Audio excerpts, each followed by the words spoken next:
other commanders, and welcome to SUNTZU League Season 2 May Domination Tournament. As always, I am SUNTZU, and Arkinon, as always, isn't here on time. But our players are here, at least some of them. So we've got that going. We're slowly improving our league. For example, I had a genius idea.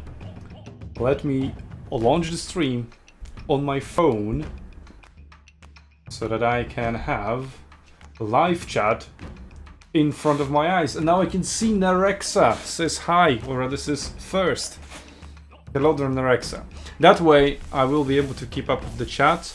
And also, since we have moved to streaming for mostly replays, apart from the finals, I have discarded the delay, which I haven't put in the rules, so that's my bad. You're gonna have to deal with it, I guess.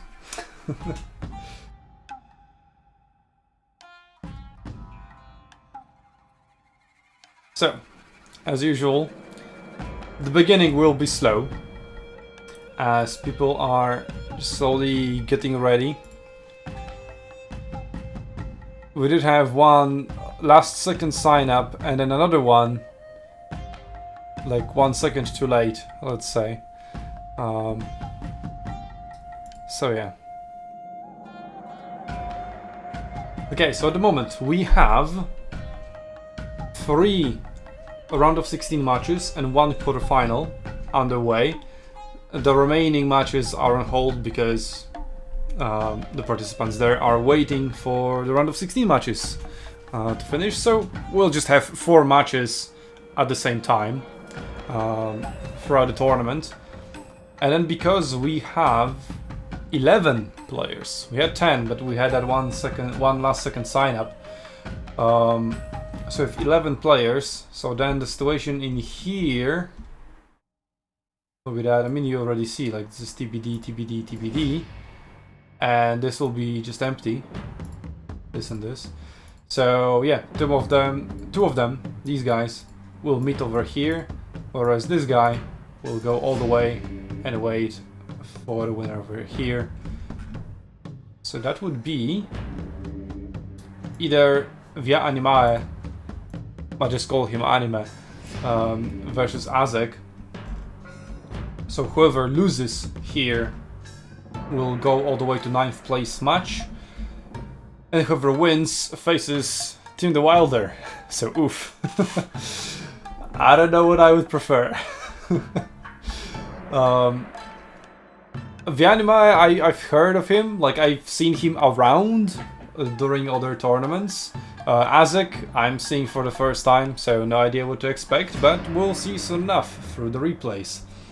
We also have Outer Region and Crabbling. Berserk signed up, but didn't check in. He said that he can't make it.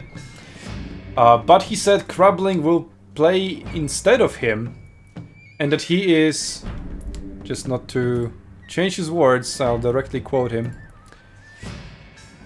He is a very strong and spectacular player. Well, I'm looking forward to see some spectacular plays. And if it is Outer Region, who is also like quite famous within the Total War Warhammer community, joining our league, welcome, welcome for the first time. This is a very spicy matchup in round of 16 already. And why 2 such hyped up players are meeting so early as round of 16? Well, that is because of our seeding system. So you can go here to see. I guess Gapaclus didn't check in. So there we go. Give him a no. This is what it looks like. This is a remnant of... We had a bracket for 24 players once, and we are ready to expand it again. We did have 17 players sign up for this tournament, but only 11 checked in. So we're still some ways away from getting to that capacity, so that's why we are just comfortable running what it is at the moment. So seeding is based on SUNTZU League points, which you earn at the end of every tournament. If you go here, this is what people are going to get. I said that since this tournament, based on who signed up, seems to be very, very spicy, I am willing to increase this by 50%. This is already double, by the way, so making it from double to triple. And extend the points all the way down to 15th place. But because only 11 players checked in, which made me kind of sad, I just left it as it was. So these are the points they are going to get, and then these points are going to be very important when it comes to qualifying for season finals, which are coming in June. You're hearing it here for the first time. They are coming in on 22nd and 23rd of June. 22nd will be Domination, 23rd will be land battles. And regular land battles rather than the mod. I like the mod a lot, but it seems that the community doesn't really like it. So we are just doing what the community asks for. Give me a second, I do have some private messages.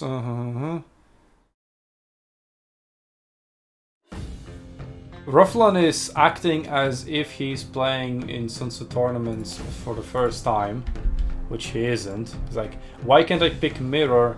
Who first pick Kislev, he win. You can just ban Kislev. You know that, right? You can just ban Kislev. Or if your opponent doesn't pick Kislev and you don't ban it and your first pick, go ahead and give yourself. No problem there. Can I switch with Arcane? Seems more relaxed down there. Oh yeah, Serika is facing whoever wins between Outer Region and Crumbling. Oof. I mean, Serika, you are seed number 2. I expect that whoever comes at you, you will be able to handle them as a SUNTZU League veteran. You do have a tournament win under your belt, and you met AK in the finals in there, and you've won. Was it 3-0 or 3-1? I don't remember exactly. Either way, it was a convincing victory.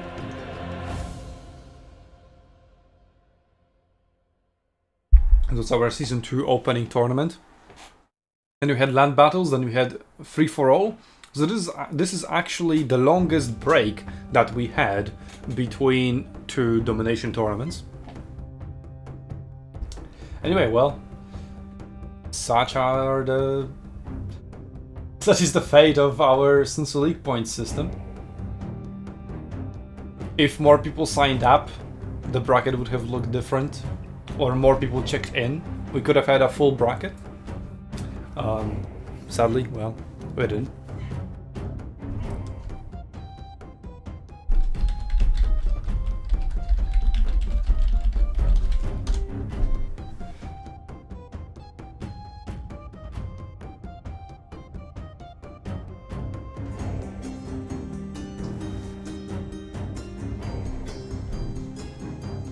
Okay, let me pull up some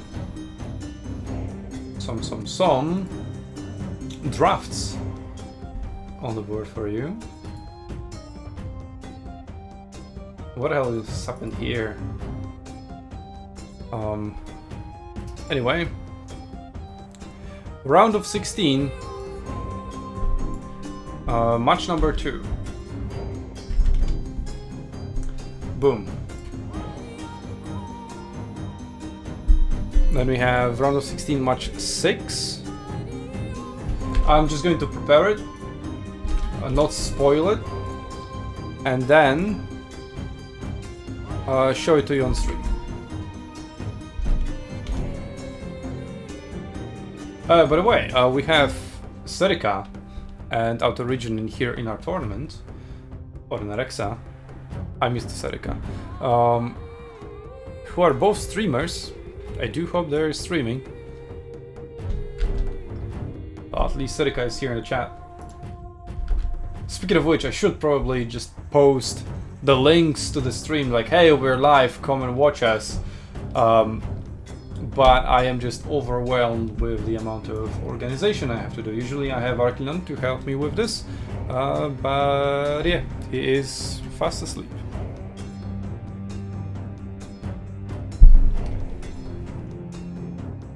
I mean, it's not like even if he's here that I ever posted that. Okay, let's get the drafts on the screen for you. Maybe I'll show it like that. This should work. And of course it doesn't. Let's go. This should work. Okay. Oh, there we go. That's some drafting music, if I've ever heard one. Yeah, Animae versus Azek Animem. I have no idea if I am pronouncing that correctly, but usually H is silent. Then again, I don't know what language it is based on, and even if I knew, it's not like I know the pronunciation rules of every single language. I can just assume things.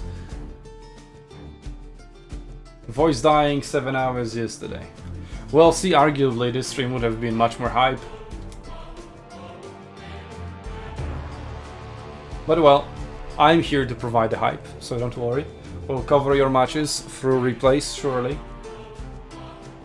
And we will have 4 matches at the same time coming in. Usually it is just feasible to do like 2 or 3, so we will miss some. So I'll try to pick up like the most hype matchups. But there are so many hype matchups as well. Okay, let's see what players are banning. Kislev, first ban.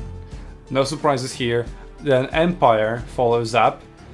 Another no surprise. Just remove the most OP stuff, and Empire has been disgustingly OP ever since the patch because they received the DLC. But speaking of DLC, the DLC has been also received by Nurgle and fuck, what's in the DLC? Who else is in the DLC? Dwarves. Speaking of which, they got through because Thunderbarge is banned. But still, great first pick, so we are going to see dwarves, hopefully. I mean, obviously, they don't have to pick it. It could be a 2-0 without dwarves being picked. But if it is your first pick, I assume you're going to play it. Then we have Lisbon. Speaking of bans, we have Skaven Bretonnia. So not necessarily top tier factions. Bretonnia not anymore. Skaven were never really a top tier faction in Domination, at least. Sinch was, and still is, a top tier faction, but ever since the Mutely Vortex Beast, not as strong. Mutely Vortex Beast nerf, not as strong. But then the second part of the DLC gave him Changebringers, the flying flamethrowers. Those are disgustingly strong as well. Although they're fairly fragile, so very glass cannony. So as long as you have some good ranged units to cover your army, you should be fine.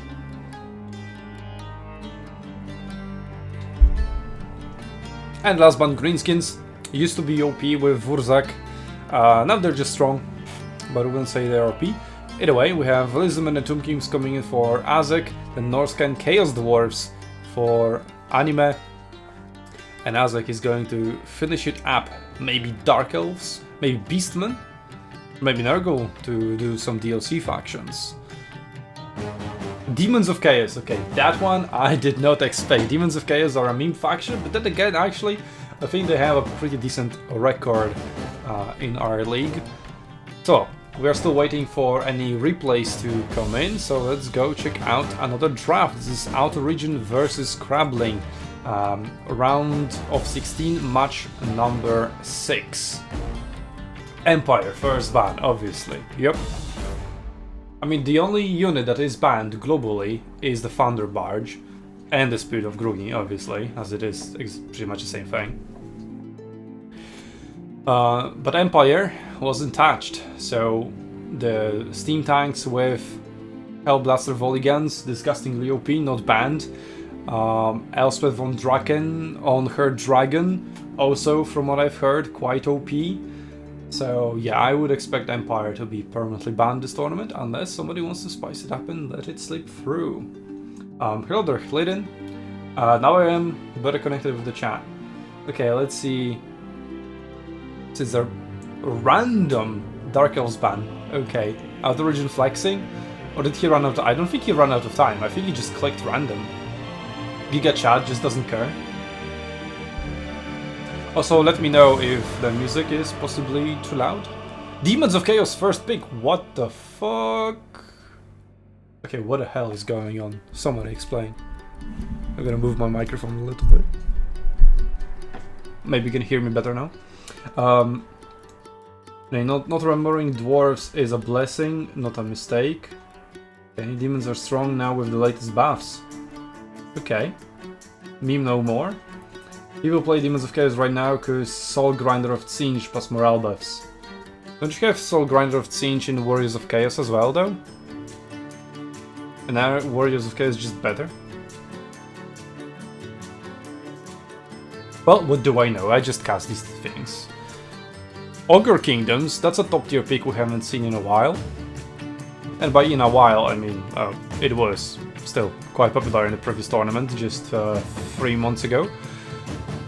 But Slaanesh and Nurgle, holy shit, we're going all in on the demons, just pick Khorne and we have everything. Because Tzeentch is banned. Well, close enough. Warriors of Chaos have no grinders? Okay. Okay, then well, no grinders for them. I have the Mutaleaf Beast and stuff though. Yeah, because Mutaleaf Beast isn't a demon. And Soul Grinder is a demon, it has the demonic instability. Well, okay, Demons of Chaos. So, probably expecting that Soul Grinder of Tzeentch then. From them.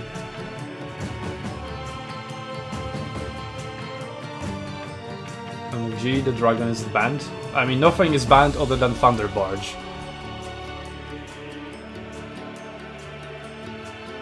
So what is OP about the dragon? I've heard it is OP, but I don't have the DLC myself, so I couldn't even check. And I didn't have time to like look for it on YouTube or something. Anyway, let's go see the next matchup. B6 A6. Well, A6 B6, but he's called himself B6 B6 here. Versus E-Bunker, aka E-Tanker. Well, B6 A6 has played in SUNTZU League before. E-Tanker is completely new, but Serika seems to know him. So, since you're in the chat and waiting for your match, maybe you can introduce him. Elizabeth, Kislev, Tzeentch, quick bans. No Empire yet. The dragon makes 4k damage to single entity with one breath. Oh yeah, it was the breath. Yeah, now I remember. I thought so, it was the breath. I just don't remember how it looks like. It's like a laser or something. Oh, goddammit, Empire banned. But, see, this is my issue. Why the hell would you ban Empire as player number 1? Like, if your opponent doesn't ban Empire, just pick Empire first yourself. Let me see. Yeah, Empire banned as player number 1, and here player number 2. So this I agree with. Why would you waste a ban? And why would you waste a ban? Anyway, dwarves are coming through though. Let's go. And also, like, I'm not a fan of banning units.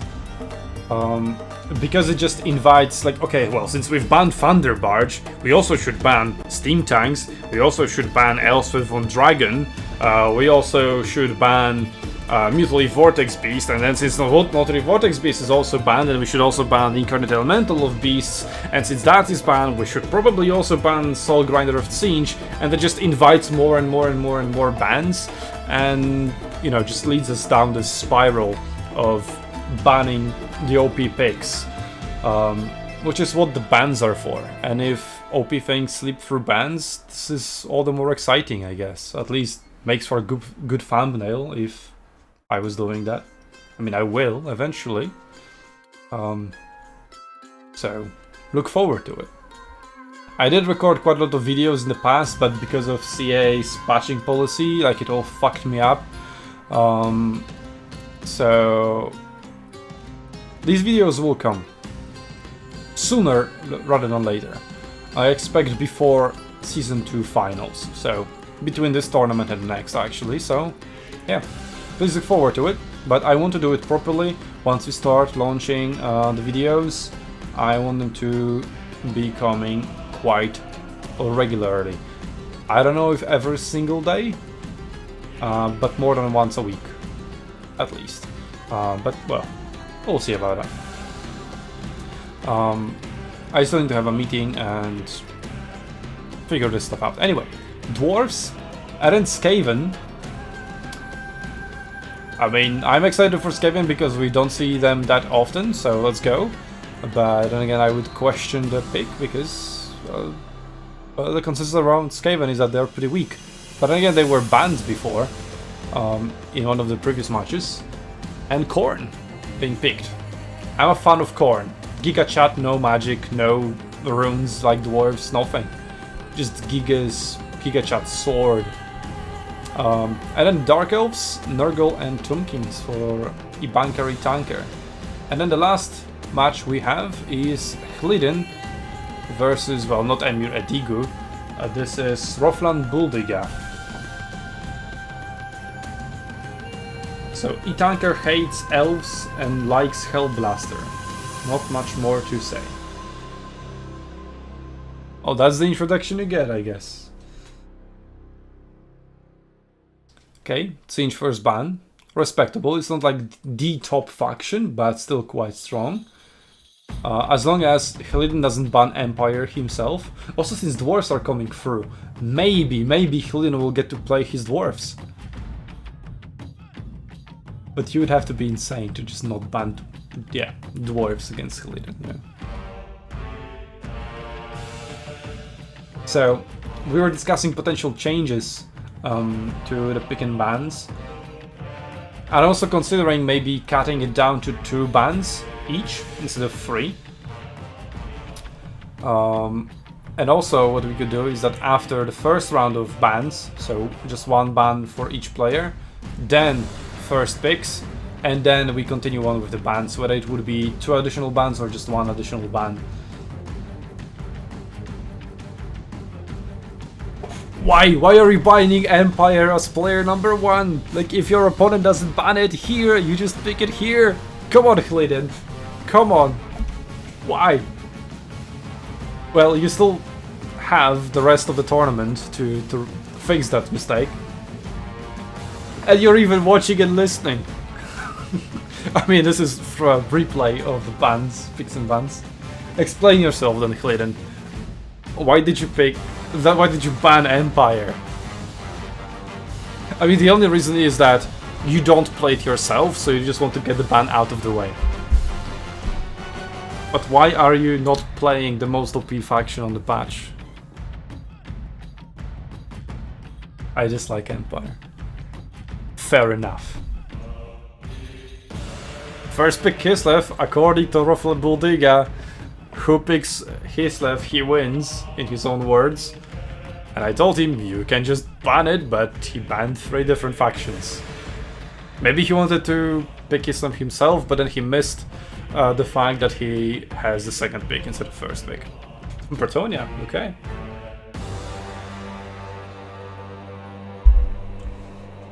And hopefully, if our players are pretty fast with just getting on with the tournament, we can start having some replays coming in. But we're already into the battle music and we're still in drafts.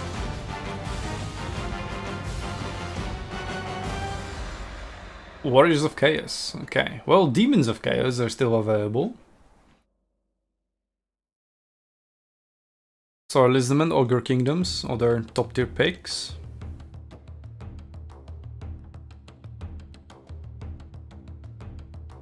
Grand Cafe, okay, I like it. I'm a Grand Cafe enjoyer. Niche pick. Not many people pick it. I mean, after the DLC, it has become significantly stronger. But people apparently can't figure out. Oh, Wood Elves. Glidden paying homage to Serika.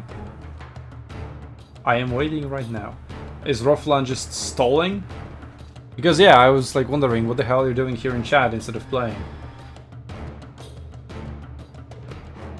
I mean, if he's stalling too long, I'll just... Like, the hell you doing? Get out.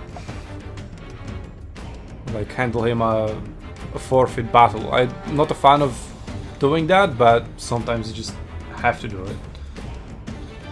Okay. Yeah, looks like between B6, A6, map bans have gone underway. Khorne versus Dark Elves and Edge of Darkwood. So yeah, there we go. Everything fine between those two players. Good. Outer region crabbling. Let's see. They have. Have they banned maps? So I declare what I'm playing. Demons of Chaos. Okay, Nurgle then. Let's play Edge then. Ban Edge of Darkwood. Oh, do we ban maps? Yes, you do ban maps. After conclude the faction draft, player 2 bans on map, then player 1 follows. Ah, okay. Ban Haunted.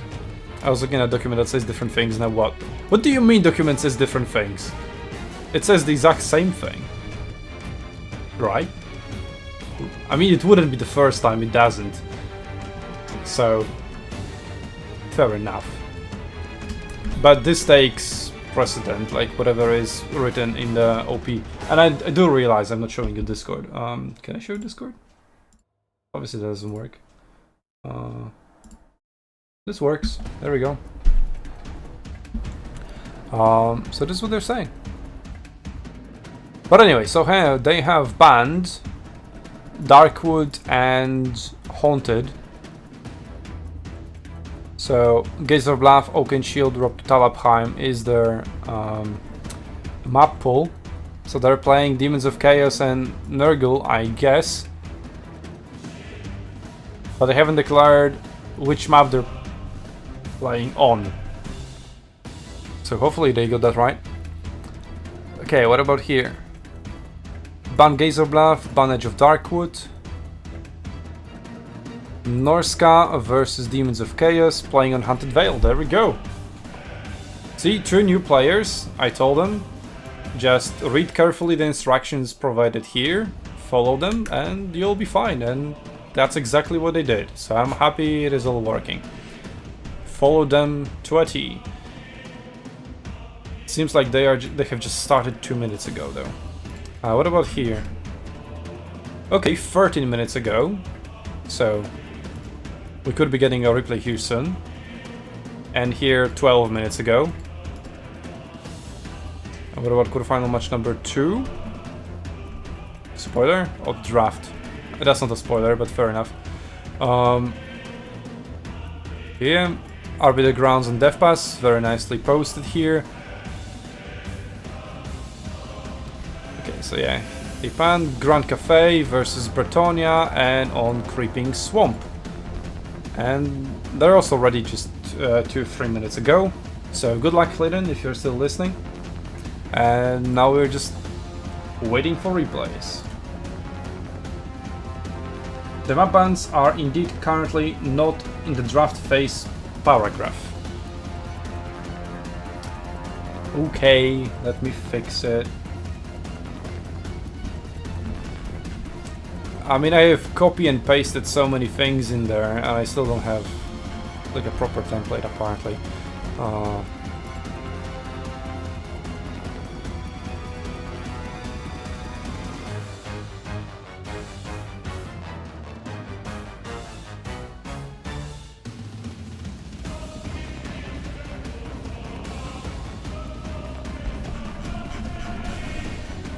Wait, didn't I mute this channel? I muted it for an hour and the 1 hour passed. Okay, fair enough.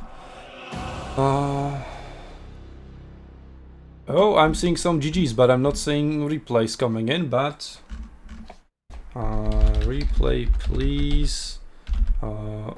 Outcome in spoilers.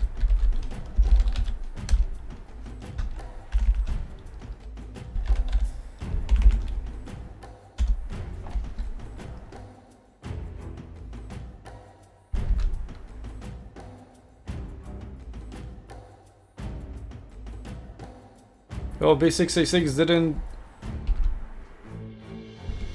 put it in spoilers.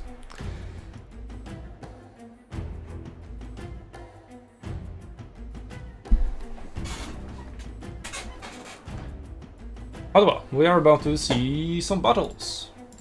So let me launch the game and let's forget about the document thingy. I mean, who reads it anyway, right? Who reads the rules? Who reads the manual? Okay, I've got a replay. Let's go.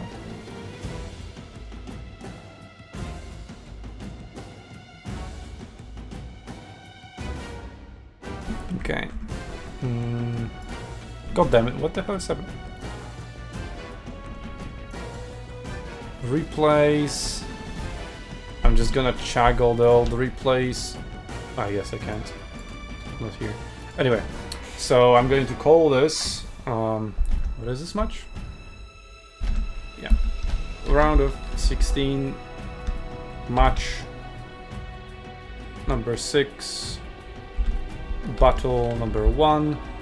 And this is SUNTZU Season 2. Tournament 4. Yep.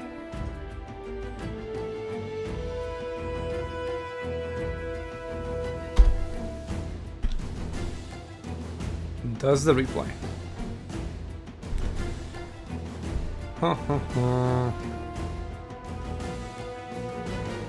Okay, and they posted a spoiler as to who has won. I haven't posted a screenshot, but that's whatever. As long as the replay is there, that's the most important thing. So let's go. Let me just confirm I have the correct mods.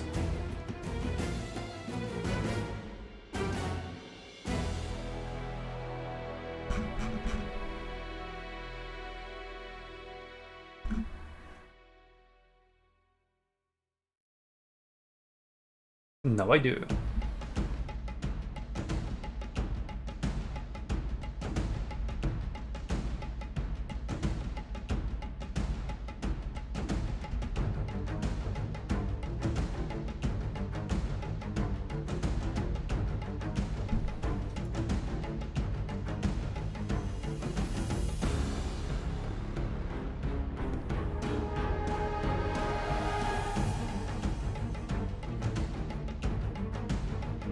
Why isn't picking Warhammer up? Hello? Well, you can just look at SUNTZU logo, I guess. In the meantime.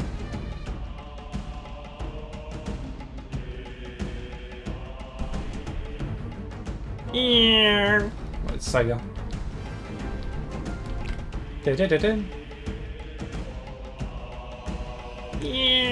No, get out of my head! Does it show the game now? Yes, it does. Okay. Based. The best campaign. What do I do? Replays. Okay. So, Outer Region as Legion of Chaos and Crumbling as Nurgle. Let's go. And I do have another replay in the meantime, but we'll get to that after this battle. Hype! Only 30 minutes. Last time it was longer, it was like 45. So we are getting underway much faster. Okay, Oak and Shield, very nice. Yeah, they haven't confirmed in the chat what map they're playing. And also, well, they're playing in SUNTZU tournaments or SUNTZU League tournaments for the first time. They got most of things right.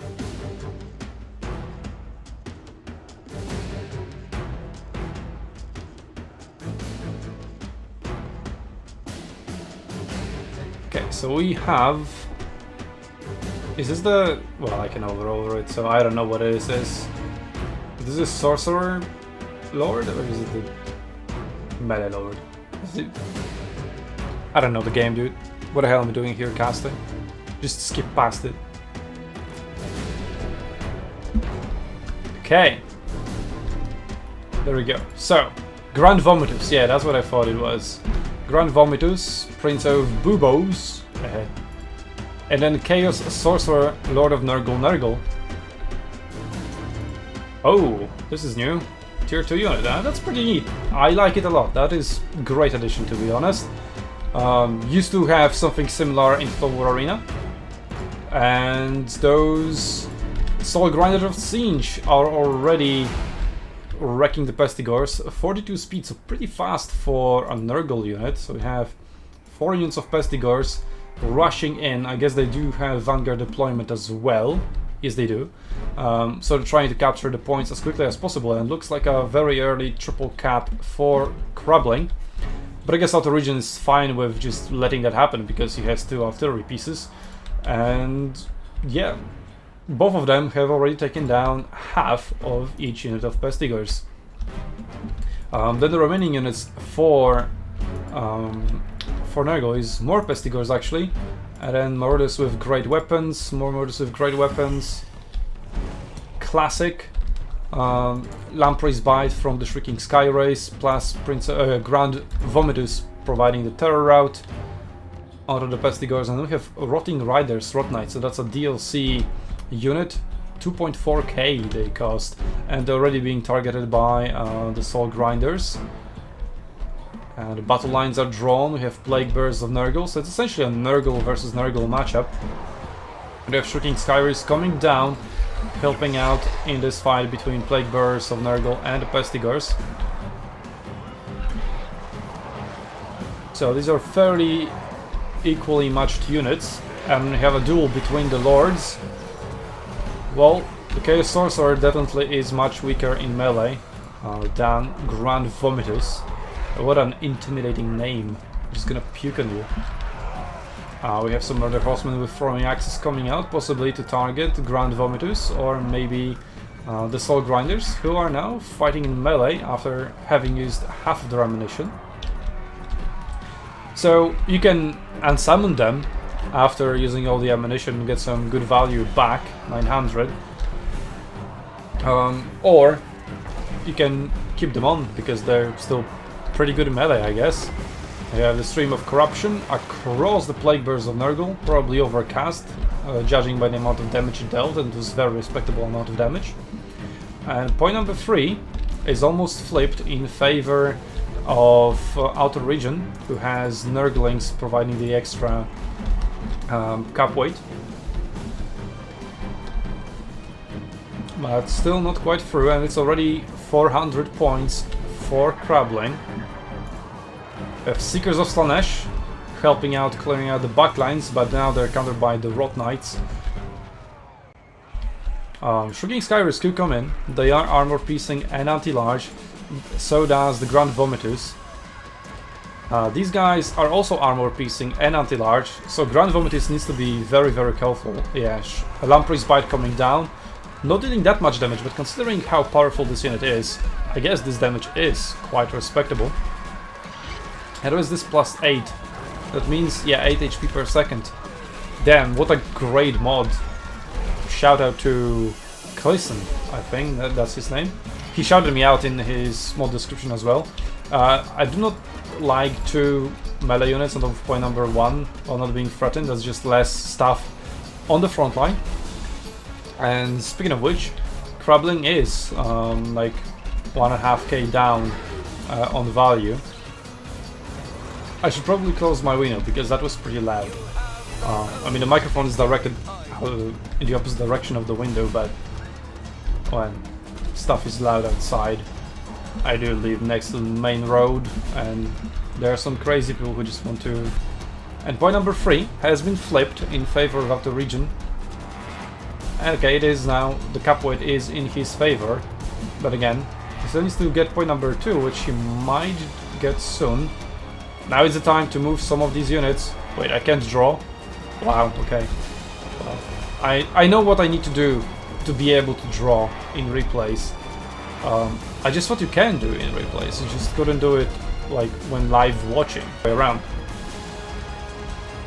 Either way, Soul Grinders of Siege are almost out of ammunition. This guy has 5 shots, this guy has 2 left. well, I mean, they're targeting routed cavalry, not the best targets. I guess these two infantry units that are blobbed up now, they would be pretty good. They can also just come in, provide some terror routes in here. Those are just Nurglings, so they should be easily routable, especially when outnumbered so heavily. But then again, Grand Vomit is already providing that bonus. And the Rot Knights, they have been routed after that big fight. I guess I should have paid closer attention to that unit, since it is fairly important. But now we have 2k advantage, over 2k advantage for outer region in terms of value on the battlefield. And he also is pulling away in damage, in gold value. But both teams have healing as they're using Nurgle magic. We have lots of Plague Toads now coming in. They are armor piercing. Are they? Oh, I was looking at Chaos Warhounds, yeah. They are. And they are also anti-infantry. So pretty good, considering that most of this here is infantry, or just small units. It still says anti-infantry, right? It still says anti-infantry, right? Yeah, bonus versus infantry, but I guess it's bonus versus small units. Well, flesh counts of Thorn aren't small. Yeah, well, I thought those were Chaos Warhounds for a second. But again, Demons of Chaos don't have those. Well, still seems to be quite favored for outer region this battle. But there is still 2-1 advantage in terms of capture points, and Crumbling is only 4 minutes and 45 seconds away from winning, should things same. And with away from winning, should things same. And we've seen victories like that. One player has a good advantage in terms of value on the battlefield, but doesn't capture points quickly enough and ends up losing. But 4.5 minutes, I think, is long enough for outer region to get it under his control. Point number 2 is slowly but surely flipping in his favor. Point number 3, even though it is at the moment slightly flipping, I don't imagine it will flip. His Furies don't really provide any capture weight since they're flying, but it could remove some capture weight from the enemy. But Changebringers have been summoned. They're usually much better in the early stages of the battle rather than later on, once everything gets mixed in. And they almost zero damage to... Wait, those are Pestigors? They were Nurglings, yeah, Nurglings. So Pestigors might have just been entangled in there. And yeah, Chaos Fury is perfect counter to those Changebringers, but all the Chaos Furies around the region are also being summoned. And this is Rancid Visitations upgrade. Okay, these guys are gone. Wow, these Chaos Furies are also crumbling super fast though. And these barely took any damage, wow. Just the morale collapse. The Rot Knights are still at it. I mean, they do have healing. They have 6 soldiers left. And somewhat decent amount of health. And they're going against the Soul Grinder, which they should... I mean, Soul Grinder is also anti-large actually. So yeah, it will be difficult to take down. And it's 40 bonus... Alright, no, that's missiles. Yeah, so he's just regular armor piercing. But it doesn't matter, because these guys got shattered. Yeah, lots of units either shattering or disintegrating. Point number 2 hasn't been flipped yet, but it's about to. But point number 3 is actually going to flip in favor of Crumbling. So he's now 5 minutes away from victory, but once he captures this, it will go down by half, so he'll be at 2.5 minutes. As long as that goes through. But nothing is close to provide help for outer region. There we go, point number 3 flipped, 220, and point number 1, well, now that the Seekers of Slanesh are going to get in there, it should be flipped pretty quickly, and these guys, Pestigors and Marauders, cannot get through Chaos Furies at the moment, though they're close to shattering, or just disintegrating, I guess. But point will be captured, but still, outer region needs a triple cap. As long as Crumbling holds onto a single point, he is going to win. So 3 minutes 40 for outer region to make sure he controls all 3 points. He does have pretty much double the value on the battlefield. Grand Vomitus, still at full HP. Does he have passive regeneration? Those are spells, those are passives, and those are, well, also passives, I guess. Or these are just attributes? I guess these are attributes, yeah. So he doesn't have passive healing, doesn't have regeneration. But he has... What else? He doesn't have the lore passive. Oh, still, there is Fleshy Abundance to heal him, if he ever needs it. Soul Grinder of Tsinj at full HP coming in. Pretty good stream of corruption. Not even scratching the barrier on Soul Grinder though. And now Flesh Hounds of Khorne routing away, or rather forcing away the Marauders. But point number 1 is being fought over. There's a Soul Grinder, but you can just kind of ignore the Soul Grinder and just overwhelm him with capture weight. And Nurglings are perfect for that. Just fight him on the point. Soul Grinder doesn't have much value, much capture weight, sorry, whereas Nurglings do. So that could flip point number 1. And if Crabbling gets double capture points, he's also pressuring, yeah, that's another unit of Nurglings coming on point number 2, and there's nothing on point number 4 outer region. So most of his value is in Grand Vomitus and the double Soul Grinder. Apart from that, he doesn't have like actual many infantry units on the field. But point number 3 is going to be secured.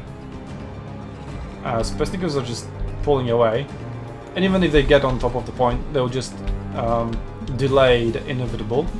But again, delay is all he might need. And it's 100 points away. These guys should get on top of the point and then start shooting, which they sort of did now. I don't know what happens if they're just like halfway through here.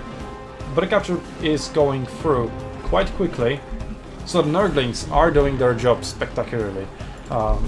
They cost only 350 and they're capturing the point against Soul Grinder worth almost 2000. And also Flesh Hounds of Khorne. And another unit of Flesh Hounds of Khorne. But the capture weight is still slightly in favor of Nurgle. There it is, this the triple cap. But point number 1 has been recaptured, and point number 2 is also about to be recaptured, depending on how these Flesh Hounds of Khorne, how quickly can you get rid of these Nurglings. Yeah, as you can see, the value is going down because of the difference between how many Nurglings and Flesh Hounds of Khorne are dying. And here comes the Soul Grinder. Well, Vomitus doesn't provide capture rate because he's flying. Here comes another unit of Nurglings, and here come Murder Horsemen. And the point is almost captured. So, just a little bit more, and it will be victory for Crabbling. He is only 20 seconds away, and that's with a single point. Like, if he gets it, that's 10 seconds, or half of whenever it happens. And it almost happens, yeah. Like, there's no way Outer Region recaptures it, gets it under control in time. Okay, point number 2, well, it's flipping, but 7 seconds to control point number 1. That's a victory for Crabbling, despite like triple gold army value on the field for Outer Region. Wow. I mean, I for a second thought it was done and dusted like early on. Like, there were still like 1,000 points to go, and Outer Region already had a huge advantage. But just the spam of Nurglings, and it just shows the value of cheap infantry over single entity monsters. I like this battle a lot. Great spectacle. So Berserk already has held up his word. He said Crabbling is quite a spectacular player. Well, I do agree. This has satisfied me. This is already a great battle, and this is just the first battle. So let's fucking go. Let's fucking go. That was great. Let's see the values. 2.7 Grand Vomitus, 1.8 and 1.7 on the Tsinj Soul Grinders. These guys, I guess, pulled their weight somewhat. Oh, these guys just got obliterated. Seekers pretty well. Shrieking Skyrays are always overperforming. Like, they're criminally underpriced. There we go, that's the word I was looking for. Fleshhounds of Khorne have a lot of value, but they probably were summoned like twice. So that probably inflates it as well. And maybe not as much value on units from Crabbling, as he dealt much less damage. But it's not what the game mode is about. Barons of the Bog, okay, they haven't been summoned.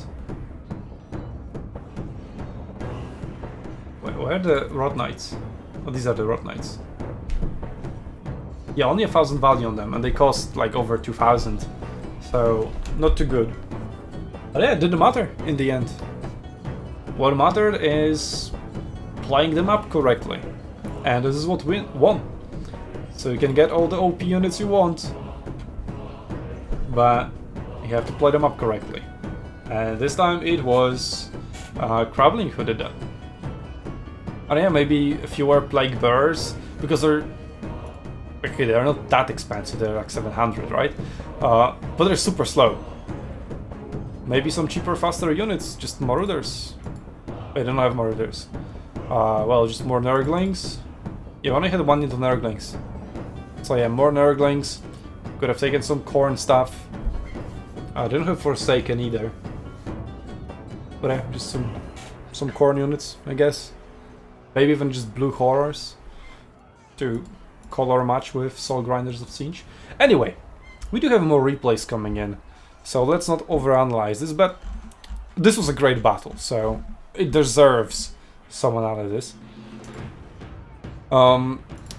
Let's see what else we have. Round... Right, this guy seems to have finished their first battle, but they haven't uploaded the replay! Ah, you were doing so well!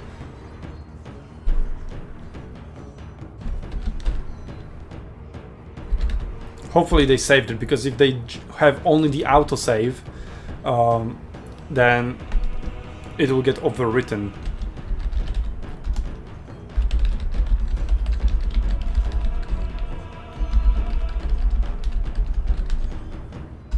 I mean, they're just ready now, so I guess they haven't started, or maybe they just started the second battle. One of them said they're ready.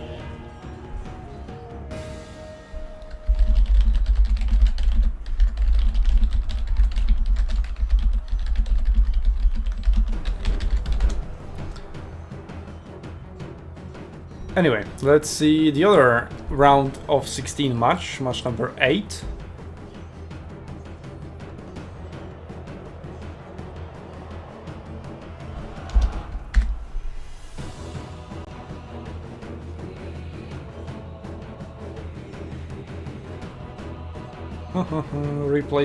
Replace.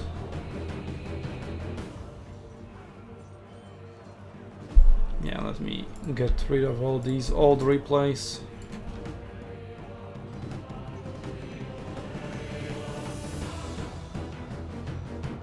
Okay. There we go, much better. So this is E-Bunker, but he's E-Tanker on Discord. Okay, whatever. And Falling Star, which is B6A6. Can you just have the same nickname, please? Well, let's go in.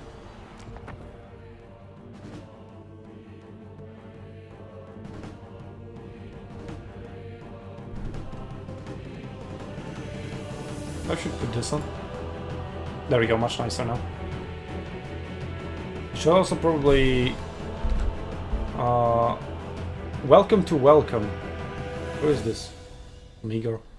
Oh great, now. Is it crashing? Come on. Okay. It was crashing, now it's uncrashing. I just want to move this, hello? Fucking hell. Shouldn't have done that on the loading screen, but I guess where else do I do this? Not in the battle. Whatever, I am moved slightly. Mostly in the correct spot. By the way, it has been an hour of the tournament and Arkin is still asleep. Oh, and by the way, I completely forgot about this, but I am streaming and recording at the same time. Because, well, my internet is not very good. And it has been spotty, to say the least. Let me just... there we go. So,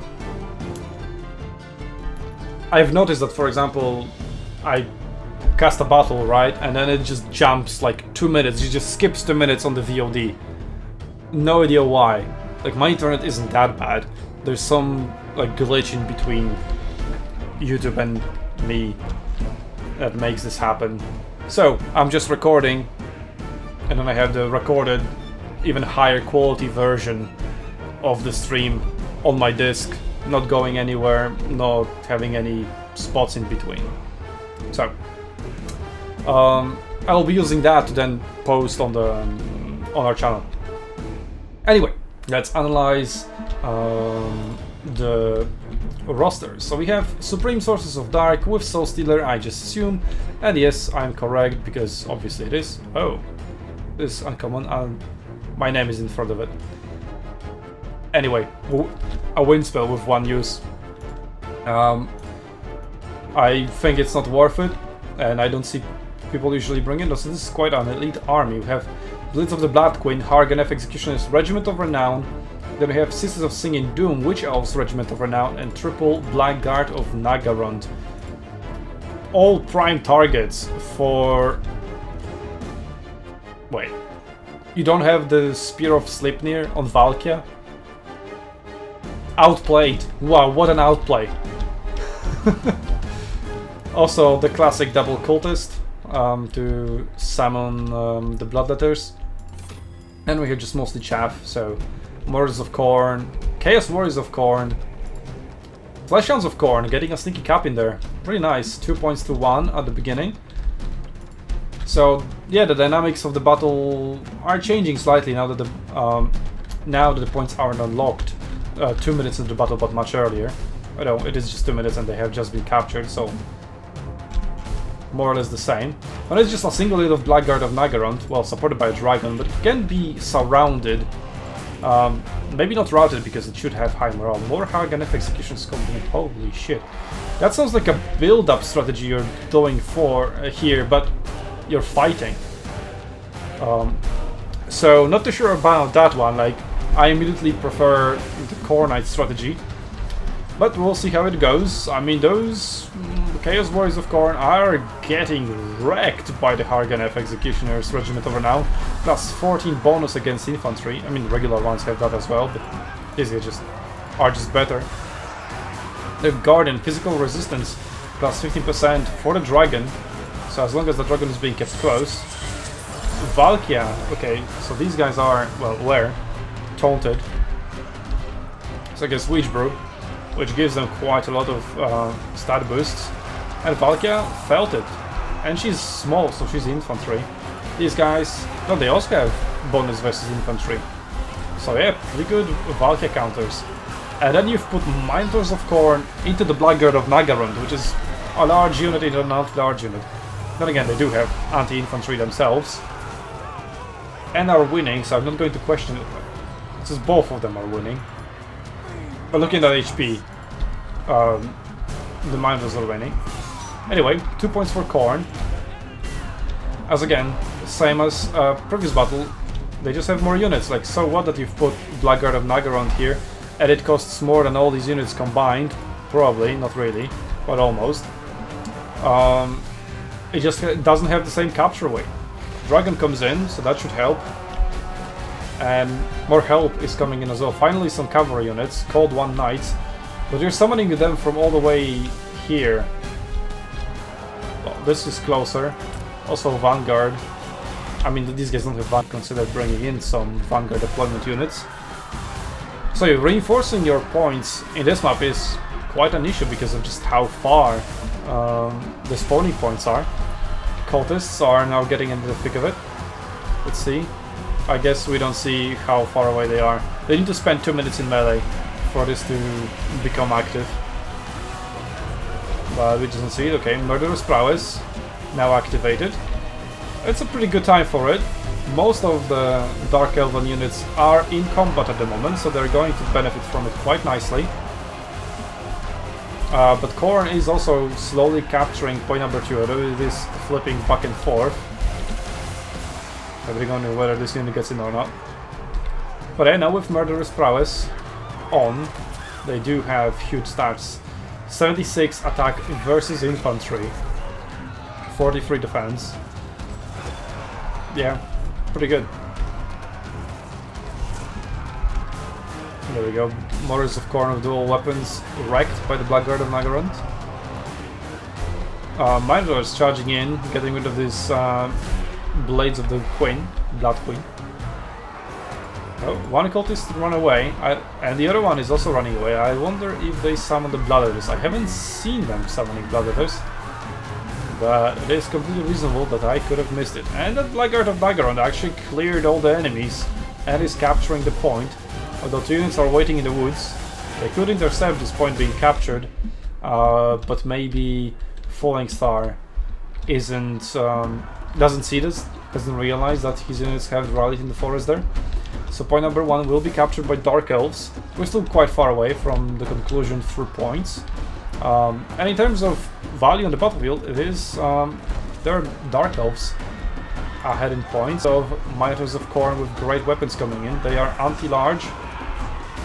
And they are going in against Cold One Knights, so good assignment there. So we have the anti-infantry ones in there. They could turn around and help over here now that these guys are pinned. Cultist of Khorne is coming back in. Could summon those Bloodletters. Where's the other one? Is he being soloed here? Yep. He's soloed by the dragon. Pretty good choice there. Valkia is still going strong, but if she had that Spear of Sleipnir, holy shit, the value over here. 4 elite units on top of one another. Well, 3 elite and 1 mid. But yeah, that would be huge value over here with the spear. So yeah, like the absence of the Spear of Sleipnir just changes so much. Also, how about... Wait. Oh, it's just, yeah, okay, it adds up to it. It was like, wait, they have Winds of Magic? Okay, so Supreme Sorceress is now using the Soul Stealer.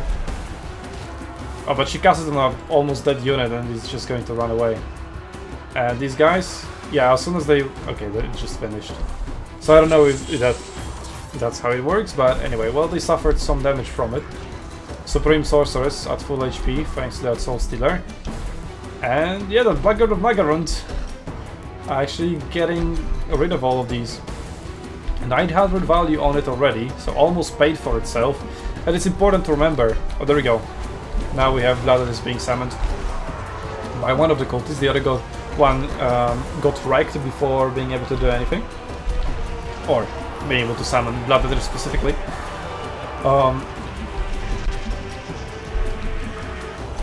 But the important thing to remember is that this value is only the damage being dealt, but what also brings value is tanking and capturing the points.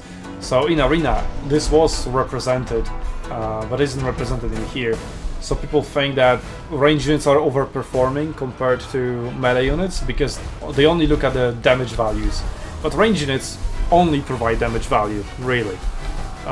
Maybe some zone of control, right?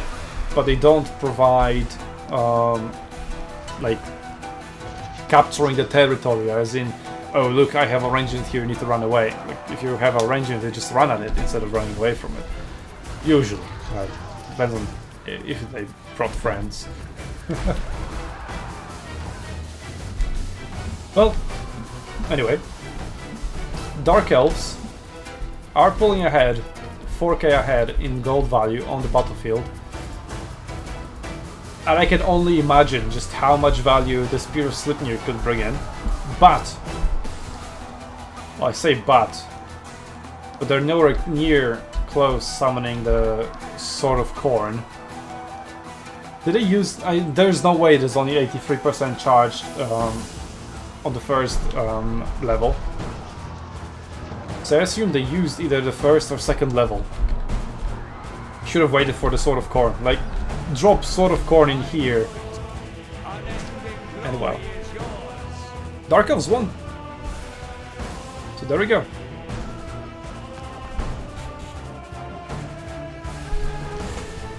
So, last second sign up Ibanker. And getting a victory versus B6A6, our SUNTZU League veteran. Okay, let's see if I have any other replays. I do have one replay. And this is match number 2, I believe. Yes, it is. I also have a replay between Outer Region and Crabbling. This match number 6, and that will be battle number 2. So I think I want to prioritize that. And there's also another replay between B66 and a tanker. Okay. Yeah, so now we are already getting to a point where there is more replays that I can cast. Okay, so this is match 8, battle 2. And there's also the quarterfinal that I haven't looked at all, because I want the other quarterfinals to start rolling. So I want to get round of 16 out and then switch to quarterfinals. Okay, so let's review the replays we have. So this is... There we go. This is Outer Region versus Crabbling. Slanesh versus Beastman on Robe to Talabheim. And the other, we have match number 2. This is Via Anime versus Azek. I mean, I would like to see that as well. Like, as I said at the beginning, I've heard of Via Anime, so I assume he's pretty good. Azek, never heard of him, but he is part of VM, so there's also that.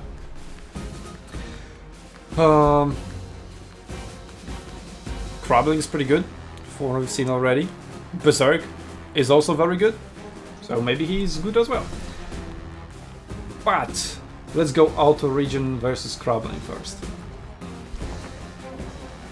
Let me catch up with the chat right now, as I was busy with just casting battles, organizing and stuff. Usually I have Arcleon to help me with that, but as you can see, I'm alone. I guess Arcleon just forgot. How many Perstigos are that? I believe it was 4 or 5. 5, yes. I know there are missing Mark of Chaos caps, but also unit caps. Or all of them were theirs. And there were 5 Pestigors. I don't think that's the limit, right? Yeah, Nurgle cap weight spam. OP. Only one model needs to be on point and full unit cap weight is applied. Okay, good to know. Guess Soul Grinder should be unsummoned. Maybe. Yeah, I mean at that point, you unsummon him if it was at full HP, one of them at the very least. That's 900 value back. You can get like 1.5 a unit of infantry, or 2 units of, almost 3 units of Nurglings for that. Okay. Well, let's see. We have Crabbling versus Outer Region. Outer Region on Slanesh, so fast boy. Already going for triple cap, so the same thing as Crabbling back then. 2 units of Pestigors again, coming out of the woods on the right side. Coming for point number 1, point number 2 and 3 are going to go to Slanesh, very fast capture. And we have some hidden units as well. I have Ungor, Spearman. Okay.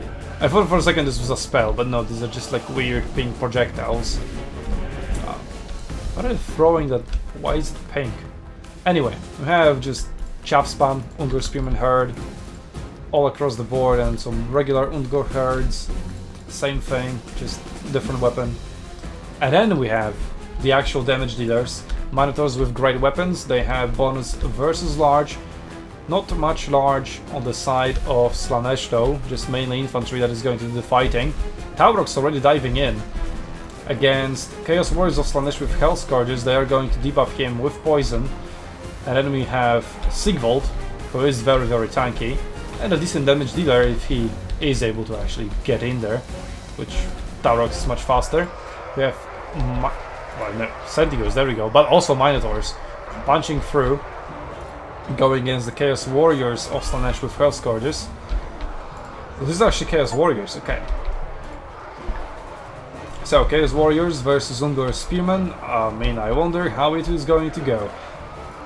It's all on the Minotaurs to deal a damage. We also have the Bray Shaman of Wild with Traitor Kin and Devolve.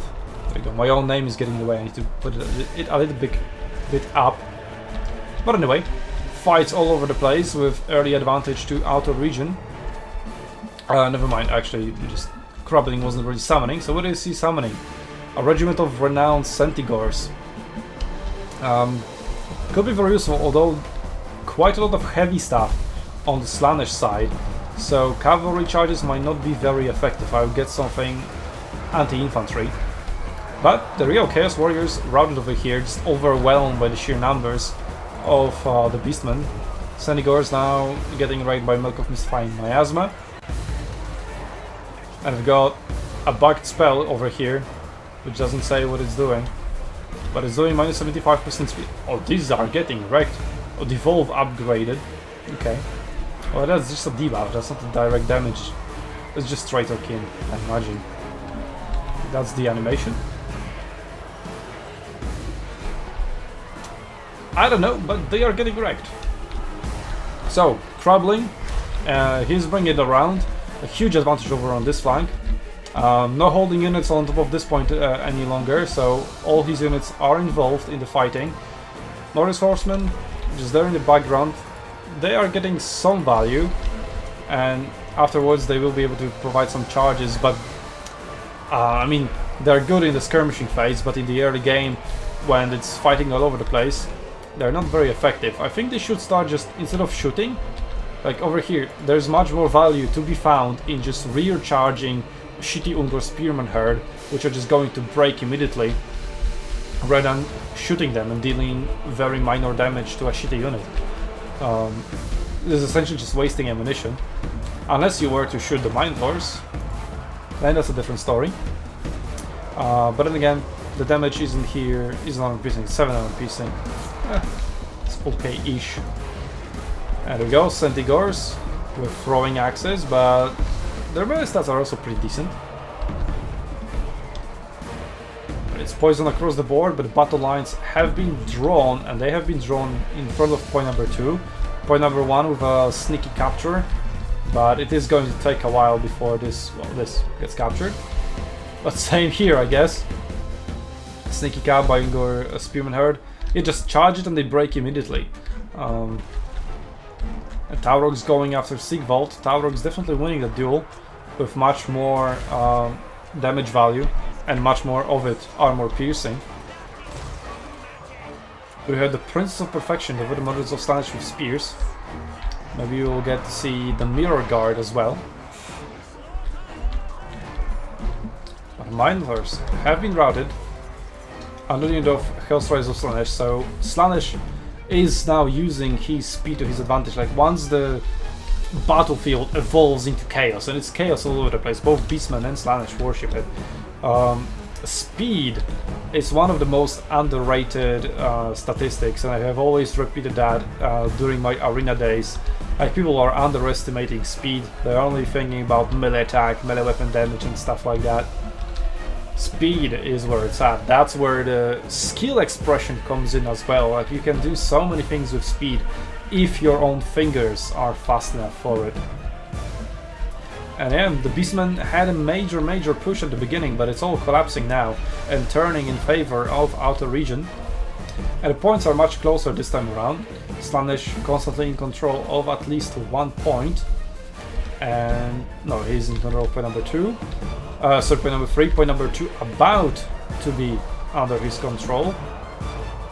Taurox still doing his thing, but well, since he doesn't have infantry around him, It's not going to provide much value. He needs to go after Sigvald, but then again, Sigvald has passive regeneration.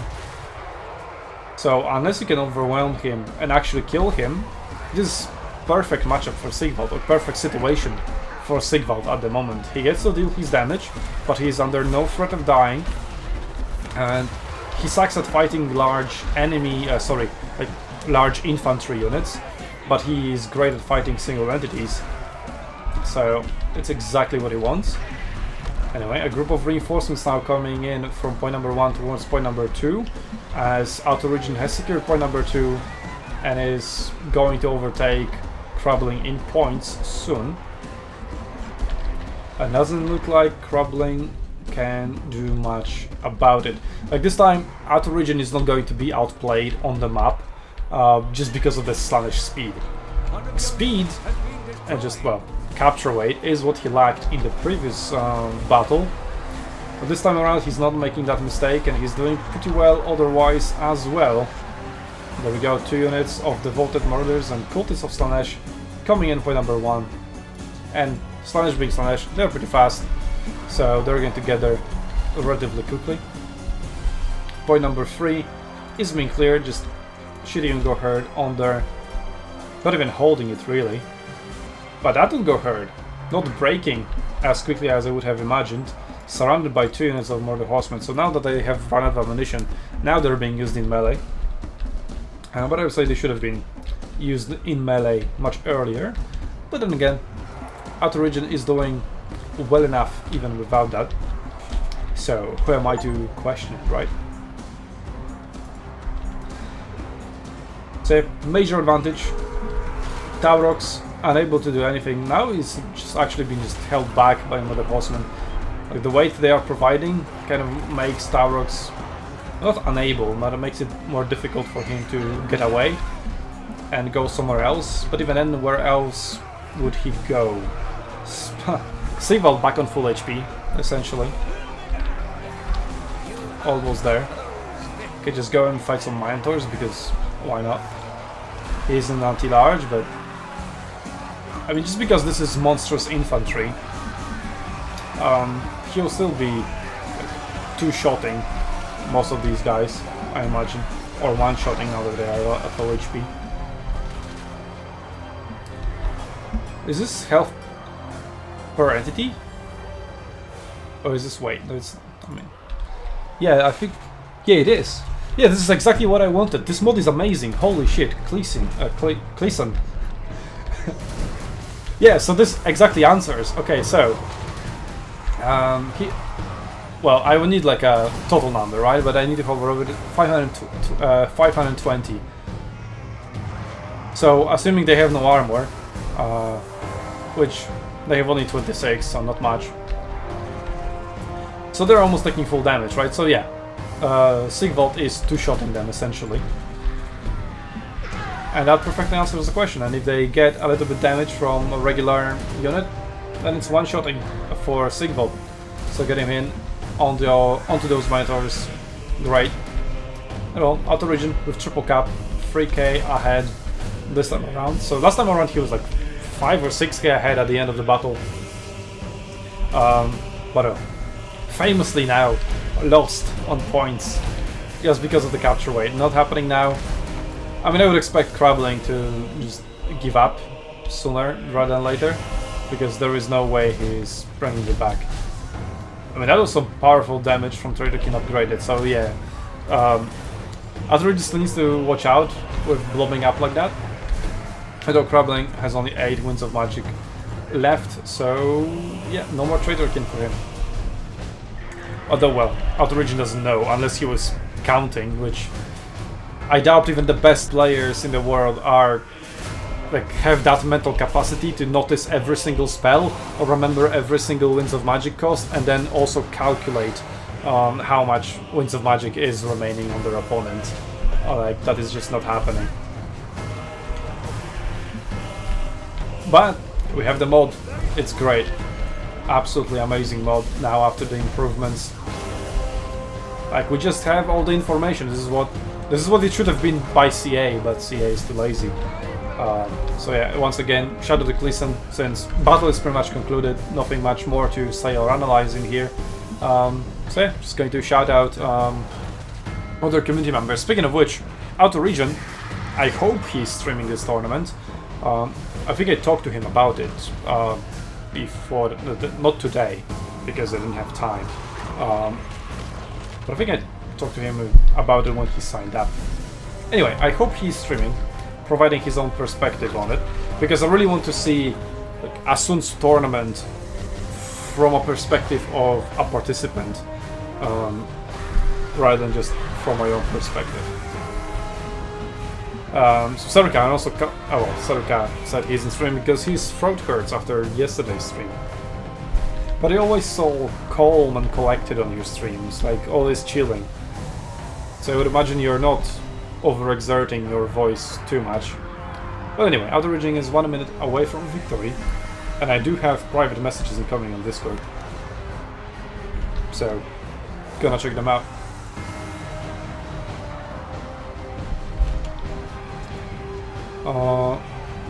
Arkleon said he's on his way 8 minutes ago and he's still not here, so I guess his PC is very far. Just lets me do all the dirty work and then then comes in on when everything's ready. Okay, so it is 1-1 between Outer Region and Krablin. This is like early semi-finals, it feels like. Although the second battle was pretty one-sided. And the first battle was also kind of one-sided, like one-sided in terms of value for Outer Region, but one-sided in terms of capture weight for Krablin. Well, guess what wins? Capture weight wins.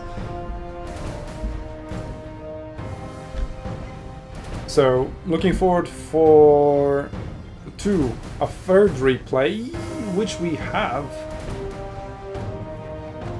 Okay. So, now that the battle match has concluded, I don't know who won, and I don't want to know who won, but we are going to find out soon enough. I'm just going to continue with this match since we already have the replay. And it proved to be pretty hype. Also want to shout out Outer Region, right? He streams. Is this the one? Yes. So, Ogre Kingdoms versus Greenskins, there we go. Bring this out by itself. Confuse me for a bit. Let's go. So then we'll find out who won. And if they just follow the instructions at the top in their Discord channel, it says winner advances to quarterfinal match number 3, loser advances to 9th place bracket round 1 match 3. So all they need to do is go and find that specific channel and just go there and say hi to their opponent.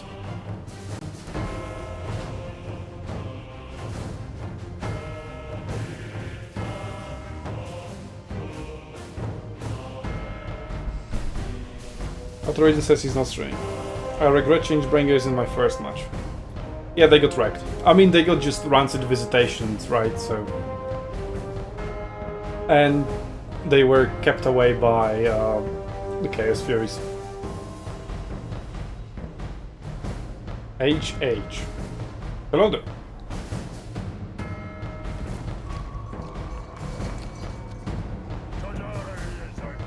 Okay, Outer Region versus Krablin, third battle between them, so we are going down to tiebreakers already in the very first round. So our seeding system works perfectly because it seeded equally matched opponents very early. I mean, they're like seed 7 and seed 10. What essentially decided their seeding, because they both are at 0 points, is whoever signed up earlier. And Outer Region signed up earlier, Krablin signed up, I think just today, maybe yesterday. So yeah, you gotta play slower, so it's 7 and 10, I believe. It is match number 6, right? So yeah, I think so. Anyway, battle. We do have Doomdiver Catapults already opening fire. Not scoring the first blood just yet, as the Slaughtermaster of Beasts has run out of range, like of Doomdiver Catapult's range. We do have quite a lot of archers. And you know how I feel about even more archers. Holy shit. This is a defensive map though. So they could set up a proper line and defend. Point number 2 is going to go to Ogre Kingdoms though, as it looks right now. And Ogre Kingdoms are just very good at punching through the enemy lines and just easily getting on top of these archers. Then again, it is just mostly Noblars at the moment, and all the Ogres are just lead belchers with 200 range, so they outrange everything. Apart from catapults, obviously. Speaking of which, a second unit of catapults. Holy shit, this is going to be unbelievable. Arclean on. Bad Arclean on. I am in a voice channel. Please realize this. You are 1.5 hours late. Get in the voice channel, please. Anyway. Global Troppers opening fire. There we go. Hello, Arclean. You're late. Hello, Mishu. I know, I'm sorry. Okay, I am in a battle, so you can go and organize some, like, tell them who advanced and everything. I'll keep focusing on this. Okay, so we do have Skarsnik charging in, routing the Noblars, but his Orc boys are also about to rout. Maybe they'll get to the Noblar Trappers, the second unit. Goblin Wolf Arch is also getting wrecked quite early, probably by the Lead Belchers. But the other Lead Belchers are being targeted by the Doomdiver catapults, dealing pretty good damage to them, already down to half HP. And they are, well, not targeting Skarsnik, they're targeting the Orc boys. Would deal friendly fire, but then again, do they care about friendly fire Noblars? Lots and lots of archers. I mean, I would say they are pretty good against Noblars, but we already have melee units on top of archers. That was so obvious. So predictable. Orc boys front line is scrambling because he couldn't afford anything better. Then again, they're fighting Noblars and Ogre Bulls, but only one unit. So this is very weird. We do have Sky Striders coming in. Doomdiver catapults doing pretty well in countering the Lead Belchers, so there is that. Noblar Troppers almost made it all the way here.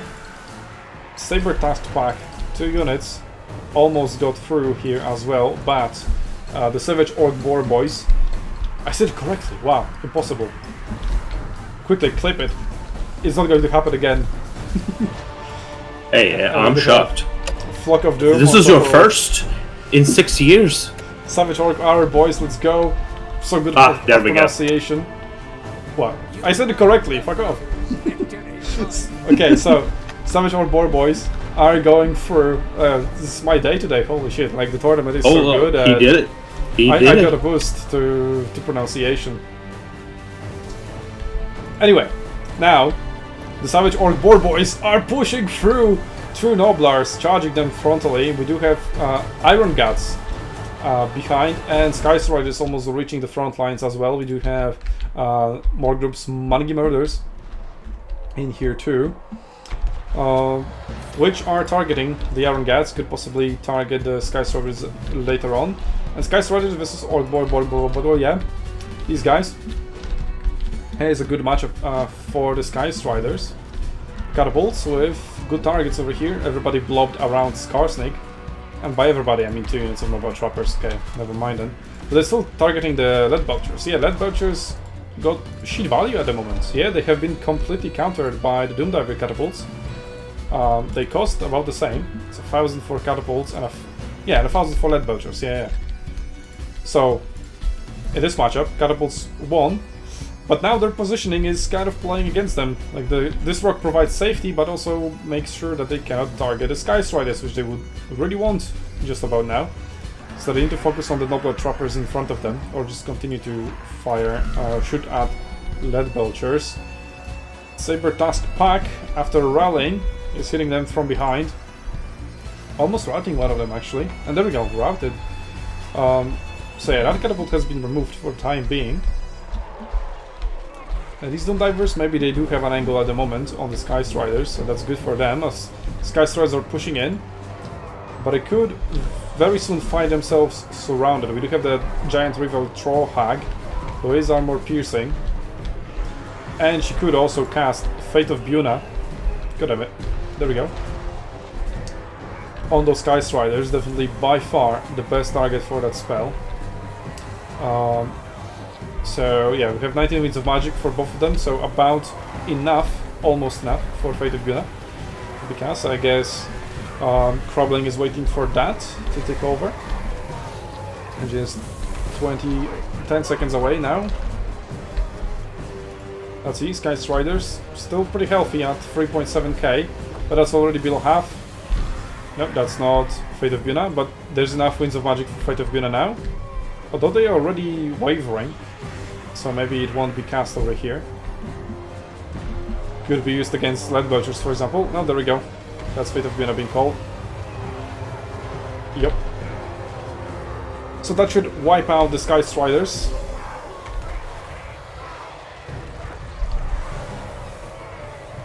Down to 1.7. I mean, they still could potentially be healed, although this guy has only Flock of Doom. But there is the army abilities, which are fully charged. So still a reasonable target to heal with the army ability, but Outer Region isn't using it. Then again, does he have to? He has all 3 points captured. And yeah, who'd have thought, the guy who spammed ranged units, his front line collapsed, and he's losing all the points. Where have I seen that before? Oh yeah, just in about every single battle. Well, congratulations to Outer Region on winning 2-1 in this matchup. Let's get you on board, Arkinon. I'm already updating the bracket. Yeah, great. So Outer Region 2-1. Against Serka or... No, in round of 16. Okay. He's just now playing in Serikas, he has advanced. Okay. Awesome. Yep, that one is already updated. I am updating the match 8. So it seems like Via Animała and Azek has gone to a third battle as well. Because they have posted 2 replays. Do I have both of them? That's the question. This is match 2. I don't. So let's grab the second one.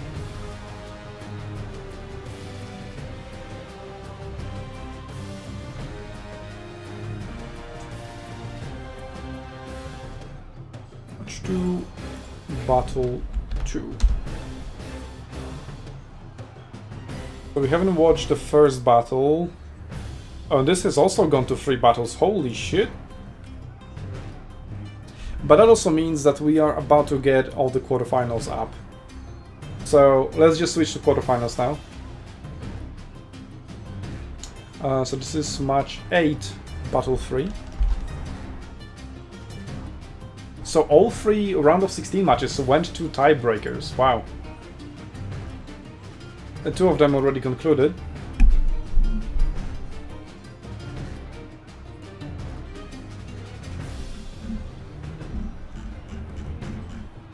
And we also have quarterfinal number 2, I think already concluded.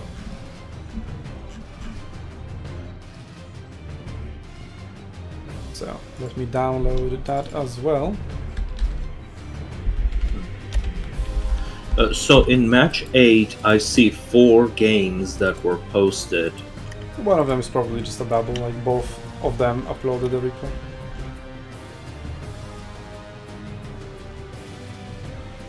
Yep. Which one did you say? Match 8?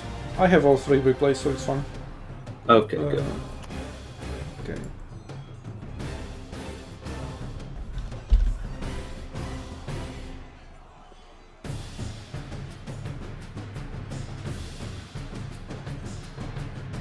Okay, so now, since we'll be switching over to quarterfinals, let's reveal the bracket. Is it updated? Like, everything up to date? I've just updated match 8. I'm gonna be checking the quarterfinals.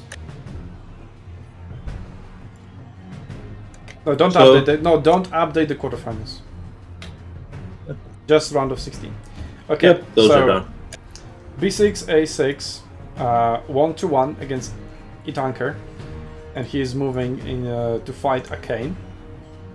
Outer region, as we've covered on the stream, beat Crabbling 2-1, and he's moving to fight against Serica in quarterfinal number 3. That's going to be hype.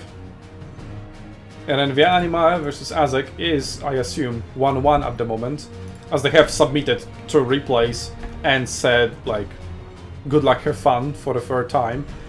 So, I assume they're fighting the third battle.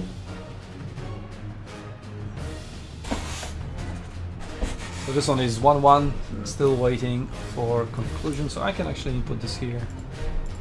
Yeah, there we go. To accurately reflect, so we'll see who gets here. We have already covered the draft between Hlid and Rofran Buldiga. Yep, looks like they have just concluded about 15 minutes ago. Their second game. So let's get those drafts on the board, on the screen.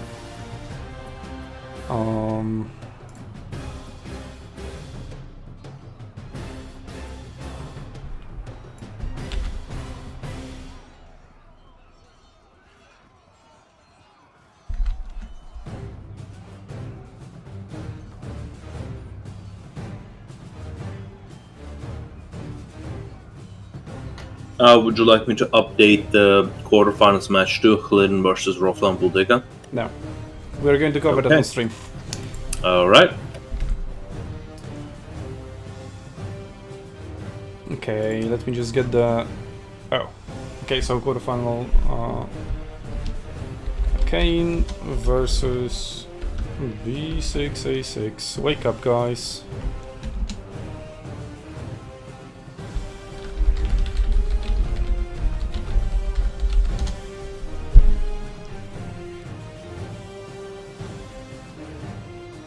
Yeah, looks like Serica and Outer Region already underway. Both very well organized players. We could actually have streamer versus streamer. Well, they're still technically streamers, but they're not streaming this tournament. God damn it! Please do. Oh well. We are going to cover their match for sure, as it seems to be. I mean. Whoever Team the Wilder is going to face is also probably going to be quite hype. But I think Serica versus Outer Region is going to be the most hype of the 4 quarterfinals.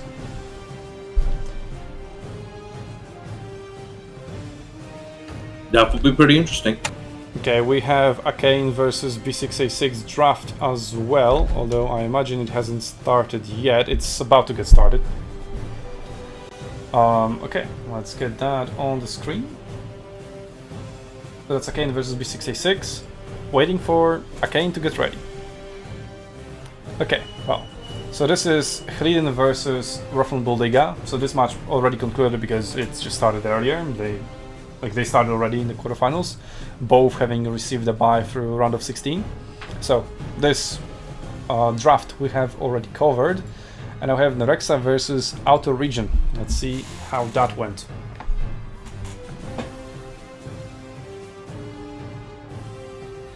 I mean, I could just do like step by step to make it faster, but whatever. Kistov, first ban.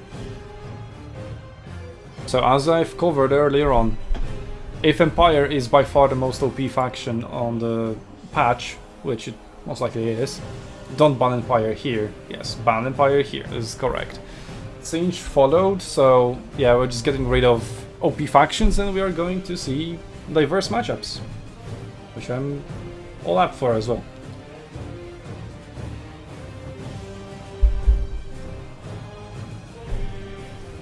Demons of Chaos, okay.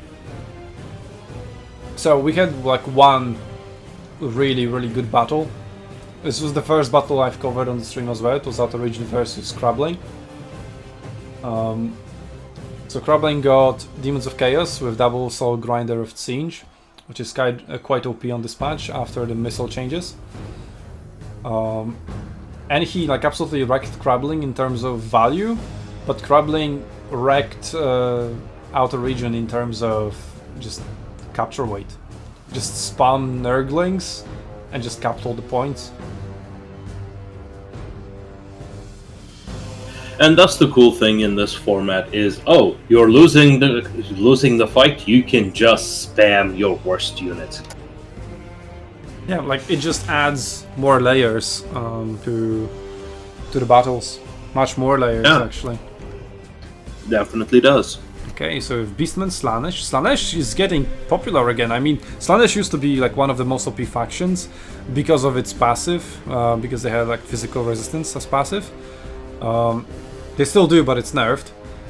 But I really like the speed. They also got rework to their Lore of Magic. And Serika got Wood Elves. Also, why wouldn't you first pick Wood Elves? Hello? But anyway, I'm already excited. He got Wood Elves. Oh, to see them.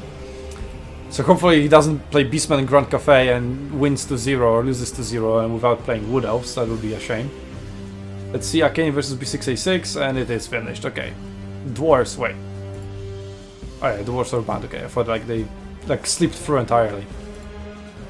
So Dwarves, Empire, yeah, why are you banning Empire as player number 1? Hello. And Skaven banned. I don't... Like, where's Skaven buffed? Something? Like, people are banning and picking them now. Beastman, sure. Laserman and Kislev. All reasonable bans. Then we have Tsinch picked. Nurgle, Khorne. The only thing remaining is Slaanesh, but we have Norsca and Warriors of Chaos, so it's like 5 Chaos factions and Vampire accounts. Okay. Have we maybe concluded round of 16 match number 2? No, not yet.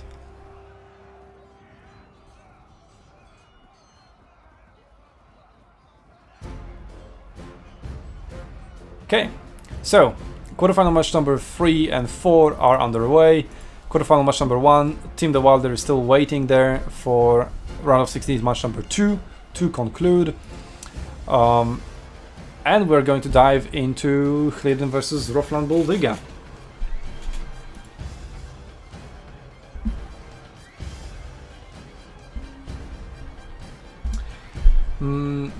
Also, Roflan has rage quit the tournament. So we're going to have a situation in here, in the bracket. Let me get it on screen for the viewers as well.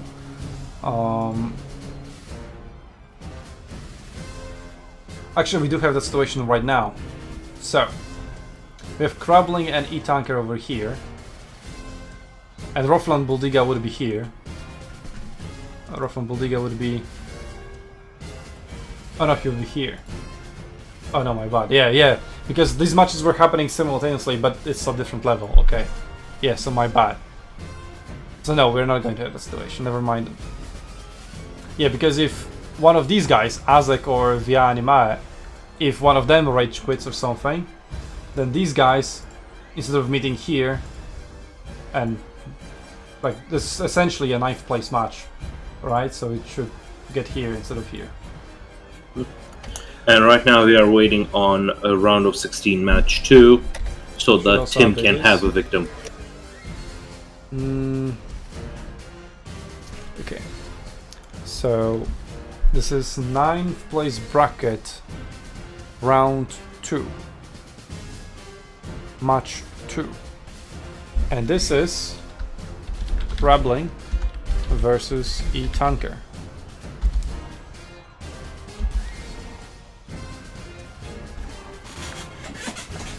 I mean, if either Via Animae or Azek, Ariban drops out, this will become a 9th place match instead.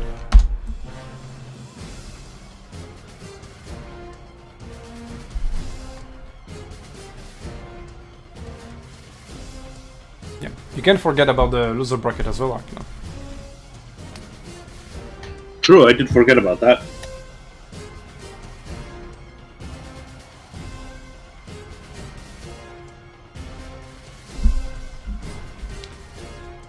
Now, on to the battles, as everything is organized and we are just waiting for players to start flooding in the replays.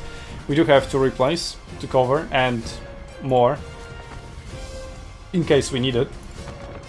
But I think by the time we get through 2 of these replays, we will get through to, well, quarterfinals match number 3 and 4 should get at least 1 battles done.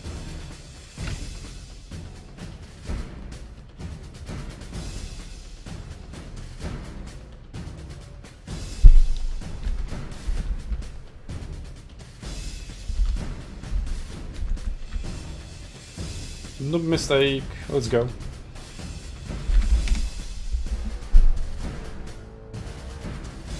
So also one advantage that I have, since I mean there's still like a few seconds delay, but technically 0. I do get to see on my phone what is happening. Yeah, the delay is like 20 seconds at least. Well, probably my internet lagged somewhere in between and the delay must have been increased.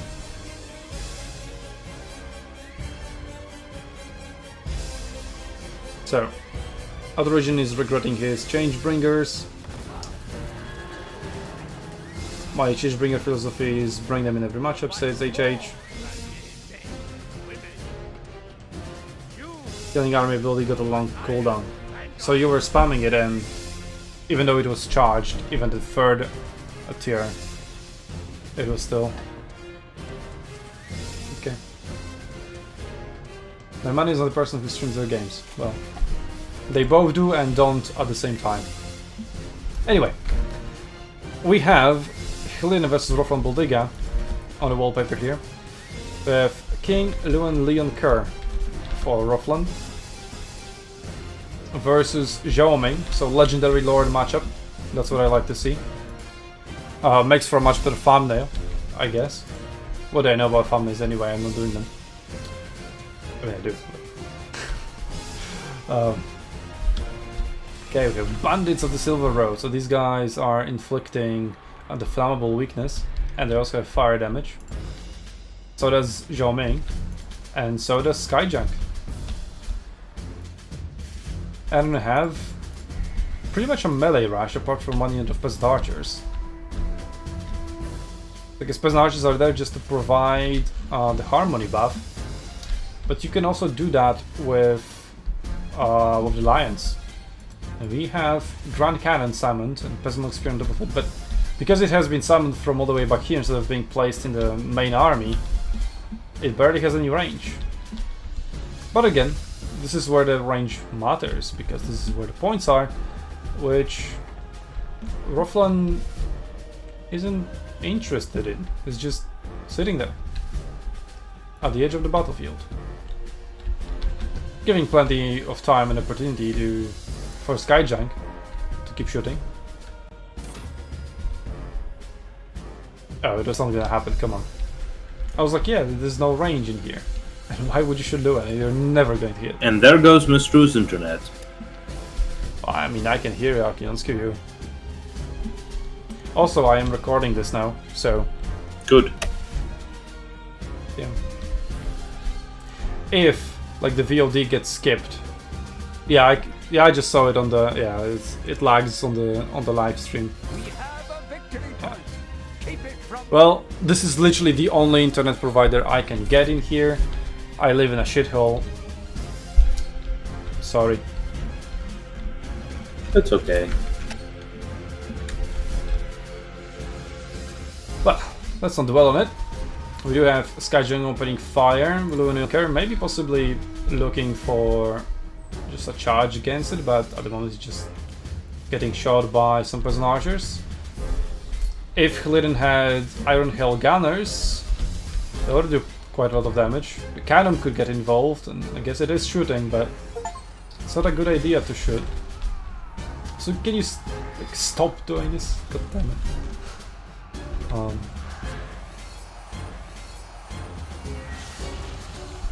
Well, we've got King Lo and Yilkar versus Zhao Ming. And Skyjunk is involved as well. Didn't suffer any damage, huh.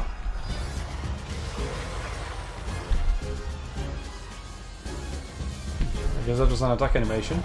Then we have the Empress Crowman dropping their bombs on foot squires. Okay, good target. I mean, as good as it gets with Bretonnia, apart from like grain lights and stuff, but they aren't present on the battlefield. Well, Skyjang doing some good damage to Battle Pilgrims as well as Bretonnian forces advance. Harmony applied almost all across the board. From Jade Warriors of Halberds, a higher tier unit coming in the background. Point number 3 is going to be flipped once these peasants get on top of that. And probably same with point number 1. But it has been triple cap for Hliden for a while. So he is probably chilling. And we have a blobbing Peasant Mob. Okay, Peasant Mob to just soak up the damage, then Battle Pilgrims to deal damage and Great Relic to buff them. Sure, fair enough. Zhao Ming versus Luan Yonker continues. Zhao Ming just above half HP, Leon Yonker much more comfortably sitting at 80%. Oh, very good Dragon Breath onto Foot Squires, and we do have Knights of the Realm coming in. Peasant Spearmen there to counter them. But they don't brace, they eat a charge into the side, but that charge was very underwhelming, especially as far as Bretonnia is concerned in Lance formation, but now they're turning around into Jade Warriors. It was also underwhelming. These are not arena charges, those were good charges. Good stuff. We have Knights around now coming in, charging Peasant Long Spearmen into the front. They have Harmony buffs as well, and they were braced, I think. I don't know, it's bracing. There you go. Bracing, not braced, so, but I guess bracing is being braced. And Onyx Crowman in a very interesting formation, but at the moment, quite a big advantage to Hliden, although his right flank is being overwhelmed. Skyjang, not very accurate. And Leon Yonker with his regeneration is absolutely wrecking Zhao Ming, who is now running for his life. Cannons are trying to snipe Leon Yonker, but it's a fast target halfway across the battlefield at the very edge of the range of the cannons. Never mind, they do hit. Well, one hit 2 trees, which is amazing that they hit 2 trees, there being only 3 trees. Very good tree accuracy there. And lots of cavalry from Rothman Boldiga now getting to the back, but they are countered by Jade Lancers. Both of the units have been intercepted. There we go. Knights of the Realm are turning around and to the back of Jade Warriors of Halberds and Peasant Log Spearmen. It is sad that we are not seeing any Jade Lions, but Onyx Crowmen are here providing the Harmony buff. So they also can do that, huh? Harmony Yin? Yeah, this is Harmony Yang. Very good. So this is that, but G Lions would provide quite a lot of melee power as well. And now other Onyx Crowmen are chasing away King Leon Yonker, who is below half HP. He does have Damsel of Life with Regrowth and Dwellers Below, so 2 very expensive spells. And Dwellers Below, about here, would be pretty good, but no magic available at the moment, only 7 Winds of Magic. 49 Winds of Magic for Zhao Ming, who has now transformed into his human form, meaning he can cast Final Transmutation now. And Final Transmutation would be pretty alright over here, where Foot Squires and Battle Pilgrims are, plus the Damsel. But it is over here where Leon Yonker is. And it also hit Foot Squires, 2 units of them, for a little bit at least. And now Knights around as they pass, as Leon Yonker passes by. But it is 4k advantage over to Hliden. So once again, he's chilling, despite 2 points being captured by Bretonnia, but I don't think we're going to see the same thing as we've seen in Krabling versus Outer Region, given that there is plenty of infantry for Hliden to just get control back on the battlefield, and he's getting control back of point number 3, and same for point number 1, just a little bit less so. But it's just the Peasant Mob defending it. Not going to hold long versus Jade Lancers, or anything for that matter. Skyjunk just keeps missing. 1000 value though, so... It is called Sky Junk. Yes. Garbage accuracy. Confirmed. Junk accuracy right there. It works as prescribed. Well, so this battle is almost over. Over double the advantage in terms of value of on the battlefield. So, GG to Hilarion. Just any time, and Roflan Buldiga should give up. And if it isn't, we're just going to watch him like that. And I'm going to check out what is happening. Or actually, this is a replay. I have a superpower. Incredible speed! Leon Kerr is in there, in the thick of it. Low HP, final transportation, and there we go. So 1-0 to Flitten. Well played. Was a pretty good battle. And now on to the second replay between them, so we can just conclude their match nice and quickly. Wood Elves, let's go! Versus Demons of Chaos. So Wood Elves is also like my favorite faction probably. I'm a Wood Elf enjoyer. I really like their roster, their playstyle. Or rather, like, because the roster is so versatile, it also has plenty of playstyles. It only suffers from like lack of strong cavalry, but that's like the only weakness. It has pretty good single entity monsters, pretty good monstrous infantry, very good like just cheap infantry like the Eternal Guard with armor piercing at such a low cost. It's really, really good, very cost effective. Plenty of archers if you want to go that way. I mean, it's definitely not the strongest, but I'm just a Wood Elf enjoyer. It's a cultured faction. Sadly just massively hit by power creep. Because we see the DLCs coming out, right, and suddenly Tsinch, Kislev and Grand Cafe are top tier factions. Now we have another DLC, and now Empire, Dwarves, and Nurgle maybe not necessarily, right? Okay, so Nurgle DLC is okay, because Nurgle hasn't become super OP. But yeah, he's still up there. And now Empire is permabanned. And Empire was like pretty well balanced, like one of the most balanced factions in the game, and now it's absolutely broken. Because obviously it is usual. Pay to win. Yeah, pretty much, because game design is hard. So you're just going to cheat and introduce massive power creep. Well, at least in our tournaments we can just ban Empire. And there you go, don't even have to buy the DLC. Absolutely. No, this is something we did have in mind, you know, in a lot of games. This is such a common thing that happens. Players have came up with a solution of banning factions straight up, and that's what we did. Yep, but we leave it to the players themselves. They can let these factions through if they want. Anyway, 2 early captures for Roflan. Hilarion just cropping his home objective.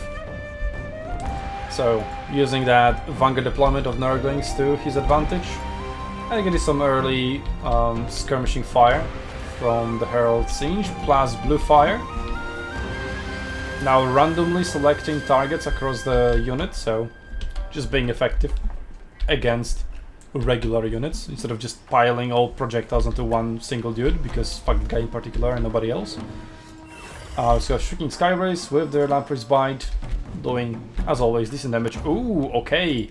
Well, not Net of Amentok, but it's Prey of Anafarima. Anafarima, yeah, there we go. Oh, fail snipe. Oh, so they got netted, but then Roflan landed them to like maybe dodge one volley. So he decreased damage taken. Or lost only one unit. The barrier will regenerate now out of Kurnos. Also made more effective against regular units through the latest patch. Although, I mean, previously you needed a very good angle. Like if you landed like across the unit, then it was super good. Now it's just good every time, I guess. Regardless of the angle, and there we go. That's another hour of Kurnos landing into Plague Bears of Nurgle, and yeah, dealing like 10% HP. Not bad. Point number 3 has been flipped, in favor of Widows, but now Demons of Chaos are slowly getting it back. Both players just piling their units on top of that. We do have Earthblood coming in, only healing 2 units and 2 quite crappy units. So I'm not too convinced about that. Might have been a little bit too early. Now Great Stag Knights coming in against Fleshhounds of Khorne. And, well, doing pretty well. They're supported by yet another unit of Eternal Guard. And now Earthblood would be good. So yeah, a little bit too early. And yeah, those Great Stag Knights, even though it is quite an expensive unit, 1.5k, it's already down to half HP. So yeah, Earthblood would have helped.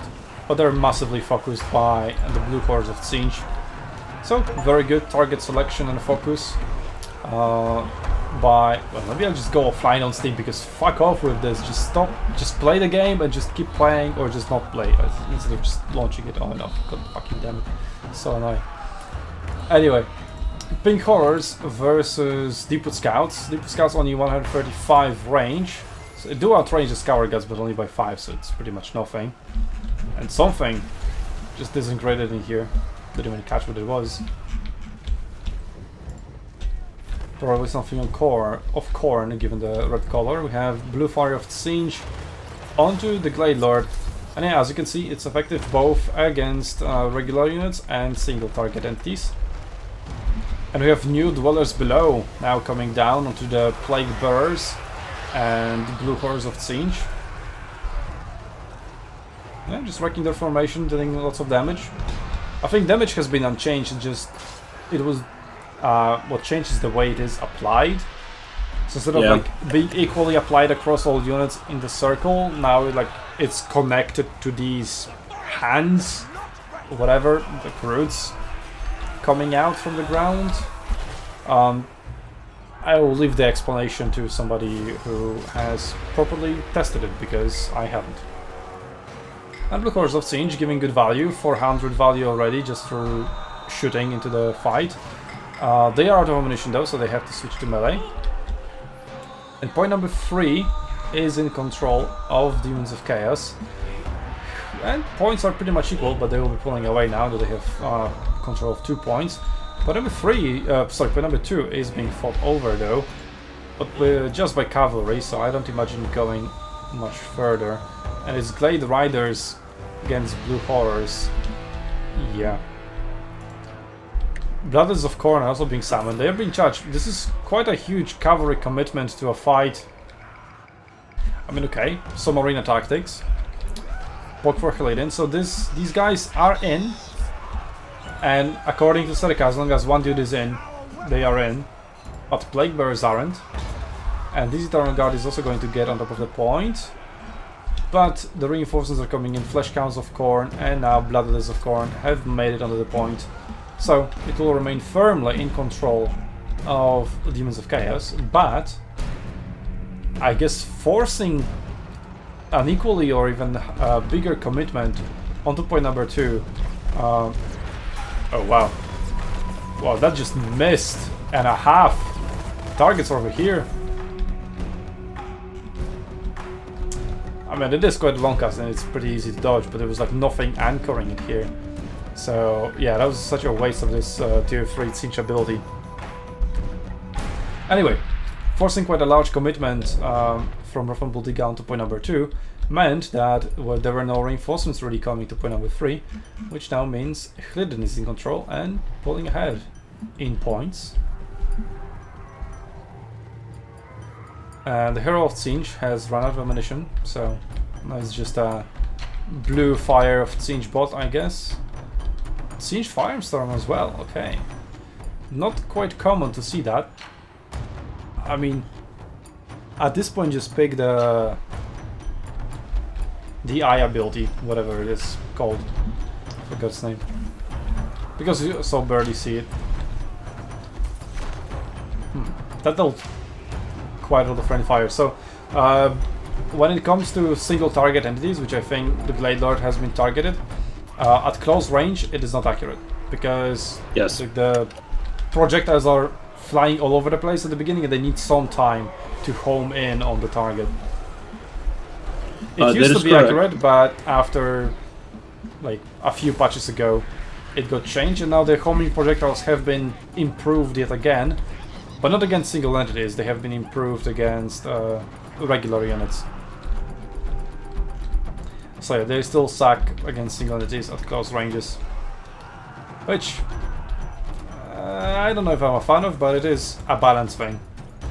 There you go. So miscast over here, I think, but he didn't take any damage.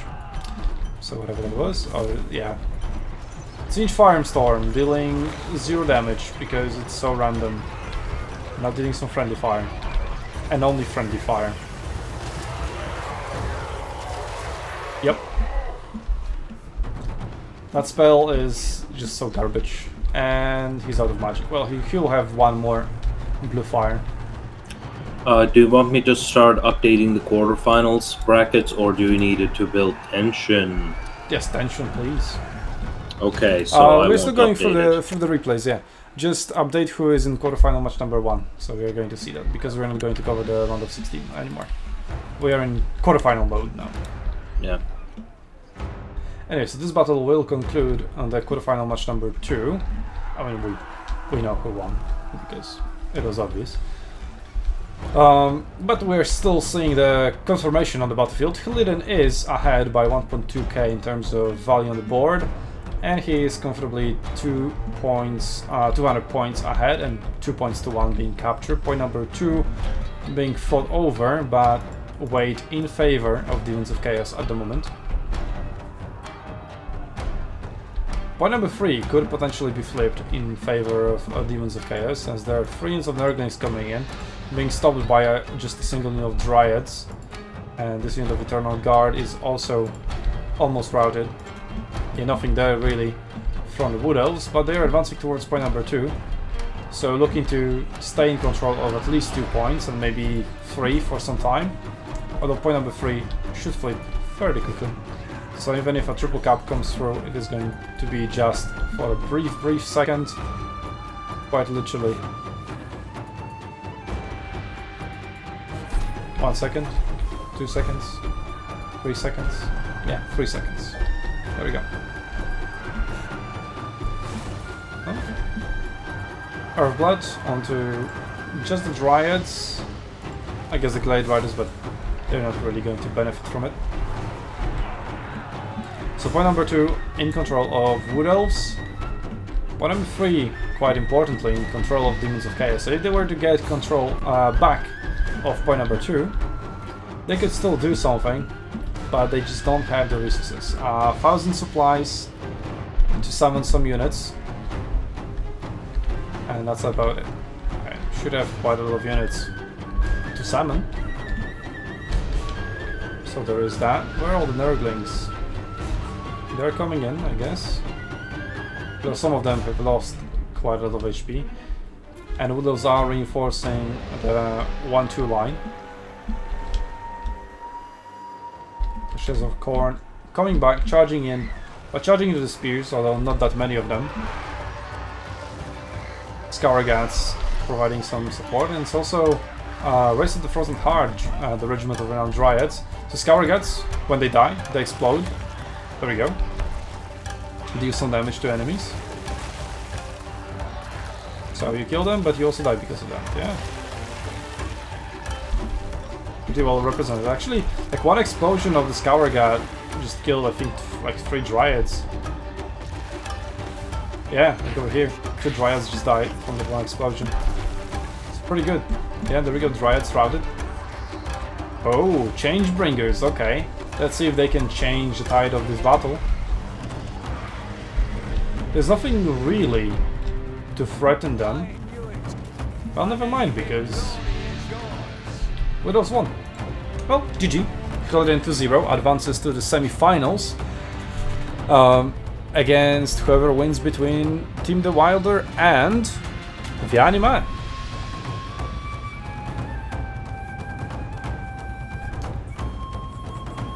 Okay, so Via Animae won against Azek Arimem. Can you please confirm whether Azek is dropping out of the tournament or continuing? Sure. So then we know what the situation is in the lower bracket, because we have 3 players in the 9th place bracket at the moment. Did he say anything that he's dropping out? No, but please just confirm it, just to make sure. Sure. Because the 9th place bracket, round 2 match 2, has gone underway already. Yeah, so just so we know if we need to switch it to best of 5 or not.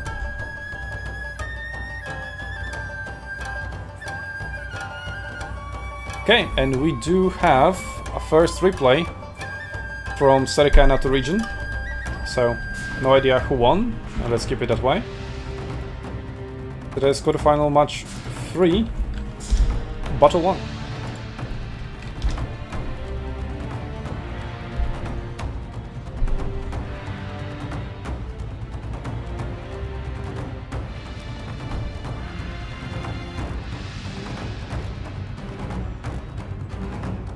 Setting is good in this matchup. I haven't seen sighting, sadly. Okay. Let's go. Serica versus Outer Region. We have Slanesh versus Grand Cafe, but no sighting. You have Yuan Bo though. Yuan Bo versus Prince Zigwolf, the Magnificent.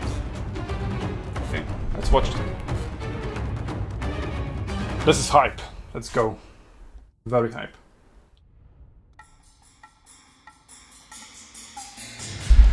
I should probably close that window, by the way. Which I said I would do so long time ago.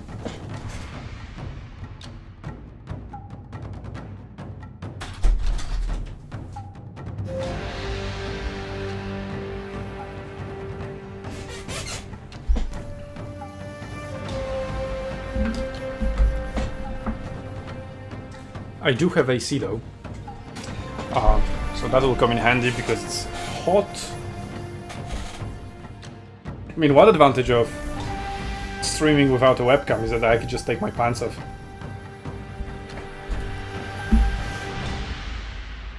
I have everything off except pants, so to bring balance to the universe. Yeah, like yin and yang. Yes, exactly. One is streaming without pants and the other one has only pants. Only pants. Well, the thing is, I don't really know if AC is going to be heard on stream, but from what I've tested in the past, my microphone doesn't really pick that up, so it should be fine and we're spinning. Battle of Itza, classic CM up. Okay, and the battle lines have been drawn and they're already advancing. Big advantage to Nerexa, 1 gold ahead somehow. Point number 3, quickly being captured by Murders of Slanesh. Onyx Crowman and Peasant Horsemen, well not Onyx Crowman because they're flying, but Peasant Horsemen are capturing point number 2. Point number 1 also Murder of Slanesh, or a Horseman of Slanesh, so there we go. Very quick caps, only 30 seconds into the battle. And that's already Devoted Murders of Slanesh with Hell Scourgers. Yeah, so 3 units regular, or even 4, and then even more Hell Scourgers in here. Yeah, just Devoted Murders, no Chaos Warriors. Oh, Yuan Bo, yellowing in. Zigwolf is coming out to meet him. I mean, Zigwolf brought friends, Yuan Bo is yellowing alone. Is this Aragorn? Oh, that's a spell. It's not Comet of Cassandra, is it? I mean, it looks like Comet of Cassandra, so might as well been. It is Comet of Cassandra, here's that one. Okay. Well, that's pretty good because that pretty much wiped out the Devoted Murders. And singularities don't really care. So, 6 out of 10 cast, I guess. Haha. I am also casting. Okay, triple cap for Slanesh. It has controlled the middle. Yuan Bo continues to solo 3 single entities, and he's not doing well in that regard. And a unit is being summoned. Demonettes of Slanesh. So 2 minutes spent in melee already? 2 minutes is the battle. Maybe it's just 1 minute. Yeah. I don't know. Anyway, Peasant Horsemen versus Marauders, and well, Marauders brought some melee infantry friends. So Peasant Horsemen just took damage and did nothing. So a good trade there for Outer Region. And yeah, Outer Region firmly in control of the battlefield, controlling all 3 points. As the battle line is drawn pretty much across the middle, still plenty of things can happen. Great Long Marauders, quite an expensive unit. Summit now, but do they have any decent targets for themselves? They aren't anti-large or anything, so all they can do is just provide some rear charges like that. And it is quite effective, but just keep in mind they do have poison. We have Onyx Crowmen, who are going to be providing the Harmony buff, very, very important. Yuan Bo continues to YOLO after Sigvald. Sigvald doesn't care, he's still full HP, but Yuan Bo just has a vendetta against him, or I guess against his cultivars of Slanesh. Yeah, that's kind of a waste of time. Sigvald is basically Chaos's Vlad. Yeah, I mean, unless you overwhelm him with massive numbers, you're not killing him. So, might as well just not try. Anyway, Peasant Horsemen are coming in, catching Marauders of Slanesh, possibly then switching over to some recharges, but now those are Chaos Warriors, so heavier weight, much more difficult to deal damage to them with a charge. We also have Prince of Perfection and regular devoted Marauders of Slanesh on point number 1, firmly holding that point for Outer Region, who is even more pulling ahead in terms of value, 3k ahead now, after summoning another unit of Seekers of Slanesh, actually. So, quite a valuable unit. Let's see how much it will be able to achieve. Yeah, Peasant Horsemen obviously not doing too well, but well, they did manage to rout some devoted Marauders, so there is that. Long Marauders are here in just in a prolonged melee. Although previously they charged devoted Marauders, so I guess this is like their second charge. We also have Jade Warriors here, so they have armor piercing. Anti-latch, which isn't being used, but armor piercing definitely good against Chaos Warriors. And Sigvald has been surrounded with crap units, but still, that's something. Some of them have armor piercing, which will come in handy given that he has 110. But looking at his HP bar, he literally doesn't care. He loses 8 HP, he just regenerates it. Yeah, that's why he's not worth killing. Yeah. Oh, you do have Iron Hell Gunners. But yeah, given that he's tiny and surrounded by infantry, and given that the Iron Hell Gunners are being charged by the Seekers, or Hearst Riders, well, Empress Crowman coming in at the very, very last second to save Iron Hell Gunners. And I have Jade Lancers who come in as well, but the Hearst Riders are getting wrecked. But Seekers now are charging the Iron Hell Gunners, and Jade Lancers just kind of allow that. Maybe just okay, Iron Hell Gunners, they're not going to achieve anything, let them just serve as anvil, so that we can use hammer charge with Jade Lancers. Has it worked out though? Somewhat. But looking at the value, Outer Region, massively ahead of Serica. Yuan Bo only at 1.2k value, and yes, Sigvald just very, very happily took that fight. Got the same value as Yuan Bo, but he's at full HP, whereas Yuan Bo is almost dead. And Serica admitted defeat. 1-0 for Outer Region. And Serica is a SUNTZU tournament winner, right? Yes.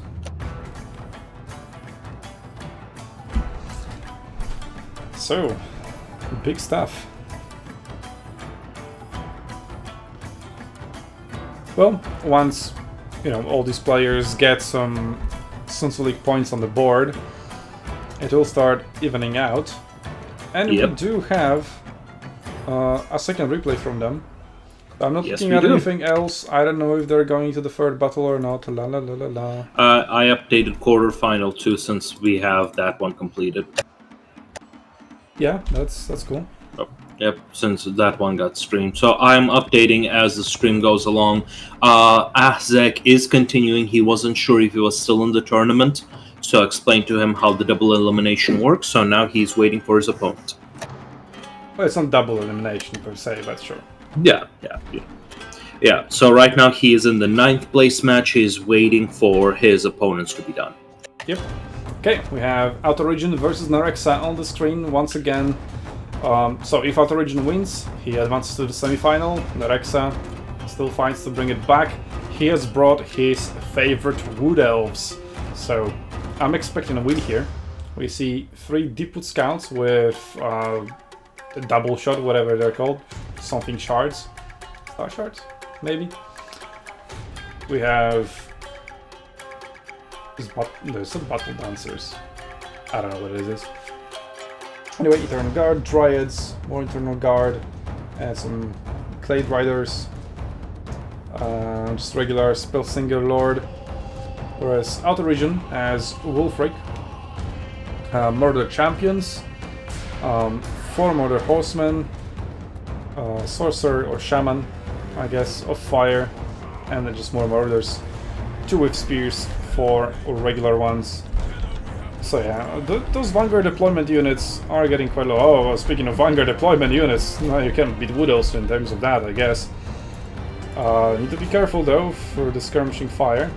Yep, Graveira is already suffering some damage. But Deepwood Scouts with Swift Shiver Shards. Yeah, try to remember that. Are responding with their own volleys, but I guess missing largely.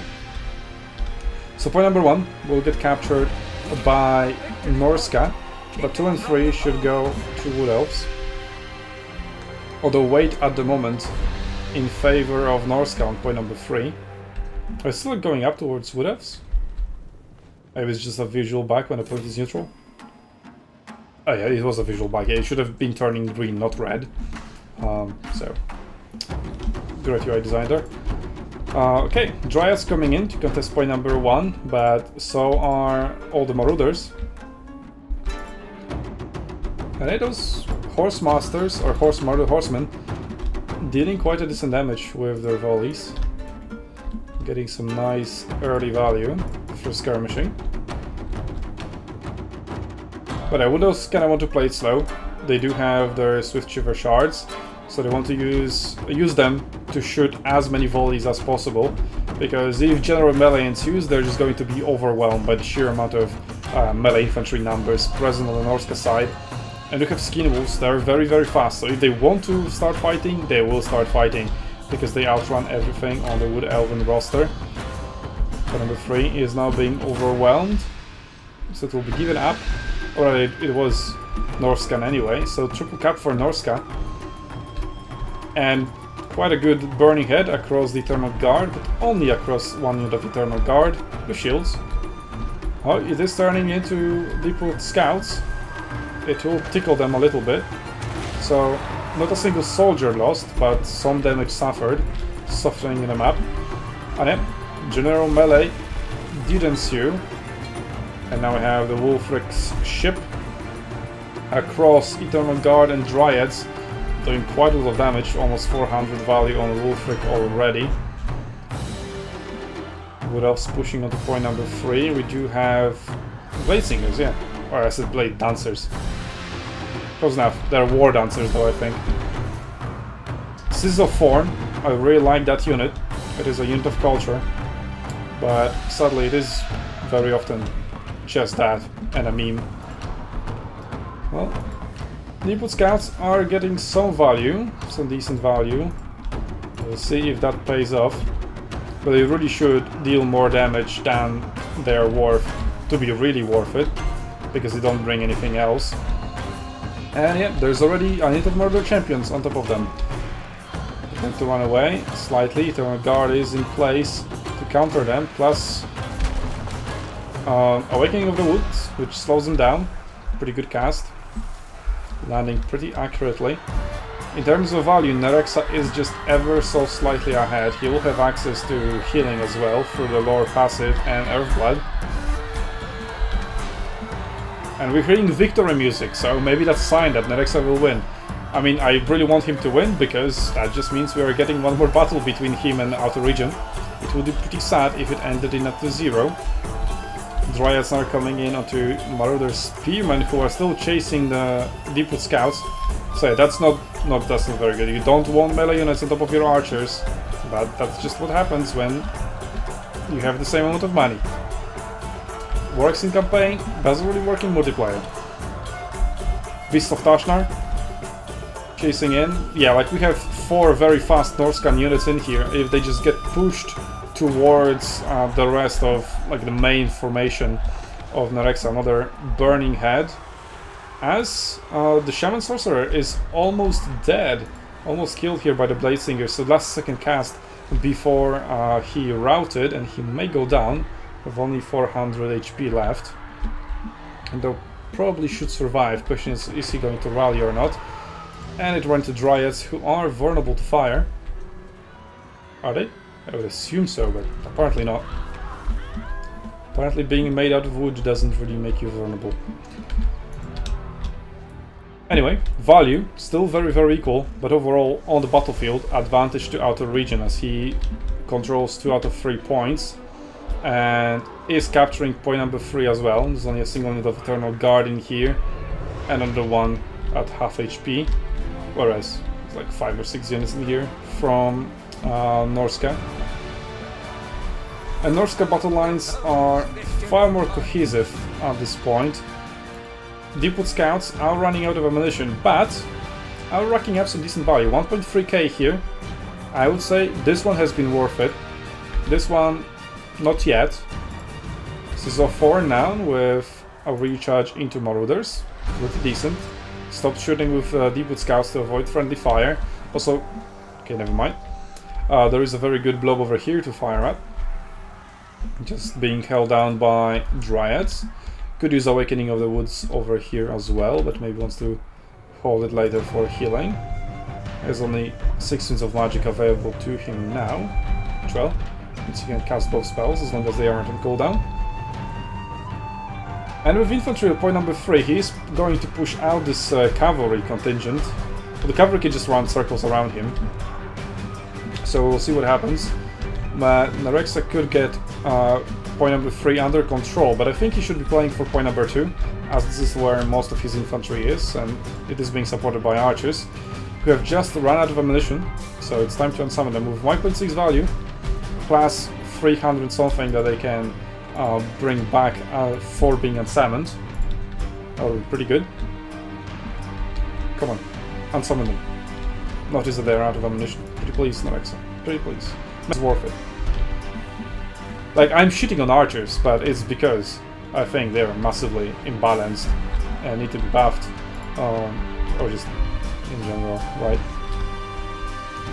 No, that is true. Archers in general. Nerexa did manage to make those archers work, which is very rare. So, double props to him. Now landing a very good volley into this Murder Horseman. Yet another Wolfric cast of that ship ability. I thought I saw it for the 3rd time, but I think there are only 2 uses, but, well, maybe I was mistaken. Either way. But yeah, that pretty much wrecks the Eternal Guard in here. Plus dealt some damage to the other Eternal Guard as well, I believe. Cavalry is running circles, landing some double charges onto almost dead Eternal Guard, which is not routing, so also quite impressive. A small Eternal Guard is coming. Point number 3 should be secured by Wood Elves, and it is looking like a triple cap for Nerexa now, or Serika. The Murder Horsemen finally just trying to go through the gaps and go after the archers, something that they should have done way earlier, and are doing it just now. Another Burning Head, but yeah, Shaman Sorcerer either got unsummoned or got killed and summoned again. Either way, he's back with full HP. And still with some decent amount of mana to use, so we're going to see a few more Burning Heads, as Norska is finding a counter push. And Norska is still massively ahead in points, but Nerexa is going to claw the back relatively quickly if he hangs on to his triple cap. Oh, and his Spell Singer, holy shit, Spell Weaver, just within few seconds lost 1/3 of her HP against Wolfric. And Hunter of Champions has come down just now. I thought it was on earlier because it must have been, right? But no, that was without Hunter of Champions somehow. Okay, that was massively impressive. On the other hand, not much mana left for Serika, just 2 more casts of either spells. Trying to unsummon Deepwood Scouts right in front of the enemy, but the enemy isn't going to disrupt that. There is another unit of Glade Guard with Starfire Shafts caught in melee, although these units are routing.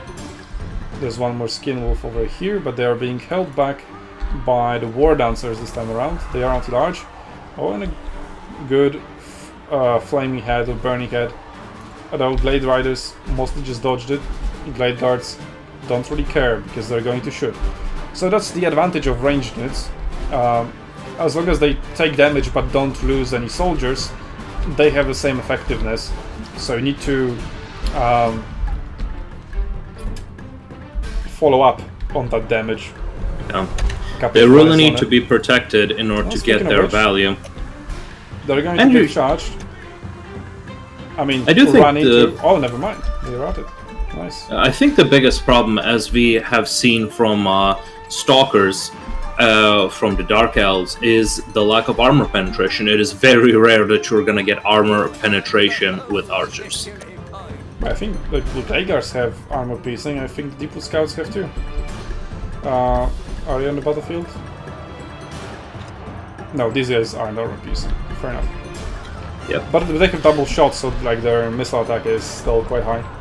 Yeah, it is, especially against non-armored units. Oh man, yeah, they will shred. Oh, another Burning Head, just not turning into the archers. Just unlucky there. Let's say this was a zoning, and yeah, Nerexa just read it. Norscan Ice Wolves, so yet another fast unit, but now there's plenty of Glade Riders with spears on the battlefield, so they can intercept all the fast units. And the Wolves are going to go for a recharge into the Eternal Guard and to be supported by more Spearmen in incoming cavalry battle. There are some Dryads in there too, but mostly Norscan Ice Wolves are still getting caught by that charge. But I imagine this point could go, like, as long as this cavalry gets defeated, which it should be by Murder Spearmen. So it should go to Norska. And Norska has also reclaimed point number 1, but not for long. It's going to be recaptured any second now, and we are back to a triple cap for Nerexa, which he pretty much needs to. Yeah, but lots of gaps in the late game, so archers, decent in the early game, I guess, as long as you can keep your lines intact, but afterwards, I guess especially against Norska, which has just so many fast units, you're just not going to get the value out of them. This is a 4 though, 1.4k value, very decent. All spells used as well. I wonder if you cause damage with Shield of Thorns, does that damage get is counted here or not? Ooh, Friendly Fire kills 9. And somehow, in a massive twist of fate, a Spellweaver beats Wulfric in a 1v1 in melee. What? 37 HP on Wulfric. And there we go, he goes down. That's an interesting turn of events. I mean, Wulfric suffered massive damage like earlier on in some melee fights, don't remember exactly what that was. But yeah, Spellweaver survived and came in to finish the job. Have her revenge. We have a Pharaoh Manticore. Yeah, diving after the Spellweaver, but Spellweaver should be able to run away. 94 speed versus 81. Quite easy. But Manticore is a very cheap source of terror routing. But, well, these units aren't... Okay, well, this one is wavering. It is terrified, yeah, so it has been terror routed, so it is some value from the Manticore that way. Glade Riders finding a charge in the Murder Horseman, not counter-charged, as Outer Region didn't notice that, and yeah. And Nerexa already overtook Outer Region in terms of points, still holding pretty much the same advantage, more or less, maybe extending a little bit in terms of value on the battlefield. So I guess Outer Region should give up anytime now, so I'm really glad that Nerexa got to play Wood Elves and also won with Wood Elves, and also on top of that by using archers. So Massive points to Nerexa for that. Looking forward to the third battle, which if we get, I'm just going to immediately watch it. We're going to have the entire quarterfinal between Nerexa, Serica, and Outer Region back to back, I guess, or back to back to back. Some big routes coming in for Wood Elves, but they're also quite present on point number 3. And only 1 minute away from victory. I guess Outer Region is not going to give up until the very end. But even if he captures like 2 of the points and delays the victory of Nerexa, it is still quite inevitable. Not with this kind of advantage on the battlefield. We have Eternal Guard holding point number 1, Dryads and more units holding point number 2, and quite a lot of units holding point number 3 as well, or just at least being around it. Oh, Spellweaver going for another single entity kill. Spellweaver versus Shaman Sorcerer. He gets knocked down, then gets up again. And now surrounded by Wild Hunter of Kurinos. Yeah, they're going to finish the job very quickly. And there we go, victory for Nerexa. I haven't noticed if it was through the points or if Outer Region gave up, but either way, it was very close to either of these outcomes. So well played, victory for Nerexa on Wood Elves. And I would say that's why you should ban it against him, but I don't want it to be banned against him because, well, then we won't see Nerexa on Wood Elves, and I want to see Nerexa on Wood Elves, so please don't ban it against him. Anyway, let's go to Discord, see, we do have match number 3. So, I'm downloading it, I have no idea who won, let's go. This match is also very hype, so Outer Region providing quite a lot of entertainment for us on this stream. Even though he isn't streaming himself. Okay. Ogre Kingdoms versus Beastmen and Incarnate Elemental Beasts in reinforcements. Okay. We also have Sky Striders in reinforcements, 2.3, 1.9. This is going to be difficult to summon, plus Minotaurs 1.2. It's all expensive units in the reinforcement army for Nerexa.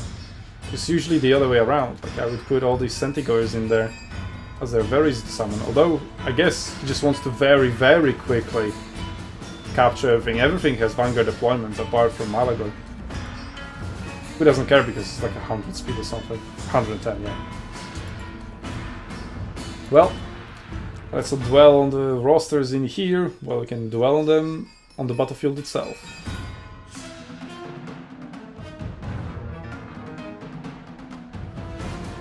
Outer Region, just regular Slaughter Master, I imagine, of beasts, because obviously. And yeah, lags. Great, now I don't see half of the army. I see Ogre Bulls and I see Noblar Trappers, which obviously I do. I think there were some Lead Belchers. Okay, right, the game crashed. Okay, well, yeah.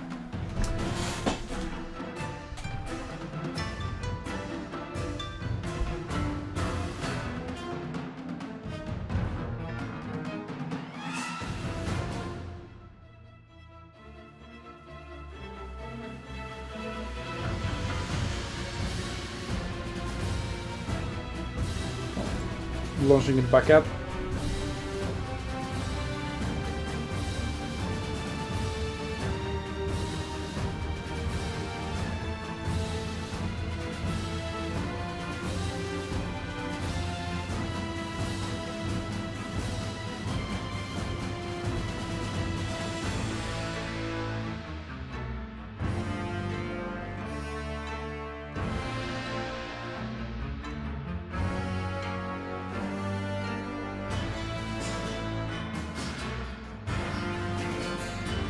Okay, I have also, I think, disabled the notifications that are popping up constantly. Okay, let's get into that battle. A little bit of a delay. Now we can see the army of outer region. So, Slaughtermaster of Beasts, I assume, not going to hover over that. Iron Guts, 2 lead bow, Auger Bowl. I just imagine more is in reinforcements. And classic Noblar spam. Quintuple Noblar Trappers and triple regular Noblars. Probably still 2 more in reinforcements because you just really want to have maximum amount.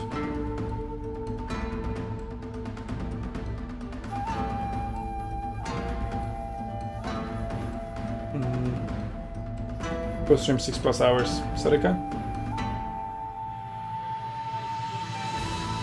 Well, this is also probably going to take 6+ hours, especially since the entire round 1 was all tiebreakers. Never had that happen. Usually it is all 2-0s, but now it's all tiebreakers. So pretty hype. Already shows just how high level, or just at least very close this is. But the battles we've seen, they're all pretty good. We had some good battle archetypes as well. Really happy with the Wood Elven win with archers. Plus, we've got that epic Nurgle versus Demons of Chaos. It was? Yeah, I think it was Nurgle versus Demons of Chaos. Yeah, battle. So yeah, just running through point number 2, just capping it on the way. I'm not going to go all the way to point number 1. I guess it would be better for this kind of build if the capture points were in a one horizontal line, or rather than in a triangle arrangement, but they're going to go for it anyway. Auger Bulls are going to get wrecked by some throwing axes. Lead Vultures could respond. And they somewhat are. They're being debuffed by... yeah, Flock of Doom upgraded, being cast on them. I mean, yeah. Okay. Oh, charge against Sendigors with throwing axes, but the point has been secured. So it is going to give start giving points to Nerexa. Let me see, Malagor. Yeah, 400 value on that Flock of Doom. That was really good. Just massive spam of Sentigors. Yeah, I think Serika saw that build, somebody used it against him, and he became a big fan from the stream I've watched from him like 2 days ago or something. Yeah, Noblar Trappers, they're going to be very easy surrounded. These Sendigos with throwing axes could go in, but I think they have dived too deep. Now they're in a forest, about to get attacked by the Saber Task, who have now been spotted. Ungo Spearman Herd isn't really fighting. There's a little bit of micromanagement from Serika. It is a very high skill intensive build because you have so many fast units. Like your fingers like really need to be on top of that, or even whole hands. So yeah, value advantage to Outer Region early on as he controls the center. It is really difficult to have big, good staying power with just a bunch of cavalry. This cavalry is bad in prolonged matchups, and you don't have pretty much any infantry for prolonged matchups. But he's a good target for another Flock of Doom. 680 value on Malagor. 9 uses of magic, so oh, there we go, that's on the Flock of Doom. Possibly a better target here. 3 units would have been caught by that instead of just 2. And we have Sentigors of Tsinj this time around, so they do have a little bit of a barrier. Malagor providing a very nice anchor. They could pull out and suffer no damage, but they're not pulling out. And they're getting wrecked by the traps now. Yeah, point number 3 in control of Ogres, but point number 1 still in control of Beastmen.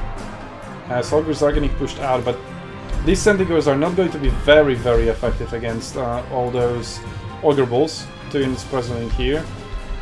And the only anti-large they have is crappy Ungo Spearman Herd. More Sendigors of Tsinj. They are very expensive units to summon from reinforcements. That's going to be a problem for Serika, I think. It's really difficult to keep reinforcing his army. And once he starts losing the early value that he has in the battlefield, which is going to happen fairly quickly given all the Sentigors, Yeah, I'm not sure about that arrangement, let's say. I would put all these cheap Centigores in the reinforcements, and like the Incarnate Elemental Beast. Although, is it really good against Ogre Kingdoms? Not too sure about that one either. Well, Malagor is getting pretty good value. Slaughter Master is also equipped with Flock of nowhere near as good value. And now whose Flock of Doom is it? It's Malagor's. Yeah, we're wrecking these Noblar Trappers pretty nicely. And they are being buffed. Massacre. Is this an army ability? I don't think so. Well, not gonna dwell on what it is. Either way, the point is that point number 3 is in control of Ogre Kingdoms. So you might see a similar scenario evolve where Nerexa is going to hold into the points while still being down in value. 1.2k down, so not that much, but it will become more and more significant, I believe. There will be fewer and fewer good targets for Flocks of Doom as well. Well, Centigores are pretty good at clearing the Noblar Trappers, so at least there's that. But there's nothing really that can deal with Iron Guts. Yet another Flock of Doom in here against Noblar Trappers and the Slaughter Master, so the Master doesn't really care, he is healing. As long as he stays in melee. And yeah, the problem is how you deal with the Iron Guts. Do you just avoid them permanently? Should throw axes at them? Well, now that Srika has lost the cheaper Centigores once, he can start summoning them. There's a massive bunch of Saber Tusk pack on point number 1, getting control of that. Point number 2 is also being capped, so more and more Centigores, it's just all cavalry.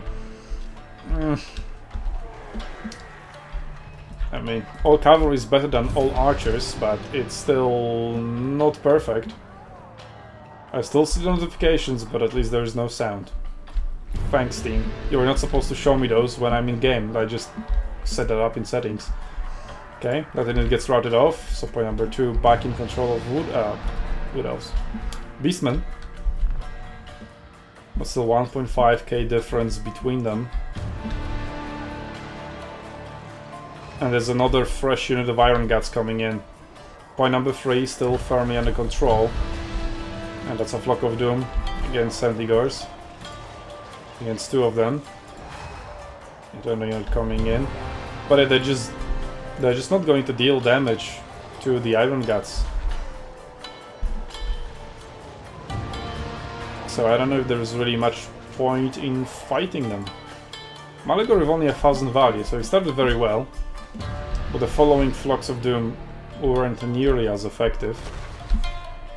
And now with 2 points under control of Outer Region, he seems to be poised to win this battle with over 2k value advantage already.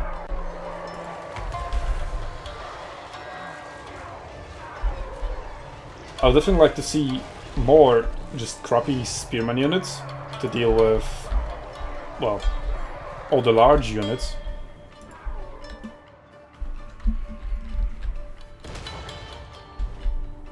I guess good idea to die with Malagor after the lead burgess, so at least they can shoot him. Bigger bulls coming in, yeah. They'll make short work of Malagor if he doesn't get out of there. He does get out, but now lead burgess can shoot him in the back. But he's very, very fast, so he can easily dodge. And even if he doesn't, he'll just run out of the range. But he's certainly back in. And the Centigores, they're just unable to do any damage of significance to Ogre Bulls. Not to mention, definitely not Iron Guts.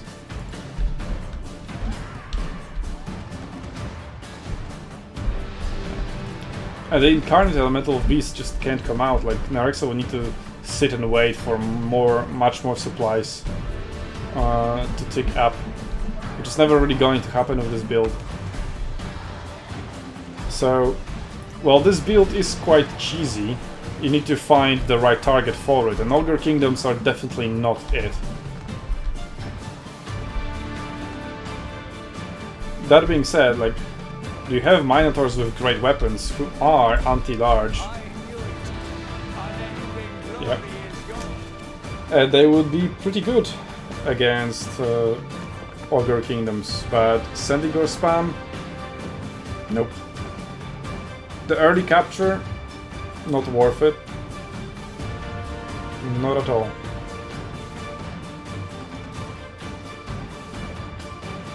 Yeah, just not enough infantry. Yeah, we had monitors, could have never summoned them. Because, like, you started losing, so you need to quickly summon some fast units, so you keep summoning Sentigors. But it just fuels the spiral of you are losing faster and faster and faster, because you don't have any units to hold on to the terrain you have gained.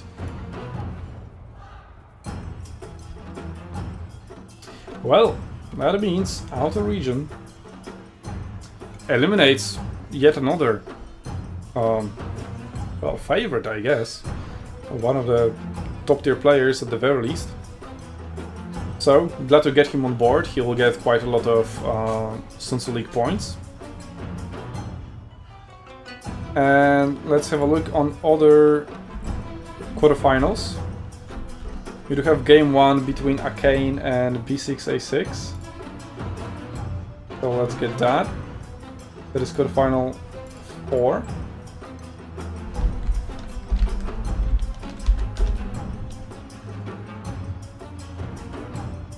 Do we have a second battle as well? We do have a second battle as well.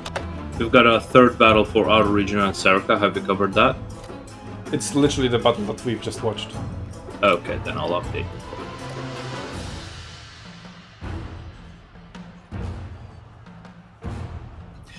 We just got the Arcane and Yep, B6A6, so if you want to do downloading that. it now, and I'm looking at Vianima versus Team the Wilder.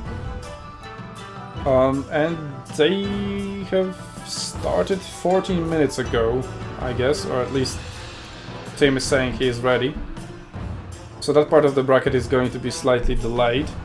So yeah, quarterfinals. Well, quarterfinal match number 2 and 3 are concluded. 4 you can cover number 4. might be concluded. Yes, that's what I'm going to do because it's the only thing I have. Go right ahead. Yeah, it could be 1-1. I know the result, but I'm not going to tell it to you. Could be 2-1s. If you know the result, then you know. Okay. Either way. It's good.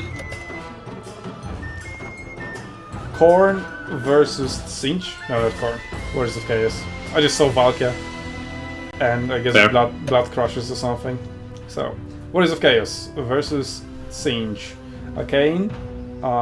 He got second place in the tournament. Serica won, and Arcane has always been up there. Just maybe not like... God fucking damn it, another crash. Yeah, it might be caused by the UI mod, but the UI mod itself is just so good. I guess when it's replaced, it doesn't really bother anyone. But I did say like the finals should also be with this mod. So considering that it is most likely this is causing the crashes, maybe we'll play without the mod. I was also considering watching the finals through replays as well. But I'm not sure. Like that live feeling for finals is quite important.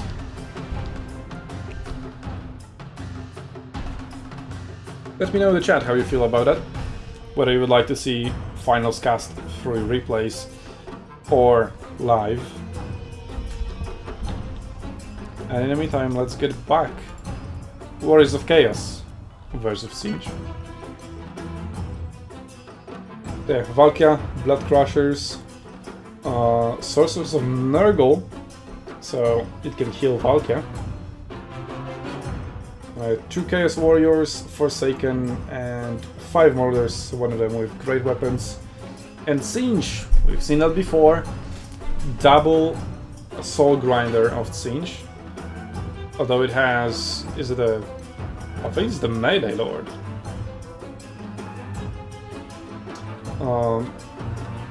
But it would be weird to not bring any Magic Caster unless it's in the reinforcements. Serika saying would be in favor of wife finals.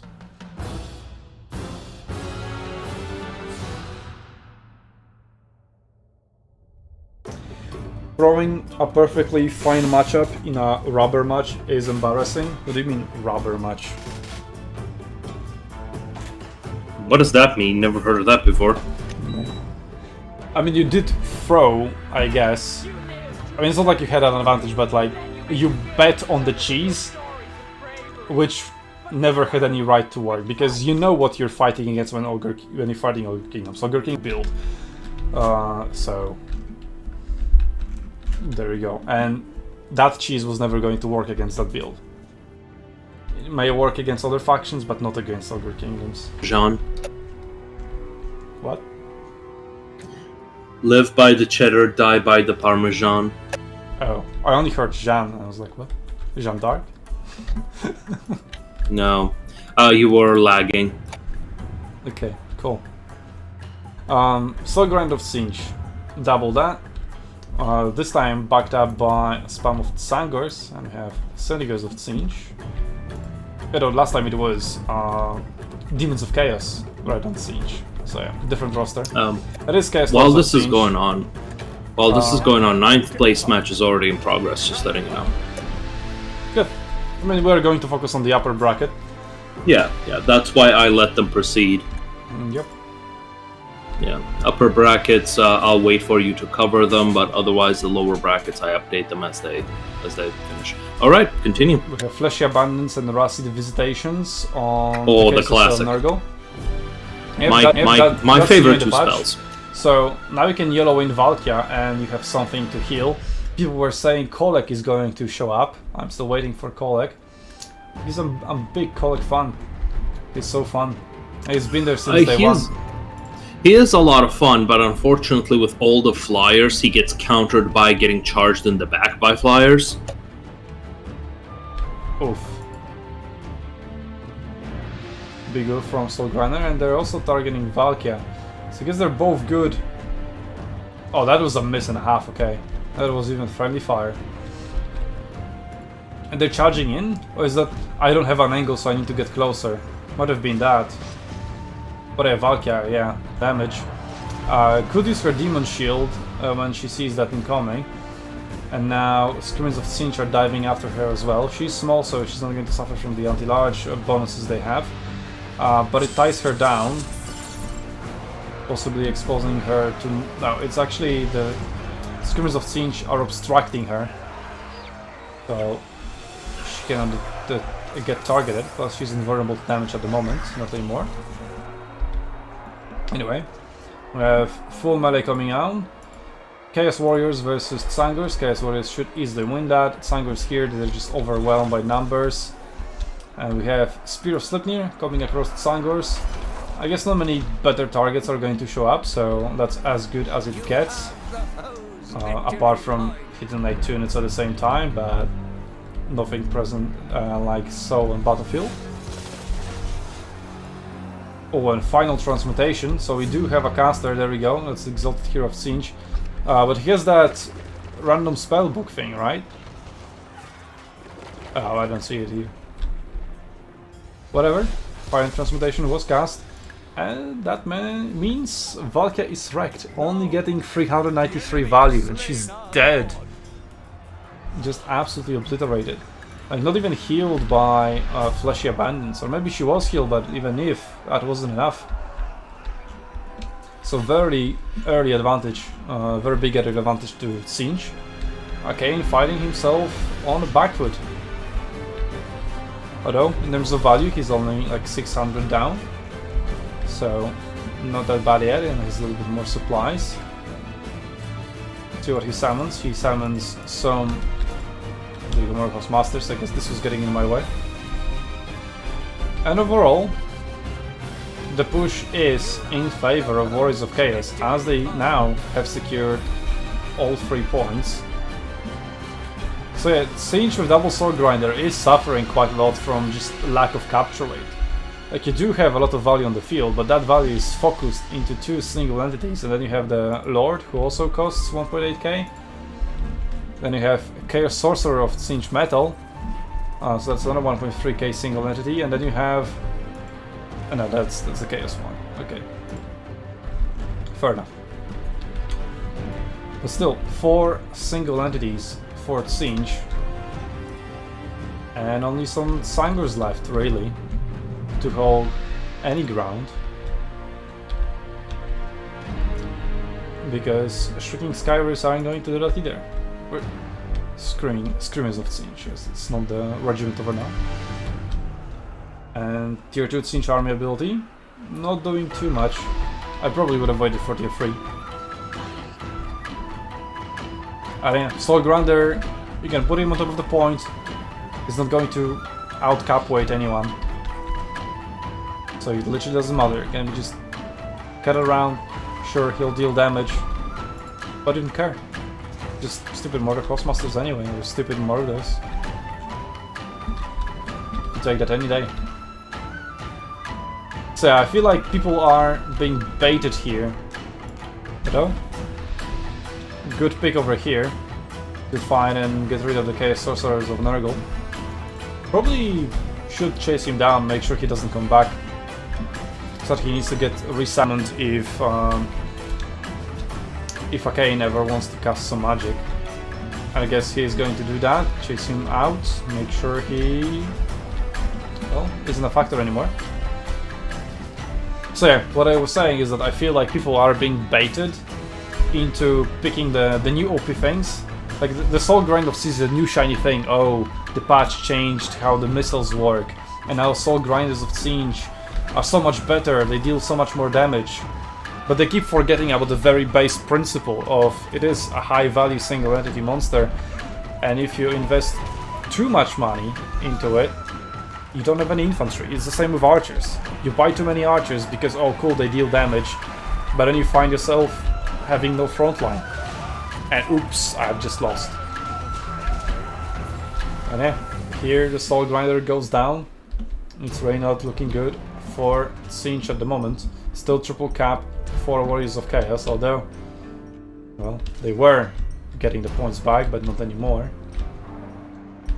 Oh, sorry, Siege was getting the points back. We'll probably get point number 1 back somehow, events. Point number 2 could also be on the cards. The value difference isn't that big, but the supply difference is also 700, so in total it's like 1000. And Valkyrie is back. And back with Spear of Sleeping across Centigrades of Siege, just wrecking half of their HP. And yeah, that's big value swing for Arcane. Those Centigrades are gone, wiped out within a matter of seconds. I feel Valkyria should just take the fight against Chaos Lord of Siege. She should win. But easily. He is considered big and Valkyria is anti-large. It's like an 81 attack against him. He has 54 defense. Yes, so that would count for something. Ooh, Final Transmutation. That is pretty big. Hitting 3 units. Well, not for full duration. Valkyria didn't care. Fleshy Abundance upgraded. She's full HP and she's still healing. But why isn't she taking the fight against Chaos Lord of Siege? Also, I mean, I guess they are trying, but they're just dancing.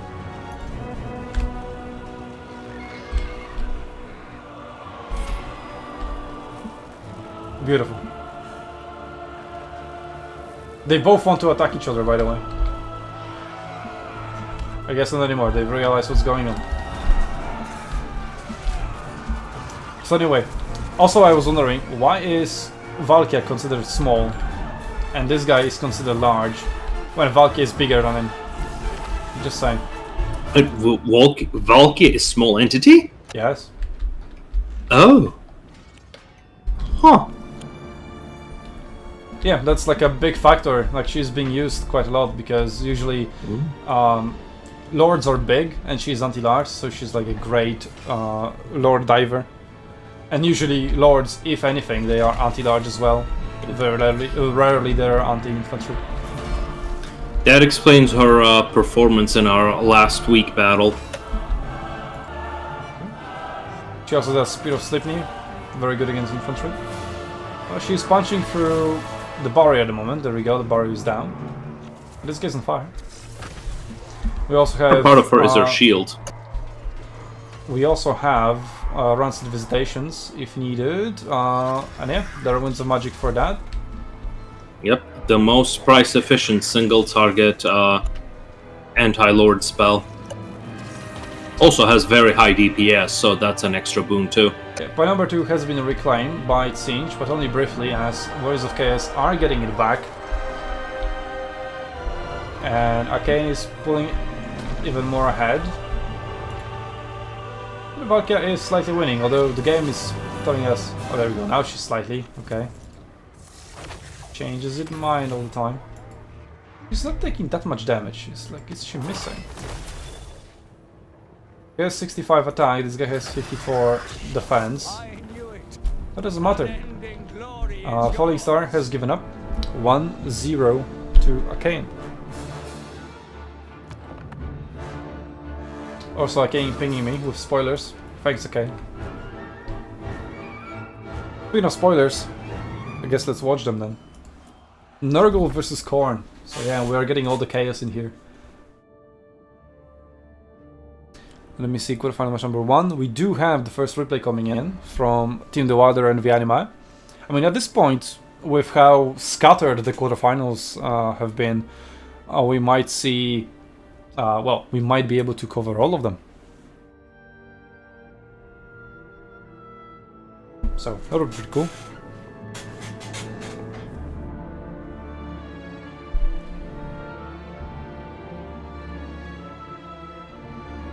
Well, Serika is still fighting for 5th place at most. And whatever the outcome is between Team the Wilder and Vianima, he'll face the loser of that. So, still pretty decent enemies in there. Rofran Buldiga has given up. So actually whoever loses between Vianima and Team the Wilder is going to get a bye there. Serika is going to face the loser of this in the 5th place bracket, round 1. Okay, so we have Kugath Plaguefather versus regular Herald of Khorne. Sounds much less epic. Thanks, Falling Star, for not picking a legendary lord. Anyway, he did pick Chosen of Khorne. Now that's much more epic. That's new. Double Chosen of Khorne, and then Hellforge Host, Exalted Bloodletters of Khorne, Regiment of Renown. She's gone all quality. So yeah, that's pretty much all his units. 3 Chosen, Regiment of Renown, Exalted Bloodletters, and Forsaken for good measure, and Spawn of Khorne. That is, why not? I would prefer Minotaurs, but I guess Spawn is slightly cheaper, so probably couldn't afford Minotaurs at this point. Well, and in terms of Nurgle, it is Nurglings. Could have fought Pestigors, and then a bunch of Marauders and some Plague Augurs with great weapons. That's a new unit. And just more Marauders. So very standard for Nurgle. Kugath Plaguefather maybe isn't very standard. Does he have Rancid Visitations? That's the question. He doesn't. So Rancid Visitations would be super effective against Chosen and Bloodletters. But it isn't present, so Stream of Corruption is the only thing that could deal damage to them. It is 100% armor piercing though, so should still be quite effective. And very cost effective given that it is only 5 mana or Winds of Magic. And the 300 value to play Kugath already through his artillery capabilities, I guess. Stream of Corruption across here would be very good. Didn't go for it. Anyway, we've got Minotaurs of Khorne, there we go, versus Marauders. Obviously, Minotaurs are winning, but Plague Augurs are coming in. New unit, they are anti-large and armor piercing. So, yeah, Minotaurs of Khorne are anti-infantry. So, Plague Augurs should definitely win this matchup, and I guess Falling Star recognizes it. He was pulling away, but I guess he realizes You cannot run away. 42 speed versus 45, 48, even when slowed down by the poison, so maybe he could have run away. Okay, you need to fix the name of this ability, not showing up. We have Kaix the Befouled, so I guess this is a new legendary hero.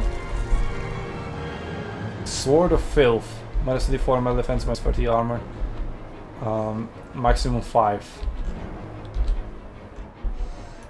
So, Kuga's still chilling. Chosen of Corn already down to half HP though, that's pretty sad. 500 value on them, not very good. Fighting against Pestigors who are much cheaper. And Pestigors, they're somewhat armor piercing. They have poison, so the percentage debuffs. I mean, okay, everybody in Nurgle's roster has poison, so it's not like it's special in any way. These guys have activated their Hungering Blades though. Having killed already 134. So yeah, they're doing pretty well. They're massive, like just glass cannons. Maybe not necessarily glass cannons, they have 60 armor, so that's not that bad. Well, Stream of Corruption against Chosen of Corn, and yeah, that deals very decent damage to them. Almost wiping them out.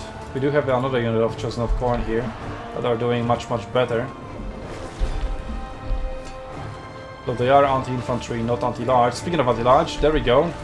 Minotaurs of Corn with great weapons are going to be very effective against Kais, very effective against Plaguefather, who is just choosing himself to go in there. He does have a massive HP pool though, so he doesn't really need to be afraid, not at least at the moment. And other horsemen of Nurgle have been caught in a pincer maneuver in here, trying to get out and mostly managing to do so against the Flesh Counts of Corn and some Chosen. So point number 1 will be flipped in favor of Corn. It's about damn time because Nurgle has already ramped up 750 points, so almost halfway there. And point number 2 could potentially be flipped in favor of Nurgle once again.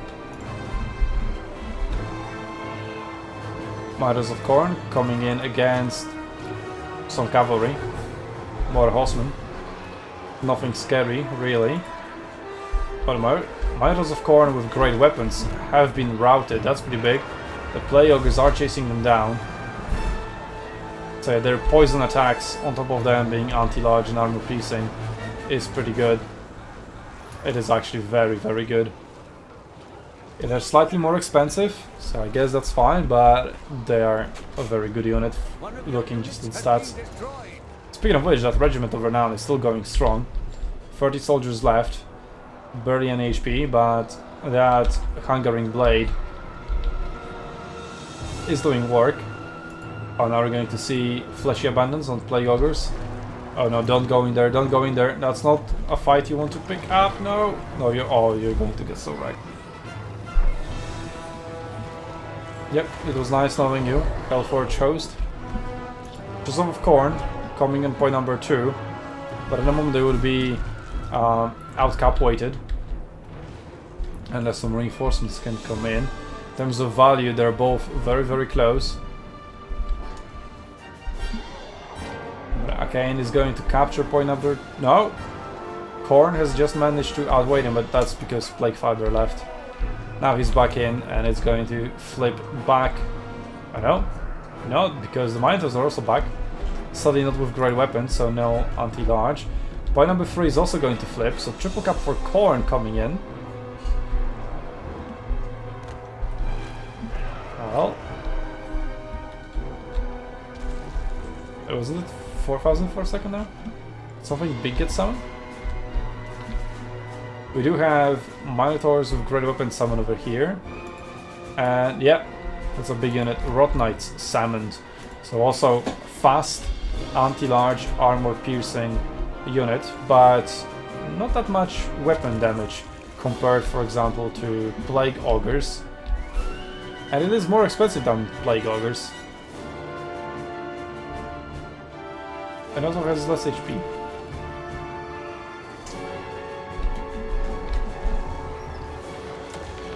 But anyway, they're doing pretty well against the Fleshhounds of Khorne, who are large, and they are anti-large after all. Wait. How did that happen? How did these guys beat the Plague Ogres? Must have been some reinforcements. But this Regiment of Renown is going places. 1.9k value already. Holy shit. Yeah, that's massive. That is an MVP unit right there. Well, Kugaf is still chilling at 12k HP, because why not? But he doesn't have any reinforcements as the Murder Horsemen are leaving him now, and he's surrounded by Chosen and Minotaurs. And there's a fresh unit with great weapons. But looks like they aren't interested in Kugaf, and instead they're interested in chasing a routed unit of Murder Horsemen. Unless they're interested in coming in at point number 1 to keep it under control. So with the triple cap, Falling Star is almost equal in value, but he is dropping in terms of gold value on the field, as the healing is coming through for Nurgle, slowly but surely. Speaking of which, not much more Winds of Magic left. Only 24-10 at the moment, ready to use. So could just spam Stream of Corruption for an army-wide healing. Let's have the passive? Yeah, there we go, choose on logo. Well, Miters with great weapons against Rot Knights, that's a pretty good matchup. And for both of them, because they're both anti-large. But lots of debuffs and Kugaf coming in. So the Regiment of Renown finally died, didn't manage to catch how much. And the Plague Ogres, they came back and finished the job with 300 HP left. Miters of Khorne shattered with great weapons. Couldn't kill Kugaf, couldn't even scratch him. And they're not here either. It's quite mismanaged there by Khorne. And now the Khornite triple cap could be very quickly reversed into a Nurgle triple cap, as they're capturing all 3 points. Point number 3 still holding on for the Minotaurs and Spawn. And Herald, I guess. There's only a single unit of Marauders. Yeah, it's going down. Some Murder Horsemen could potentially come in. But everything else, the Chosen are routed. Even if they come back, 600 HP is nothing. So that's the only thing that Khorne has left. And it's on point number 3. So point number 1 has been flipped, point number 2, literally, just now. Yep, and it is victory to Nurgle at this point. So Khorne needs to get a point back. He has summoned a unit of Minotaurs of Khorne with great weapons, which are going against Rot Knights. They're both anti-large. But I guess Rot Knights are winning this. Oh, Sword of Khorne! Let's go. Boom! That did nothing. I'm so disappointed. I mean, it is a large unit. I mean, come on! It should... like... it's an explosion, so like... large monsters should like take double damage from explosions or something, because they're larger, so they're feeling it more. But it is bringing the matchup around somewhat.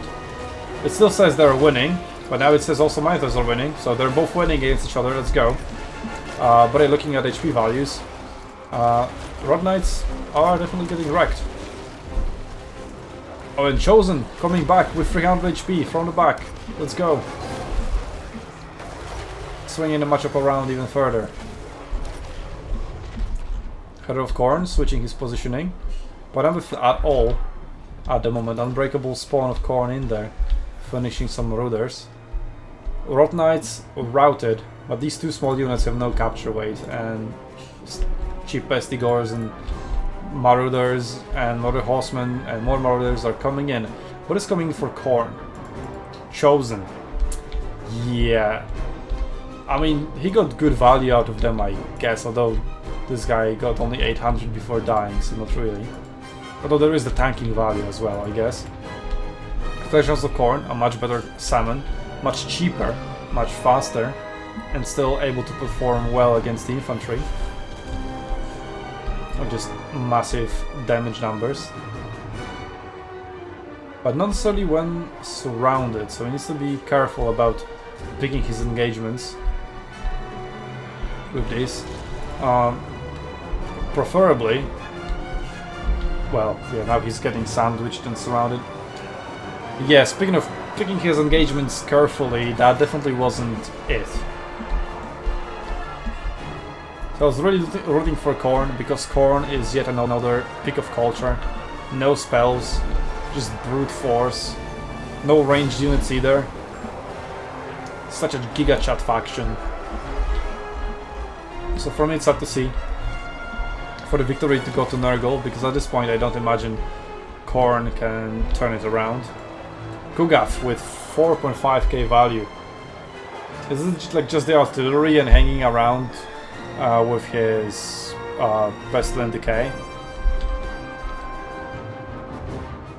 I mean, it's hard to see like Kugaf dealing that damage, because he's not a very flashy unit, per se. Anyway. No, it is stinky. So Nurgle overtook Khorne in points and with a triple cap. Yep. There were some units coming in towards point number 3, but even with a single cap, it wouldn't be enough. So Falling Star admitting his defeat, and Arcane advancing to the semi-final against Outer Region. Yep. In the meantime, we have one replay from Tim and Vianima, and another battle, I assume, is underway. So we are pretty much caught up with what is happening live, as after casting this replay, there'll be nothing more to cast. Well, there you can always do the lower brackets. Nah, they will be fine. Like once I finish this, I imagine the second battle between Tim and Vianima will conclude. And we'll see if there will be a third one. Plus semi-finals, well, one semi-final is already going on, so we'll be fine with the upper bracket. Yep, after that, right now semi-final 2 is already being played. Well, Serika said he prepared against the wrong faction. He built against Slaanesh. Did you not look at what your opponent picked? Yeah, kind of a blunder on his part there. Yeah, and Serika is already playing B6 in the lower bracket. So not sure if that build would be good against Singe either. Slaanesh. The Slaanesh is equally as fast, has lots of fast units. Like all the Hell Scourgers and Seekers could just equal Centigors, plus has fast, tanky, and poison applying infantry. So yeah, better definitely against that than Ogre Kingdoms, because Ogre Kingdoms just straight up counter cavalry spam. But well, we have Team the Water versus Vianima. I think, yeah, Vianima, even though he played one match, this is the first time we're seeing his battles, so let's see how he performs against our top player. Quite literally, he has by far the most points, although wasn't a Season 1 champion, and Season 2 finals are coming in June. But anyway, early skirmishing with Murder Horseman of Singe, and early captures as well. Point of 1 hasn't been even captured. Blue Fire, early Blue Fire. Ooh, very effective, like 1/3 of HP already gone. That's 200 value. Although maybe some of it came from Soul Grinder. Because it's like, yeah, that's a little bit too much for a single Blue Fire, but it must have like come at the same time as the Soul Grinder shot as well. Yeah, so this unit is already down to half. Pretty well done, harassing that unit, 700 value on it. Very, very slow, so very easy target. Chaos Warhounds with Poison versus Murder Horseman. And we have Chromatic Abominations around point number 3. Some more cavalry coming in, throwing axes this time. Haven't thrown much of them. And murders coming in, getting involved. Double murders even. Could open up for some Stream of Corruption in there. Pink Horrors coming in as well, the Scour Guts. So Team investing into the regiments of renown, at least 2 of them, and he's only brought a single soul grinder. Maybe some adaptation from the other matches, maybe he was watching. Although I didn't see him in chat. Here comes the stream of corruption, but it didn't even break through the barrier, and they're just going to rebuild the barrier because they are a ranged unit. So, definitely a bad unit to target. And team already pulling ahead by 2,000 in the early stages. He did have some skirmishing advantages in the early skirmishes, so we'll see if Nurgle will bring that around. He did triple cap him now. Even point number 3, when there is a large concentration of team's forces, and he's slowly bringing it back. Hit on the blue fire against Plague Bearers, but not very effective this time around. Although this Soul Grinder, if it had the angle, that would be a very good target here. Nicely blobbed up, but just can't find the angle to shoot. Needs to get on a more even ground. The trajectory is quite flat, but lots of targets to shoot here as well. Could spend the barrier now, deal some damage in melee, and then just get out. That's what is the best about Siege after all. The cultists summoning a unit of Plague Bearers on top of the Sandigors, and yeah, they're like literally on top of it. So the Sandigors are very much tied up. Let's see if they can get out. Yeah, they struggle to get out, so they should suffer some pull-out damage. But it's not arena, so they will pull out and not suffer nearly as much as they would in a better game. Shots fired. Sauragats forced to run away by Nurglings. Sandigors coming in to intercept. The cultists of Nurgle, I imagine, could just be ignored, so Sauragats should just turn around and start shooting, for example, these Plague Bearers. But yeah, if you look further down the battlefield, it's all Nurgle controlling both 1 and 2 points, and point number 3 is about to flip yet again towards Nurgle. Points are roughly equal at the moment, but triple cap, they're going to drift away much faster. And I already see a second replay coming in.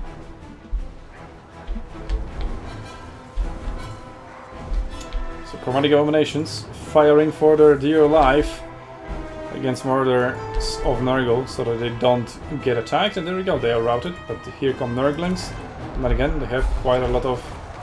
that's tier 3 already, but hitting mostly just one unit and slightly the Pestigors. But I would still say that is pretty decent. It will be difficult to find a better target, so good enough. There was a larger blob earlier on, but our team really needs to try to turn this battle around, but he is fine on value, 1.3k ahead. Sauragats actually got chased down. Where did these guys come from? Did he summon another unit? That has only one use, right? And the Chromatic Abomination is still running away from Nurglings. I don't think that's a good idea. Like, they would beat the Nurglings in melee as well. And they have a massive barrier, which has now been rebuilt. So, yeah. Sauragats could also shoot there. Like, these 2 units combined would easily beat these 2 units, but they're just focused on running away for whatever reason. So, not a fan of that. But, team is somewhat regaining control of point number 3. About to flip it. Oh, there was a second cultist on Nurgle. So, okay. So, maybe that's where the... Well, these guys aren't summoned. This is a regular unit, right? Oh, they have been summoned. Okay, now they're gone. So maybe that's why they were running away. Just waited out, but now they're so far away that they can't contribute to the battle anymore. At least, not anytime soon. There's still a massive, massive fight for point number 3. Speaking of which, where is the Soul Grinder? Did it die? Maybe. If it did, that's a massive loss for Team and Singe. And actually, Nurgle pulling ahead in value. There's still 1,000 to summon, there we go, so yeah. The value is now pretty much equal, but Nurgle has a triple cap and is over halfway through. Sendiger summoned, so now Siege collapsing onto point number 2, but of it being mostly cavalry. Yeah, Nurgle playstyle of being slow and tanky is quite like the direct contradiction of cavalry spam. And it all depends on how effective these charges can be. That was pretty okay, but you need to get into prolonged melee. And that infantry, there's quite a lot of it as well, so it presents quite a big mass overall. And the space is closing in. So Vyanima is playing this really well, limiting the amount of space that team can use for his cavalry, and he's pretty much trapped, not much room to maneuver. And that is what his cavalry absolutely needs. Although, he's doing pretty well with cleaning up struggling units here and there, but these murders, with almost full HP, are a good anchor point. Yet another charge. Barrier lost upon charging, but that's just barrier, can pull them out, regenerate a barrier, rinse and repeat. That would be the theory behind it at the least. Stream of Corruption. Decent, I guess.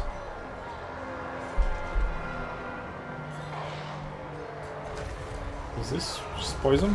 Harmony Convergence, okay. Quite a random spell to have. But it's Chaos.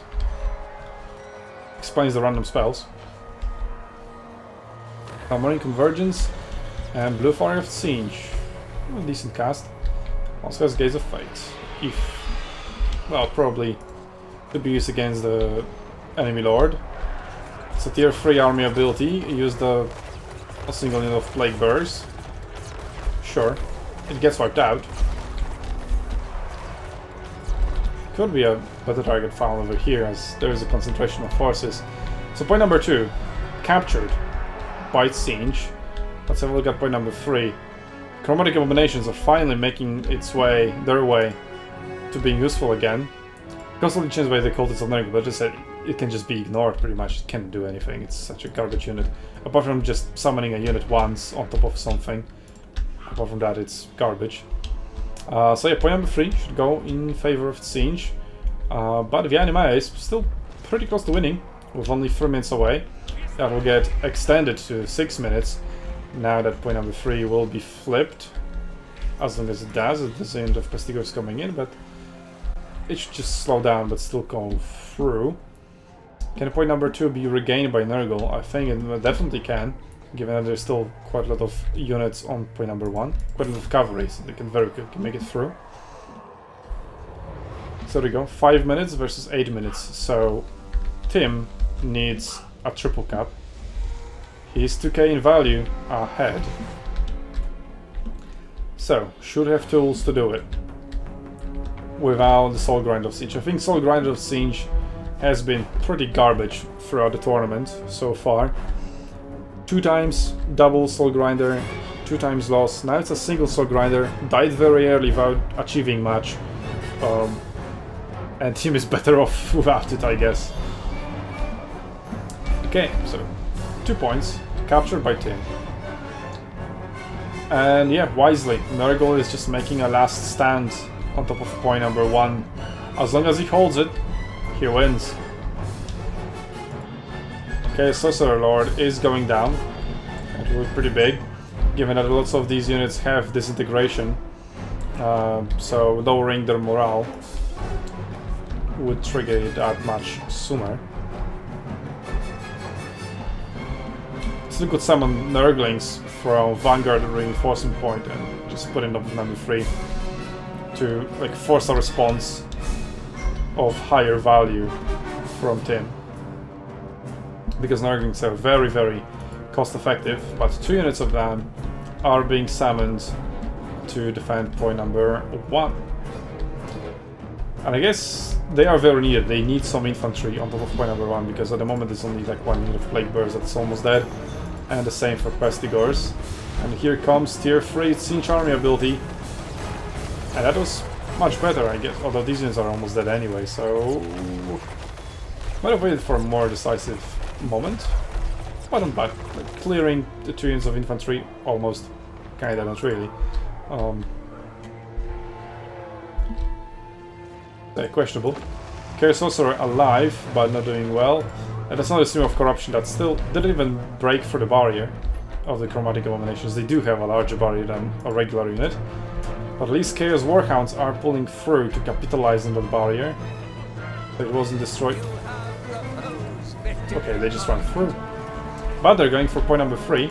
They have units of Pesky Gores. And here come the Nerglings. Yeah, that's the speed that they need to utilize. Speed and capture weight. Triple cap for Tim as he got control of point number 1. So now all he needs to do is keep countering the map movements of Nurgle, and he should be able to. Like, he has double the value on top of the battlefield, and he has plenty of fast units himself. Example over here, Murder Horsemen.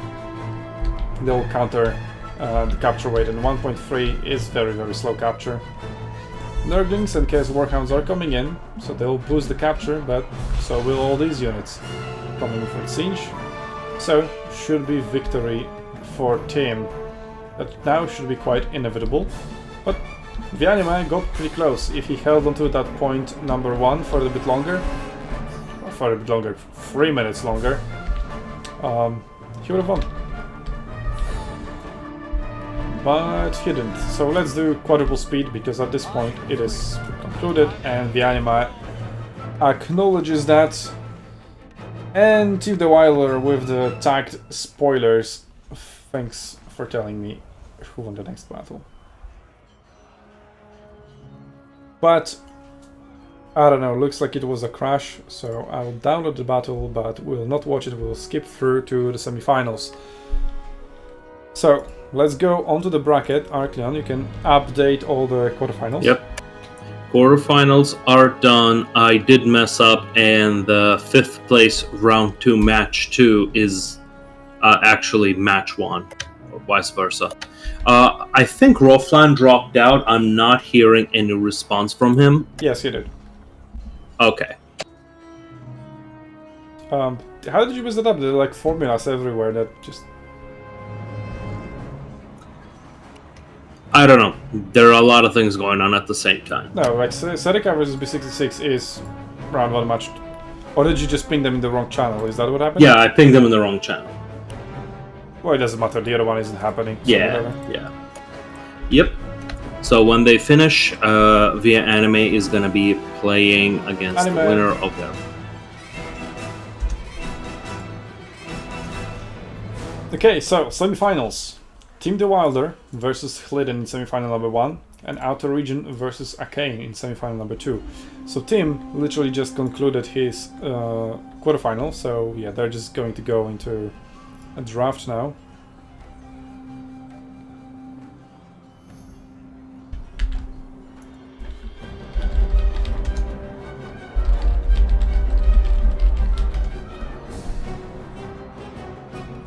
Okay, let's get the drafts on the screen. Not here. Here. So, Tim is waiting for Hliden. Against Hliden, he played the quarterfinal very, very early, and then Tim finished his quarterfinal very, very late. So Hliden had quite a break. So he needs to wake up from his slumber. Let's have a look at Arcane versus Outer Region then. So, Outer Region is taking on the finalists of the previous tournament. Beat Serica 2-1. Arcane took 2nd place in the previous tournament, where Serica took 1st place. So by the rules of power scaling, he should be able to clear Arcane as well. But we'll see. Serica kind of threw that 3rd battle. I mean, not through, but like, just counter-picked himself somewhat. That was weird. Anyway. What do you mean this draft doesn't exist? Oh yeah, they hosted it the second time, okay. Fair enough. Okay.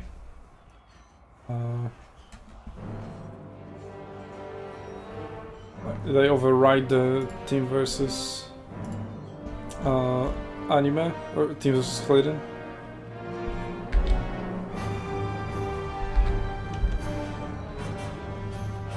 Yeah, okay. He's still waiting for Clayton.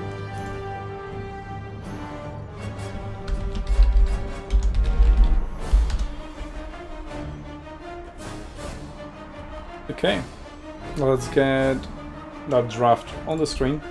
Not this one, because this one isn't happening yet, but this one. Also, do we have a replay? Okay, Empire banned on slot number 1, that's just wrong. But player 1. We don't have a replay yet. They said they were ready like 12 minutes ago, so we should be seeing a replay soon.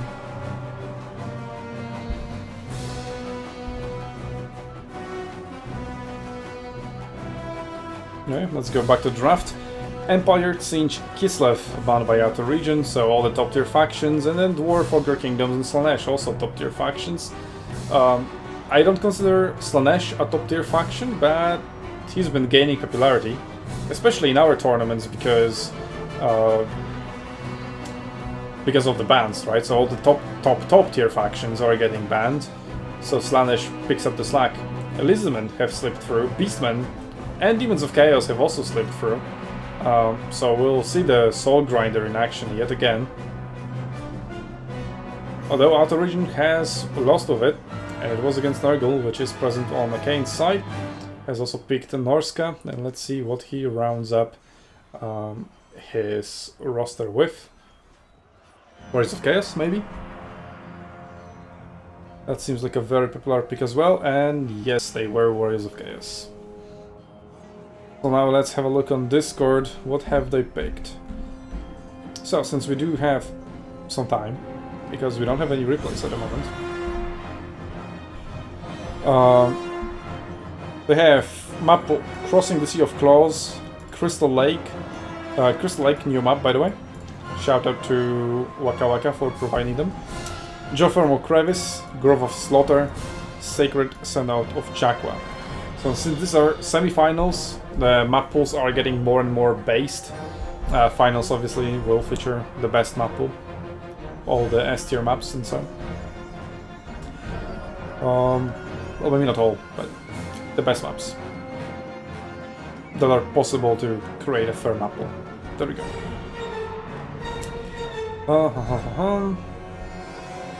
Hosted the draft. Yeah, Arcane calling out need to ban maps first. Arcane has banned Geothermal Crevice. Outer Region has banned Crossing the Sea of Claws. So, like all the choke pointy maps have been removed. Crystal Lake, Grove of Slaughter, and Sacred Sand of Chakwa are the maps that are left. All are fairly open. Oh, Sacred Sand, not that much. It's like in the middle. Outer Region has picked Demons. Arcane decided to counter that with Warriors of Chaos, and Outer Region decided that they'll play that matchup on Crystal Lake. And that brings us to live, essentially. Waiting for that replay to come through. Once this replay comes through though, like we started watching that replay, and then semi-final match number 1.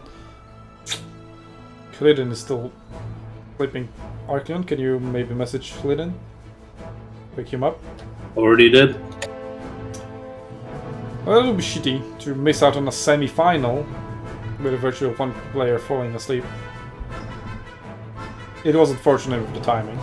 He was the only quarterfinal to play immediately, and the other quarterfinal took the most time.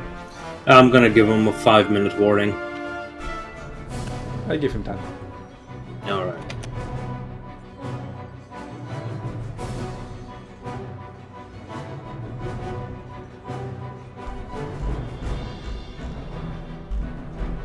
Well, we can have a look at the draft between Serica and B66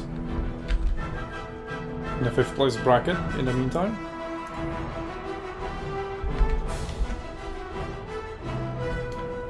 Spoilers, I guess. Wood Elves banned, lesson learned. Lizardman Kislev, Empire banned on player 2 side, wisely. Tzeentch and Demons of Chaos, so he doesn't want to deal with the Soul Grinders. And then Skaven first pick. Vampire counts and Khorne. Pretty based selection. And then the Rexa, Meta Slave. Krinskin, Beastman, Grand Cafe. Blue Fire missed everything. It well, at close range it tends to, yes.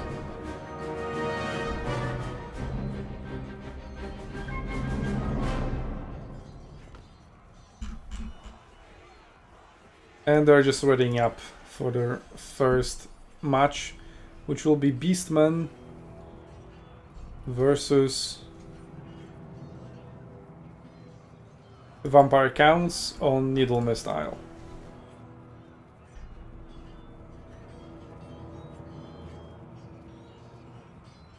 And there we go, we have a semi-final replay. That's what I've been waiting for. So, that's semi-final. Hlydin is alive. Good. Semi-final match number 2, Battle 1. So Hlydin is alive, they will get their draft underway. So maybe before we go into the battle, let's watch the draft live. I guess it's still valid, so... There we go, Hlydin is here. Let's build up the tension a little bit. Dwarves, first ban, obviously. Empire ban, probably. Just too OP, candidate for... Yep. And now, the bans are uncertain. I mean, Tzeentch is a very popular ban, and then if not banned, it is going through quite often. But there we go, it was Tzeentch. Grand Cafe, yeah, very fast bans. Don't even give me time to think, but I wouldn't guess a Grand Cafe ban, I guess. Still a top tier faction, but not like that top. Kislev. So now, Hlydin should ban Kislev, because otherwise Kislev is getting first picked. Chaos Dwarves, good ban by TW. Overall, good bans by Tim. Because right now, yeah, Kislev is just like the only top tier faction left, so if that didn't get banned, Team would have a massive draft advantage. But yeah, good read on that by Hlydin, banning out Kislev. And let's see what Tim is going to pick. Warriors of Chaos are up there. Greenskins, going back to his roots. Definitely an A tier faction. Other roots of Tim will be Lizardman, Double Salamander. It's been a while since he used that. Okay, Nurgle. Yeah, with the new units, it is a much better faction now. And Wood Elves, nice. Dwarf May cannot play Dwarves. At least he'll play Wood Elves. I like they're similar. Demons of Chaos, for possibly that Soul Grinder of Tzeentch. I mean, 3 battles out of 3 that we've seen Soul Grinder of Tzeentch, it hasn't done well. So, still waiting for it. I mean, Tim at least did win. But it was more like despite that Soul Grinder rather than thanks to the Soul Grinder. And then Beastmen. Like, Beastmen, they don't get any DLCs, but in every DLC they get something. I see no problems with that. That's actually a great way. Just reuse the damn things. Yeah, I know. It's like weird. So they're like a sleeper faction, right? They go. Yeah. They don't get any DLC, so they fly under the radar. But like, hey, Incarnate Elemental Beasts, Sangors, Pestigors. What else did they get? Did they get the things in the woods? I don't think so. Whatever, they got quite a lot of units. And High Elves. Nice. I don't think this was necessarily the best pick possible. Ogre Kingdoms were on board, for example, and Lizardmen. Definitely better factions than High Elves. Even Dark Elves possibly better. But I am a high elf enjoyer. They're my favorite faction in the campaign. There is that. But not in multiplayer. Anyway, we've got that semi-final battle going on. Or rather, already submitted. Outer Region versus Arcane, first battle. Hillidan and team literally just concluded their draft, so that will take some time for them to set up and send a replay. So we can take a breather, re-summarize the tournament, or rather, the progress of it. Here we go. So we have this match going on. Vianima is waiting in the 5th place match since Groflan rage quit. Then 7th place match will also not happen because of that. So whoever loses here takes 7th place, whoever wins fights for 5th. And then I guess Krabbling won, so Krabbling versus Azek for 9th place, or essentially for 8th, because Groflan dropped out, so they'll be bumped up. And that means the tanker already took 9th place. No, 10th place. That's 3, because it's the best of 3. There we go. Ah, okay, that's where I made a mistake. And now he's already here, yep. But, well, 11th place, no points. I mean, fair enough, he lost every single battle, so... Well, couldn't participate in this one. But... Still, if more people drop out, it might bump him up. True. Which, since Roflan Boldiga did drop out, that would actually bump him to 10. Yeah, I did say he did say, yeah. That's why he's 11 here, but he is actually 10th, yeah. Yes. So he will get some points. Yay. Yep. 10? Alright, it is something. Participation award, let's go. Yeah, pretty much. Again, you know, with so many people dropping out, just lasting to the end does earn you some awards, yeah. Which I am okay with. Very much so. Yeah, yeah. Okay, so that's on the replay that we want to watch. We've already watched that one. Semi-final, let's go. Legion of Chaos versus Warhost of the Apocalypse. It's Grand Vomitus again, but only a single Soul Grinder, unless there was a second one in the reinforcements. I think I caught a glimpse of it, but it might have been something different. I didn't look. No, I'm looking at the stream live on my phone. Well, live, like some-ish seconds ago. No, there were Seekers and some more Slanesh units. I think Demonettes.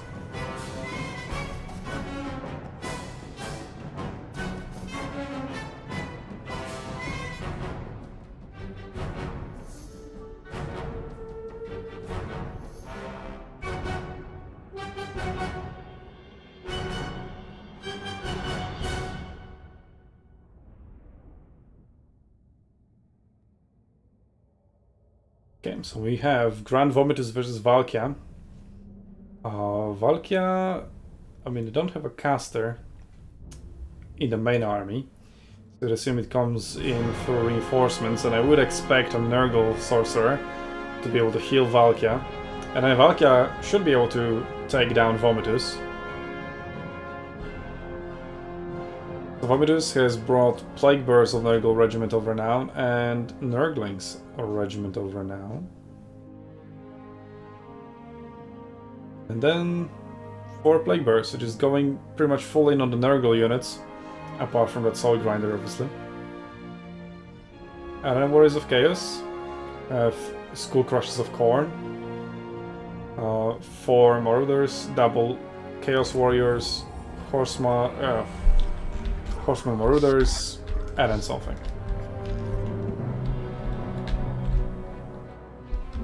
Sure, we can look at reinforcements.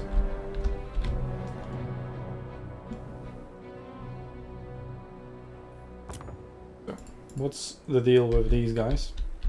Festing Stooges. Gloom of Flies, melee defense, and can cost terror. Okay. A festering gate, regeneration. Okay. So I guess that's the thing. The Gloom of Flies, I guess it's for every Exalted Plague Bearer. Okay, going for early point captures with the Murder Horseman. That has become pretty common opening, just grab the early point. Okay, already points are starting to take.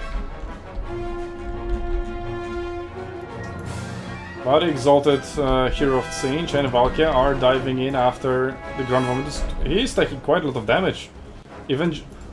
How fast is this guy? What the hell? Why is he on disc? But Valkia can catch up somehow. And the Shrieking Skyrers are fending them off. Yeah, so again, this guy is big, Valkia is small. Valkia is bigger, rather.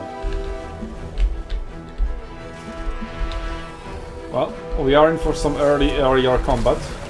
Grand Vomitus and Shrieking Skyrers versus Exalted Hero of Siege and Valkia. Poison is being applied to both of them. Well, not to Valkia, I guess. And she has her Demon Shield, so she's invincible for a while. And now Rancid Visitation's upgraded. That guy is going down pretty fast now. Let's get his book. I don't see the book.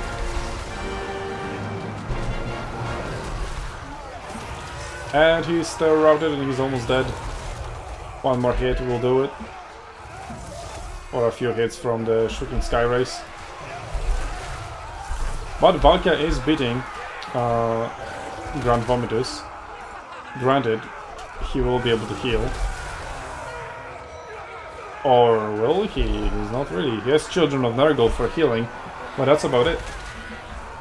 And there's Stream of Corruption to trigger this Children of Nurgle for a little bit of a heal, but that's just 1%. Shrieking Skyrers are helping a little bit with the Valkia fight. In the meantime, the melee lines are finally closing in. So, oh, Grand Vomitus lands? Or Valkia lands. One of them landed anyway, bringing it down. Spear of Slipnir hitting the Grand Vomitus as well. Might have hit Valkia as well, actually, too. Shrieking Skyrers also on the ground.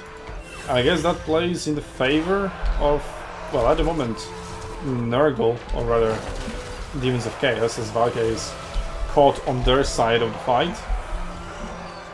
So more entities to pin her down and distract her from Vomitus, who is able to escape for now. Here comes another Stream of Corruption. A very nice cast across 4 units. And on the rest of the battlefield, nothing much happening. The entire fight is over here in a pretty big blob. Which is the Chaos spawn from Warriors of Chaos in that melee at the moment. Though Seekers of Slanesh and Soul Grinder of Siege fight themselves behind enemy lines. Oh no, it's not a... No. The battle lines got confused. And it's a tier 3 Siege Army ability by the Demons of Chaos. Pretty good cast, but also removes Seekers of Slanesh. Wrecked Marauders and some other horsemen. We could have been here like on Chaos Warriors. But then again, you would hit your Festering Stooges that way and Plague Bears. So not a very dynamic battle, although this is something. So they're not between identifying themselves caught behind enemy lines. They were behind their own lines and they have been caught.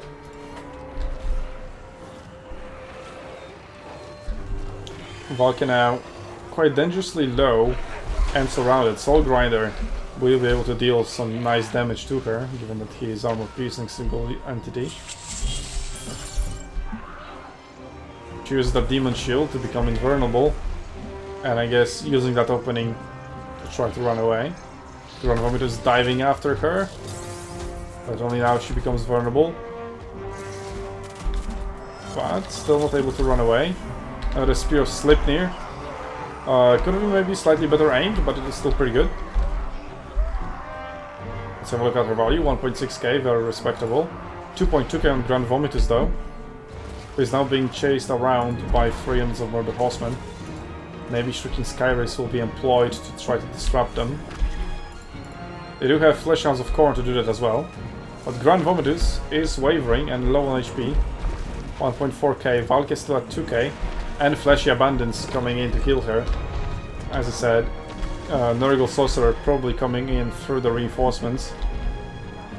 Whereas Grand Vomitus doesn't have any healing spells, apart from the lore passive. And here is the Nurgle Sorcerer, also caught in melee, but it's just Frolic Bubonic, so no big deal. Although they do have that mirror damage thingy, right? Blister back. Melee damage reflection plus 10, okay. So it just reflects 10 damage back to them, so not much, given that they're single with these. So they wouldn't care about it. Regular infantry would care, but not single entities. So point number 3, in control of Demons of Chaos, but that's about it. Warriors of Chaos rather comfortably in control of the battlefield, but not ahead in value. So still could go either way. Where's Grand Vomitus? Did he go down? He must have gone down, yep. The Murder Horseman must have finished him. Or he just disintegrated. Whereas Valkia, after receiving her healing, is at 3.5k. Sitting very comfortably there. But I feel like she's being wasted fighting Frolic Bubonic. Could have been invested in like fighting Festering Stooges or something. But okay, as warriors are holding very well against them. Although maybe some burst damage would be in place as they are slowly regenerating all the time.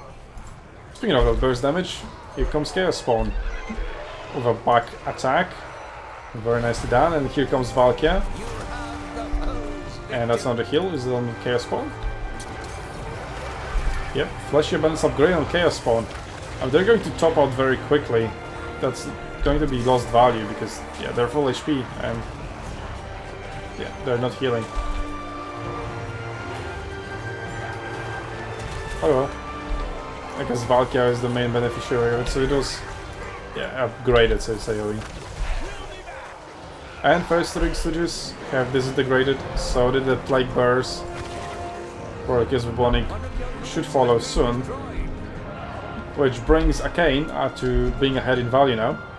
But, in the meantime, Outer Region has capped all the points, which, about them time, I guess, since he is still 300 points behind. Oh, lots of that value is sitting on Valkia now.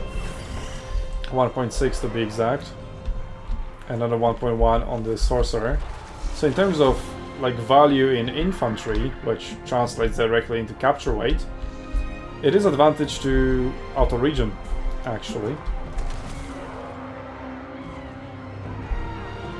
So Arcane might struggle with bringing the points under his control. Here's a Soul Grinder of Siege. How much mana does... Yeah, it's still quite a lot. 36 left for Warriors of Chaos. Just can use... Oh, it's only Fleshy Abundance, okay. Fleshy Abundance. So can use it on Chaos Spawn. It needs to start summoning Skull Crushes of Khorne, okay. It's a very high value unit. Not sure about that one, I would just much rather see infantry spam. Speaking of which, we do have a unit of Chaos Warriors, so they will be able to hold. So Flesh Counts of Khorne from the front, and then Seekers of Slaanesh from the side, not from the rear, so not ideal. But here come another unit of Flesh Hounds of Khorne. And those Chaos Warriors are going down pretty quickly. They are very tanky, but I guess it doesn't matter when being 3v1'd. But Skull Crushers of Khorne, at least, they can very quickly reinforce them. Oh, Lamprey's Bite. You could deal some Friendly Fire. This is Friendly Fire free. No, it doesn't say so. You have Exalted Demons of Slaanesh, so again you get another fast unit.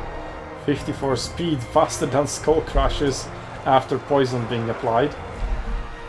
So point number 1 should be held by Demons of Chaos, and now they are ahead in points. The Zenith of Plague Burst will be difficult to remove from point number 3. And point number 2 is still under control. 3.5 value, with capture weight value ahead in that regard. And we should try getting Soul Grinder down. I mean, Warriors of Chaos should take control of point number 2. They are winning this fight quite heavily. And there's just Flesh Hounds of Khorne. They should go down pretty quickly. The Plague Burst might have some more staying power. But at point number 1, that skirmish has been won. And the Skull Crashes of Khorne. They were in the starting army, right? So it's not a single summon value in here, that's a double summon. That's not very good at all. So you have very cost-effective units in here by the Demons of Chaos. Still holding 3 points, so outer region. Well, still he's ahead in value at the moment, so never mind that. He's just ahead in everything. Songwriter of Singe doing pretty well. And yeah, these guys fighting the Plague Bearers, a waste of time and the resources. Then again, going after the Soul Grinder isn't really that worth it. Where here come Dragon Ogres, that is a unit of culture. Actually, they were like the thing that really convinced me to buy Warhammer. Because it was like, Warhammer, fantasy, I'm a history fan. I'm gonna play Warhammer. And then I saw these guys. And I'm like, wait a second, I really like cavalry. I can play massive cavalry? Let's go. I'm gonna play these guys. And then, fuck you, day 1 DLC. Oh, come on.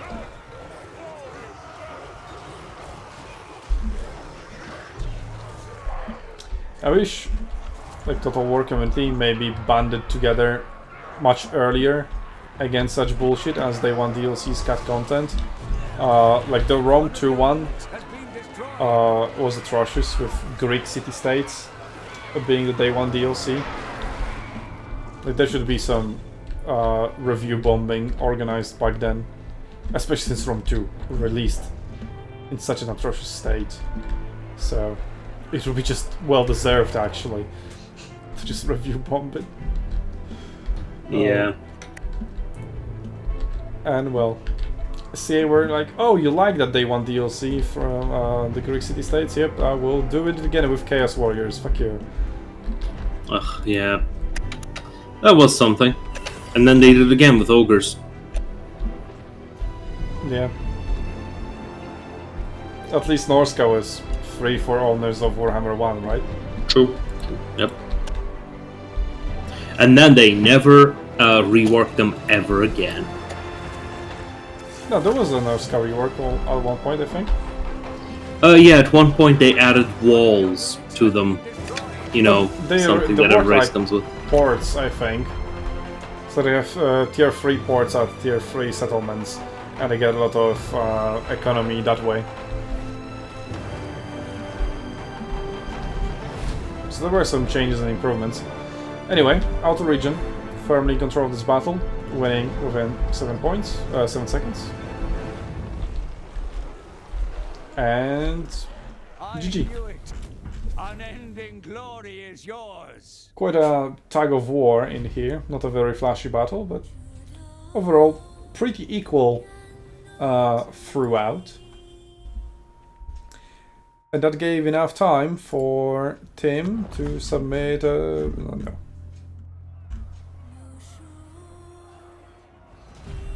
What do you mean I need to check the maps, sec? That you had so much time to do it? We also have got more and more games being concluded. Now the anime is fighting Serica for 5th place match. And 7th place is concluded, 9th place is concluded.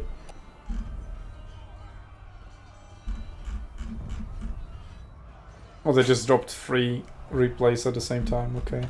Yep. I mean, fair enough, we aren't watching those live anyway. Yep. Makes my life easier.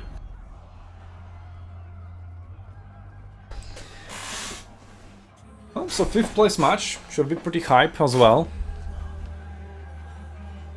3rd place match will also be hype because the losers of semi-finals are going to meet in there. Yep.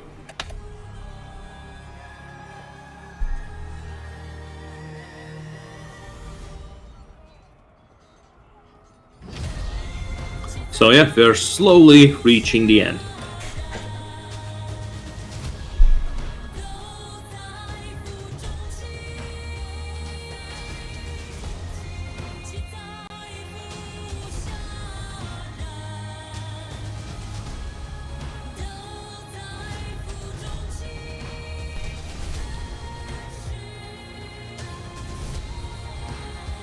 Okay.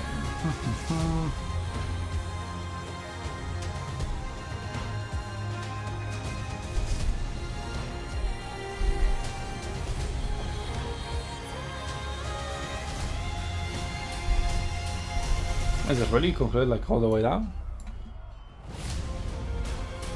Oh yeah, so B6A6 lost and then go to Bayer versus Roflan Buldiga, I guess, yeah, so that concludes this thing. Oh yeah, and the Krabbling and yeah, they submitted 3 Elliptis at the same time, okay. 3-0 for Krabbling.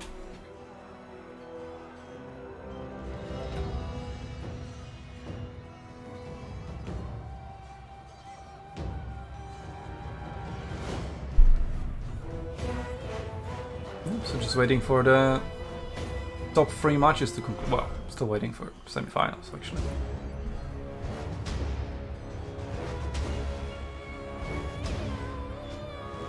Oh, Sea of Claws. Let's go. Greenskins versus Nurgle on Sea of Claws. Nice. But I would say that map favors Nurgle rather than Greenskins. Although maybe Greenskins want to use like squeak herds on top of infantry, and maybe that's what they want to use the choke points for. Well, never mind. So semi-final number 2 has already submitted a second replay.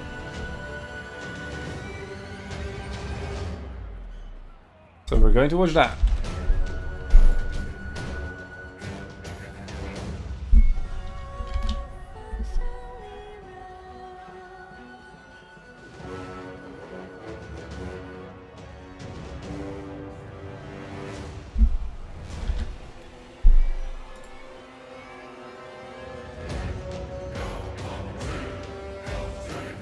There we go.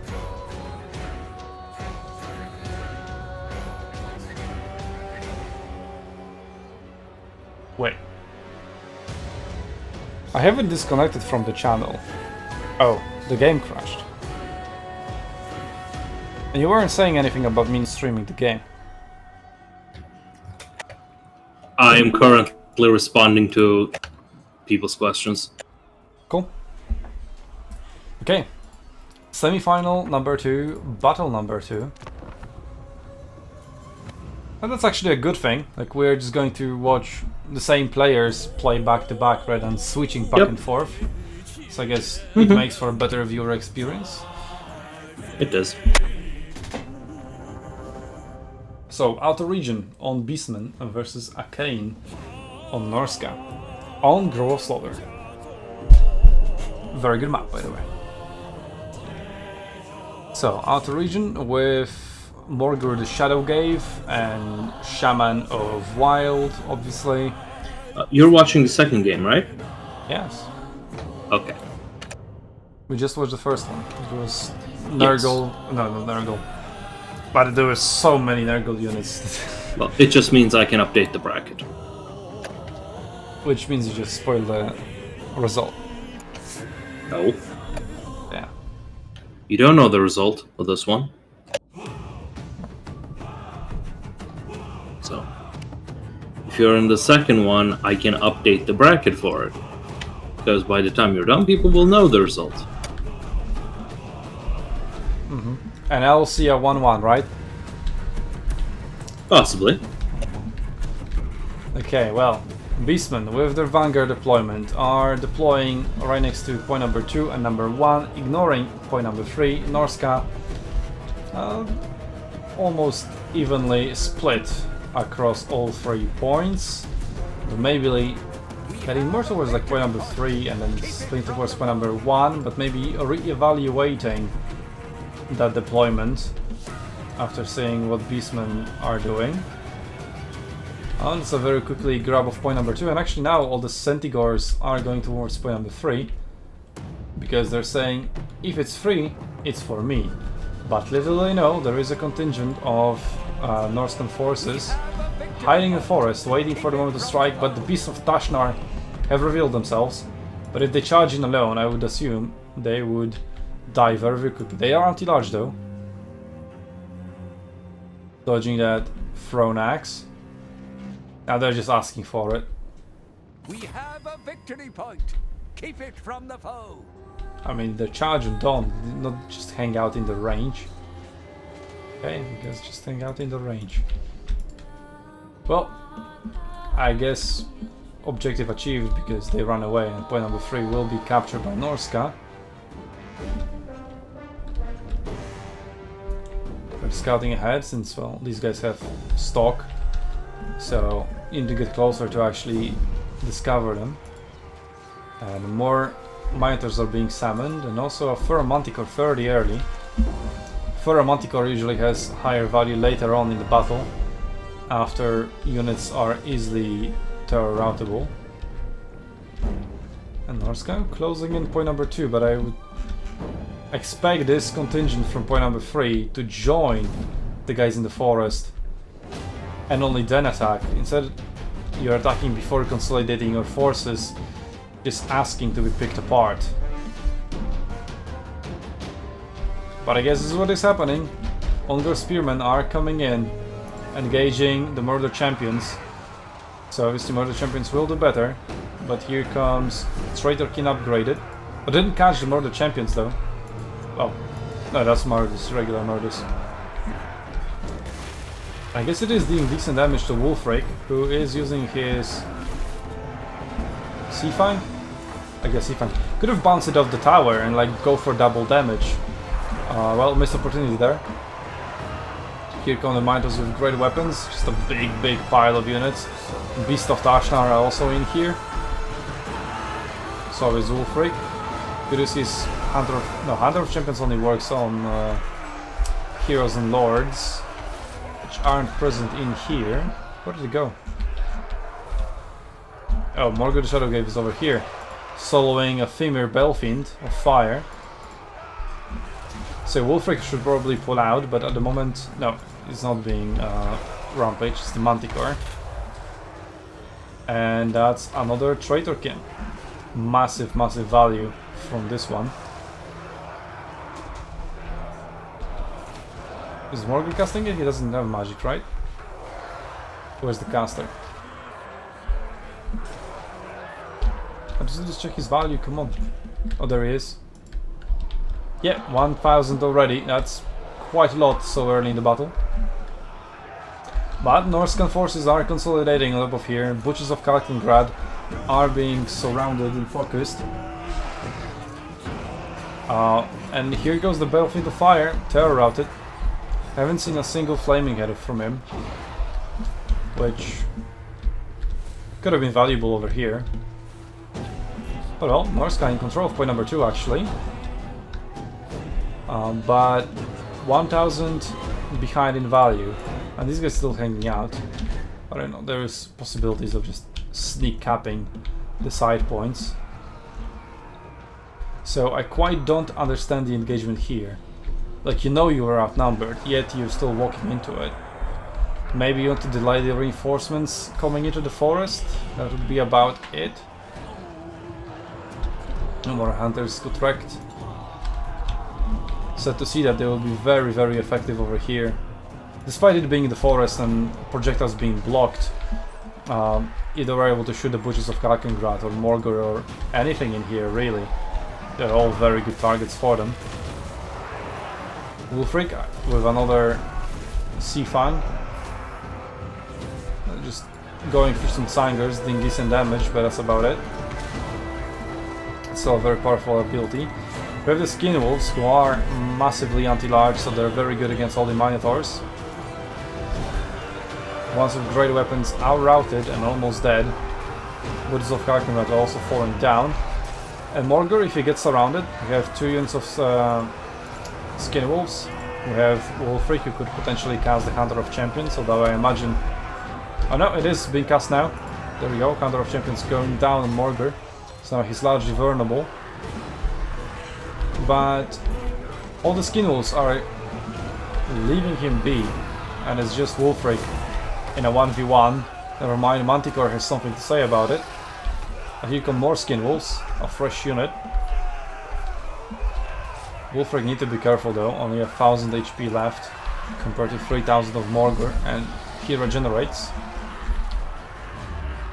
Well, Norska with 2 points, almost ahead in points as well, 70 behind, but it's closing in. Manticore quite quickly going down, but there is Chaos Spawn summoned by Morgur now, countered by Norscan Ice Trolls. Lots of monstrous infantry in here. As Wolfric terror routed with only 500 HP. But he should be able to get out of there. The Marauders providing space for him. Oh, he unrouted and routed again. Traitorkin now on him. Could finish him out. How the hell did he summon Seafang when being routed? Anyway, he is dead now. We didn't get a notification for Lord being dead, because apparently that's not important. And massive Beastman reinforcements coming in from the side of point number 3, which has been flipped and captured. Only Skin Wolves in there trying to fight for it, which, well, they won't do well against Pestigors, I imagine. And Morgur still holding on. That regeneration keeping him alive. Norscan Ice Troll and Skin Wolves not good enough to kill him. Norscan Ice Trolls now routed. Skin Wolves also should follow. A very good Burning Head though, across 4 units, dealing massive damage. So the caster has been resummoned, finally casting that magic, because they have a lot of winds of magic to use. Could be a little bit too late, given that we have only 3k value for Arcane, so Outer Region has pretty much triple the value. So, given that, the battle is pretty much concluded at this point. Let's go quadruple speed. Let's see how long Arcane will take to realize that he has lost. There we go. Didn't summon anything at 2k supplies to go. And yeah, what a surprise that Origin won. Thanks Arcane for spoiling that.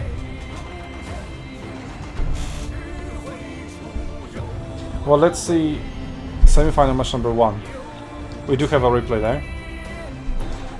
And they didn't put the screenshot in the spoilers, but luckily I didn't see the outcome.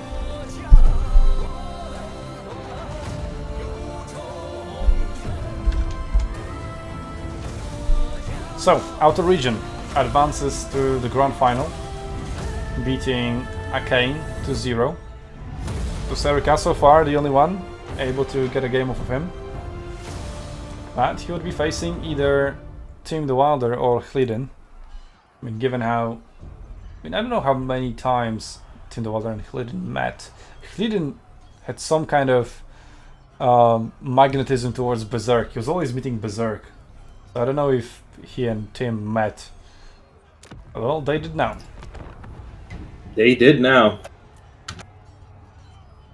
See, crossing the Sea of Claws. Arena style map. Oh, it's... oh. I like it. No, I was thinking about the Mountains of Mourne. I mean, it is still choke pointy, just not as choke pointy as the Mountains of Mourne. Still, arena style map, I would say. So, based.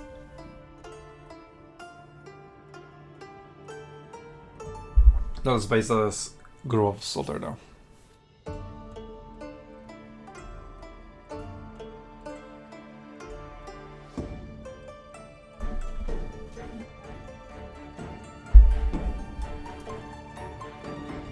So, Festus. Pretty common pick. Although we did see Kugav pick Father finally, but Festus has been like pretty much always used for Nurgle. Cold open.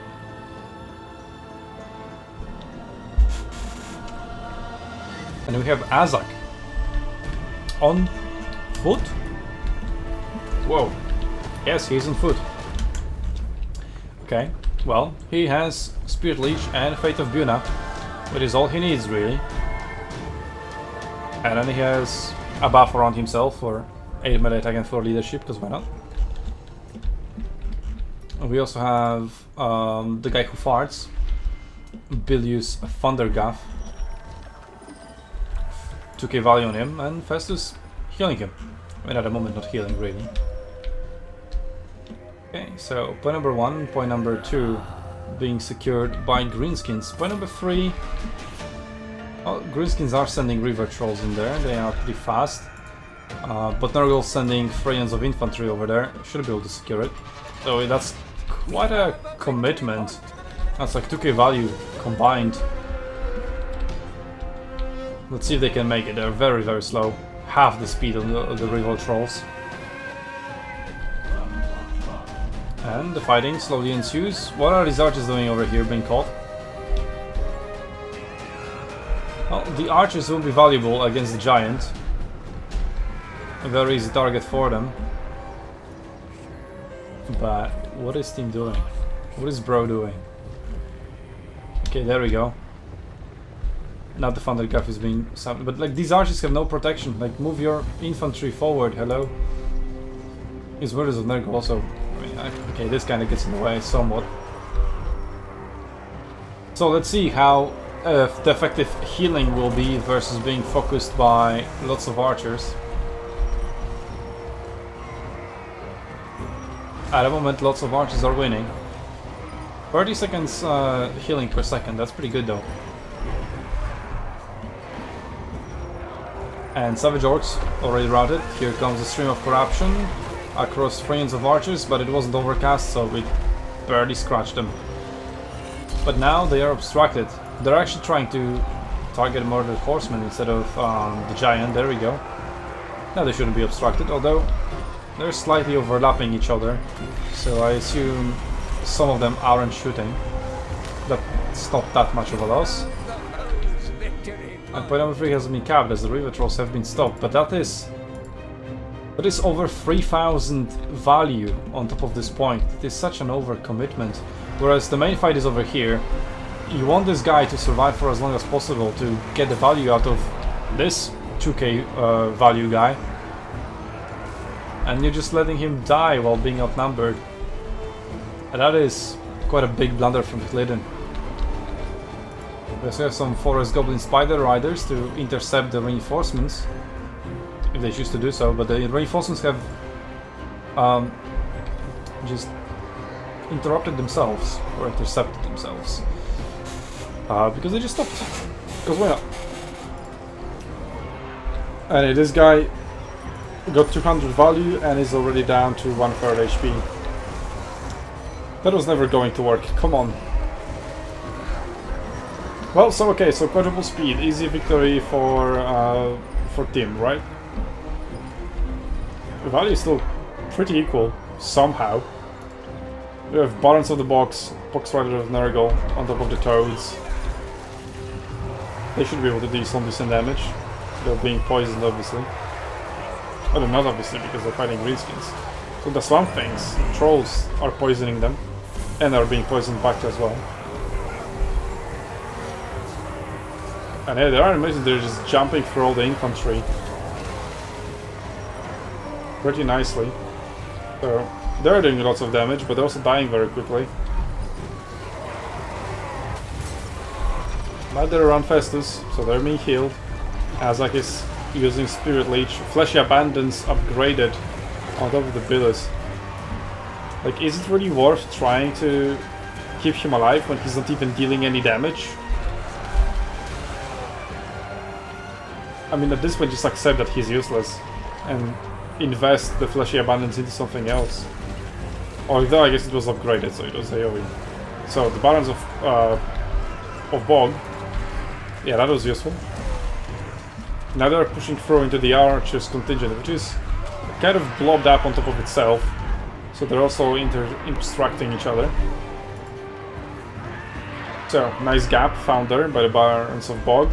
Could get a lot of value in here. And they also intercept the archers, which gives Festus time to heal up the giant. River Trolls, as always, just running away. But they will regenerate and come back. Clydden, actually, ahead in value on the battlefield. But I feel like it's largely alive for the giant. This is really useless and worthless. Point number 3 at least secured by him, and some reinforcements are coming in finally. Such a like you've committed 3 super slow units in here. The Bile Trolls are also quite far away from the main battle, so doing nothing. The Freuk is running over there. Could go towards point number 1, trying to secure that. But no, they're going towards point number 2, at least to do something. Giant almost down. Oh, he's going super fast. 800. Yep, goodbye. 400 value. For a 2000 gold value unit, plus lots of healing invested into it. Festus has 1.2. And he's been using Fleshy Abundance and Healing Elixirs. So, like, if you switch to the damage thingy, which he did now his value will skyrocket. That's like... Oh, I'm lagging. Holy shit. Like, real life lagging. That never happened that's before. some bad lags. Maybe it's because I'm streaming to you, but it was fine before. What just happened? Why am I suddenly lagging in the middle of a battle? Or just fine all the time? Yeah, I'm back. Hello. That was weird. Apparently me stopping watching your stream somehow fixed your lag. Well, that's how we're gonna do. You stopped after I stopped lagging, but whatever. That was weird. I mean, I am streaming and recording at the same time, so it is putting some stress on my PC after all. Well, Festus is back to healing elixirs, now back to lagging. Maybe I'll stop the stream. Yeah, you should. Stop Okay. the stream. So on the better now. Hopefully it doesn't go that route again.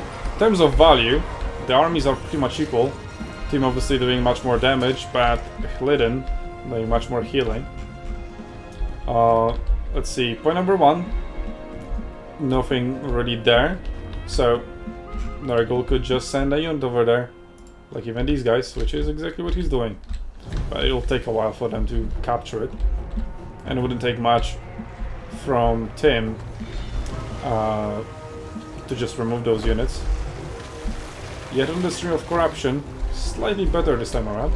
Could have actually hit here and then it would turn back and like do a double hit. That would be much better cast. Like so. So missed an opportunity. But Nurgle is somewhat getting back into it. With a double cap now, he is actually going to win. So, if Clydden can somehow keep that up, maybe all the archers after useless after all. The healing is on Festus, so even though he's caught and routed, the healing elixirs are constantly being applied, and he has plenty of HP to still heal. So he's still providing lots of value in there. And 1.8k value, 1.9 even.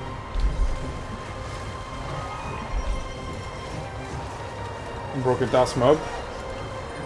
There's Zoidbergs that are routed. No, Broken Task Mob is also routed. To eventually go and finish Festus off, but these guys should be able to. Depending on which direction Festus will try to run. Azek also trying to get in there. Also providing his AoE buff, so that's pretty nice. But it looks like kind of Nurgle favored at the moment. And despite these archers getting the value, like they removed the useless giant, which would have been useless anyway, even if it wasn't killed. So this is weird, because archers are useless and they are only validated by the existence of the troll, which itself was useless. So, yeah. Sounds like balance. Sounds like, what the fuck is going on? Okay, point number 1, still just free, and waiting to be captured. Festering Stooge is going over there, so once they get there, but they're super slow, they'll be difficult to remove from there. So we could see a triple cap. We also have Plague Toads of Nurgle invested in there. So Tim, everything he has is focused on point number 2, where he is slowly regaining control. I think this is a little bit of an overcommitment. I think the Plague Toads alone would be enough on point number 1, because there's nothing there from Tim. So even though Hlidin has 2k advantage, right, this is 2k in total. So this is just equal instead of favored towards Hlidin. So he's not really using his advantage, although you could say he's using that to secure more points on the battlefield. And there's another 700 value unit sitting at a point doing nothing. Whereas Festus died. So Hlidin could maybe consider waiting for Festus to come back. Just like below 2k, so he'll need to save for quite a while to summon him back. And then he got point number 1, but he lost point number 2. So our team needs to... I mean, Tim just needs a double cap. He's still ahead in points. So as long as he gets one of them, and he still has quite a lot of time.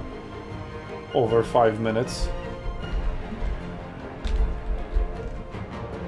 So just move everything he has from point number 2 in one direction and get that point.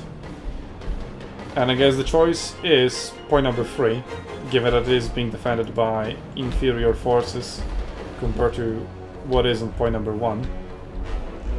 But what is on point number 1 should start making its way towards point number 2. Because otherwise this is again just lost value. This is 2k sitting there doing nothing. It should at least pressure point number 2. The problem with Nurgle is that it's super slow, so in a battle of mobility, he obviously loses. And not even using the choke points to his advantage. Could have stopped the units here, protect its flanks, but now there is an avenue to easily flank it instead of having to go all the way around over here or here. But never mind. Tim is going to blow up anyway. Sadly, there are no spells on Nurgle's side. Weird, considering they've got some of the best spells in the game. I mean, Festus is dead, so... Oh, that's why. sad. It looks like Hlidin isn't saving up for Festus, so he's not going to be brought back. And finally, these units are... well... not going to point number 2, they are returning to point number 1.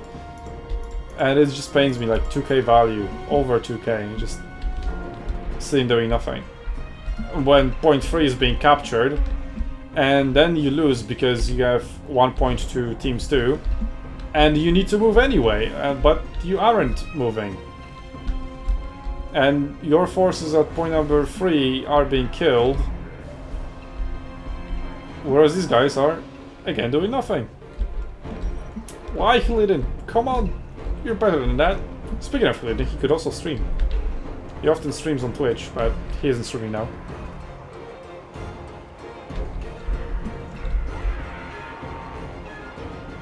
And first going Spear Riders into the Murder Horsemen, intercepting them, possibly routing them as they're already wavering. Although, well, point number 3 is still being held by Nurgle, and now the capture weight is slightly Nurgle favored, actually. The Frolicer's Bubonic. Actually, I would just pull Plague Bears maybe back, just let Frolicer's Bubonic deal with it. It's a pretty perfect matchup for them. So who knows, maybe Killian is cooking. I thought like point number 3 was lost because it looked lost. But he's bringing it back now.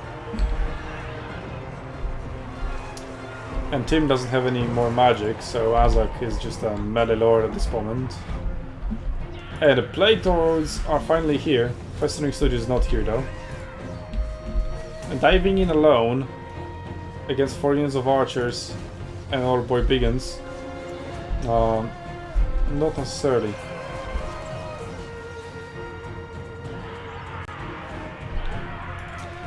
The best of ideas. But he did manage... No, not route yet. But he should be able to route them. There we go. 1 unit routed. Second unit routed. Third should also route. Get some value that way. Brought by the Chaos Warhounds. Can chase them down. Could possibly hit them in the back over here. That's what I would do. Ignore the archers. Pull through. Support the disengagement. You said just... Yeah, there we go. These guys are useless over here. And he was doing well, and he comes back, and what is he doing? What is he doing? Blowing in the middle, on top of a few guys.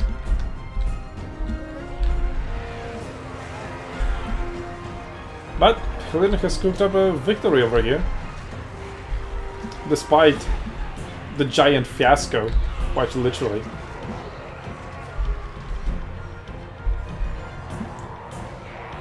Well, as I said, like this choke pointy map favors Nurgle very much. Although the size of it and mobility battle that kind of ensued favors greenskins. But just through the staying power and tankiness, Nurgle did prevail.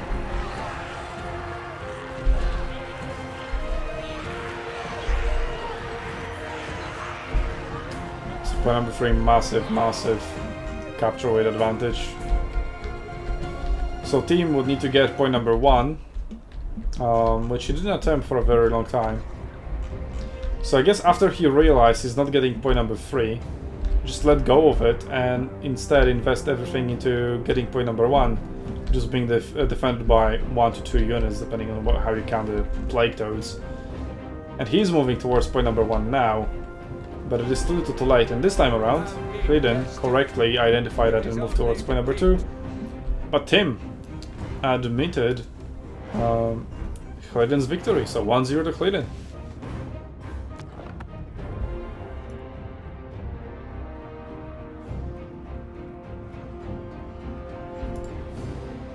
Yep. 3.6k value on Azak, probably through Spirit Leeches on the Giant. And maybe some good Fate of Bunas, but I haven't seen those. The Fate of Buna like goes under the radar though, because it's not very visually visible spell. Yeah, it's generally audible, and its effects are not that huge. Because it's a more damage over time spell, which from afar looks like they are just taking range fire.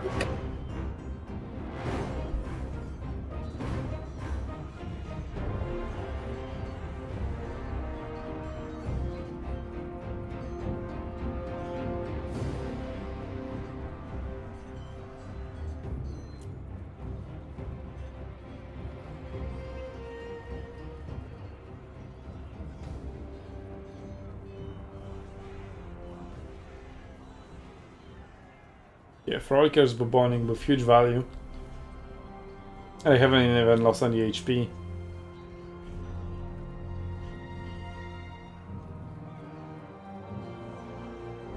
Lots of regiments of renown for Clayden. But yeah, that giant, like, show me a battle where giants work. Come on, we've seen even a double giant earlier on in our tournaments, I think. It was on Celestial Lake, I believe. And obviously it didn't work there either. I'm just very vaguely remembering the battle.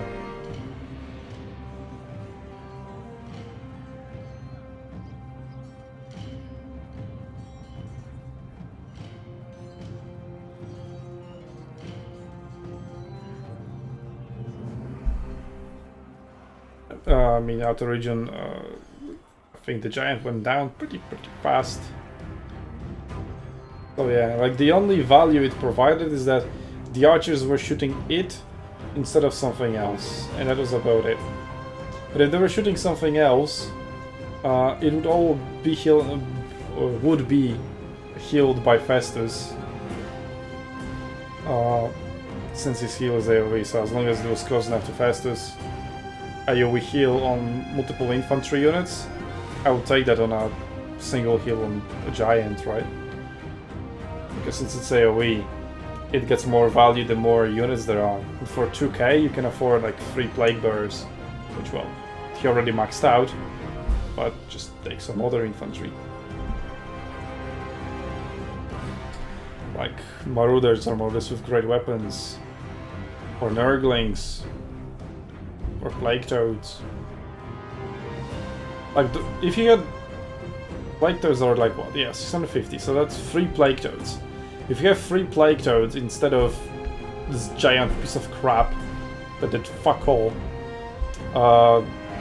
you can use those Plague Toads to remove lots of infantry and break through on the infantry lines and into the archers. And just crap on the archers, and the archers have no value themselves. And you've dealt more damage, you removed all of that, and you still receive healing and everything. So much better. Such a useless, yeah, piece of shit. But well, Khalidin still won, and team is like clearly a favorite to win since he won so many tournaments. Khalidin has always been like up there, like 3rd place, 4th place, doing really well against Berserker. Now he's doing really well against team. I mean, it's only one battle, but that puts him on a match point. And speaking of that, we're still waiting for the replay to come in. Judging from the chat, they are in a battle since more or less 10 minutes ago. So we are going to wait a little bit. So let's maybe recap what's going on. Have a look at the bracket. Outer region, waiting in a final after beating Arcane 2-0.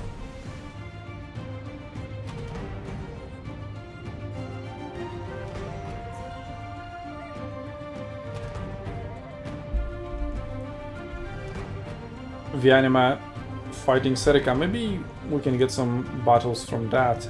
It is a 5th place match. But they haven't submitted any replays yet. Seems like they have also only just started 10 minutes ago.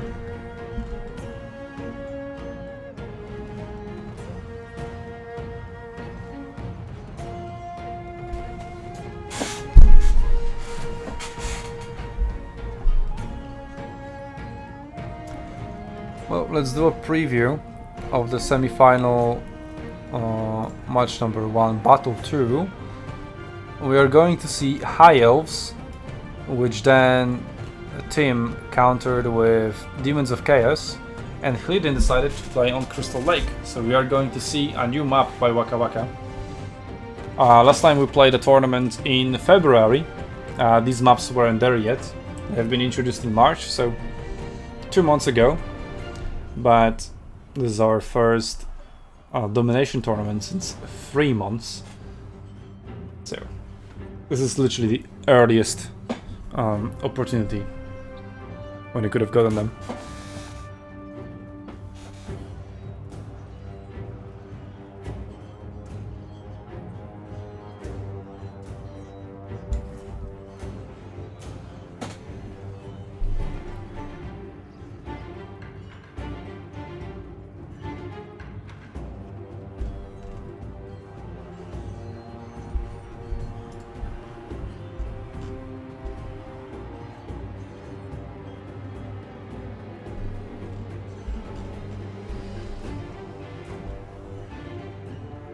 Oh, lots of people joining our Discord. Hopefully they are future players or future subscribers to our channel.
So, I've seen the like Discords, the discussion about balance, right? So we've got the Spirit of Grungy and the Thunder Barge banned because they're like by far the biggest offenders. Then we have Empire on permaban because obviously it is. But then people were hyping up the Soul Grinders of Tzeentch. And sure, we've seen them. People are picking them and using them, but they aren't doing very well. But then I've also seen people hyping up Medusas, like, oh, they're super good, they have very few counters, so many factions struggle against them. And we haven't seen Dark Elves being picked pretty much at all. We've seen them picked once, and there were no Medusas in there. They did win though, through that super elite build. Which battle was it? Or maybe download the replays of the remaining players in the meantime to just at least look at the builds if we aren't going to look at the remaining things. Where's the Dark Elf? That's the one. Super elite build, holy shit. Just 6 units in the beginning army, starting army. Those recipes never made it on the battlefield, I think. The Black Arcosaurs did though. Okay, let's see. I think I have all the round of 16 matches downloaded. Yeah, just 9 of them. All the quarterfinals, that's for sure. But 9th place bracket. Don't have that.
Okay, good to know it. Oh, semi-final match number 1.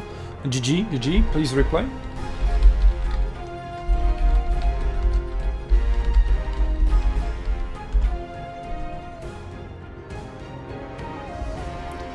Okay, la la la, I'm not looking at it anymore. I don't know if they are setting up a third battle or not. Okay.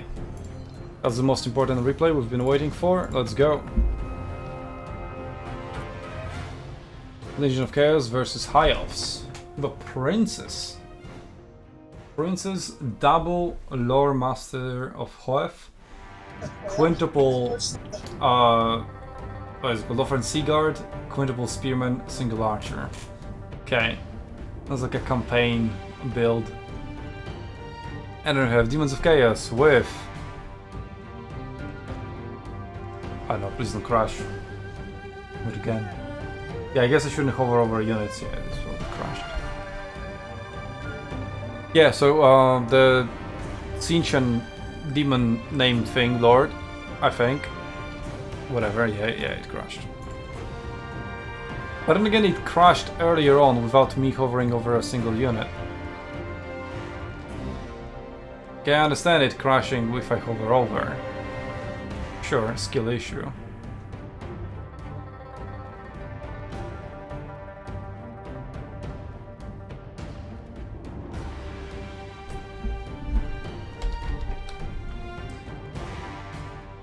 Why did it crash just like that?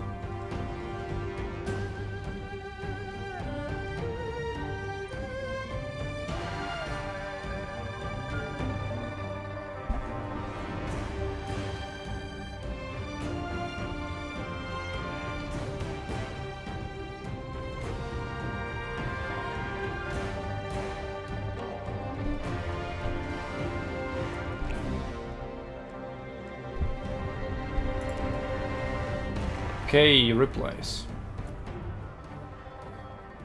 I mean, I'm somewhat rooting for Hlidin. First of all, he brought High Elves, so man of culture. Plus, he has never been in a final. You know, let someone else win. I mean, or at least fight for fight in the final. Team has won enough. So I don't know. Maybe we would go to replays and just cast both finals and third place match simultaneously, as we've been doing with the semi-finals. I feel like that would be more exciting and it would just get more job done. Because both of these matches are going to be pretty good. And why should we miss third place match in favor of the grand final? Well, we can just cast both if we use replays.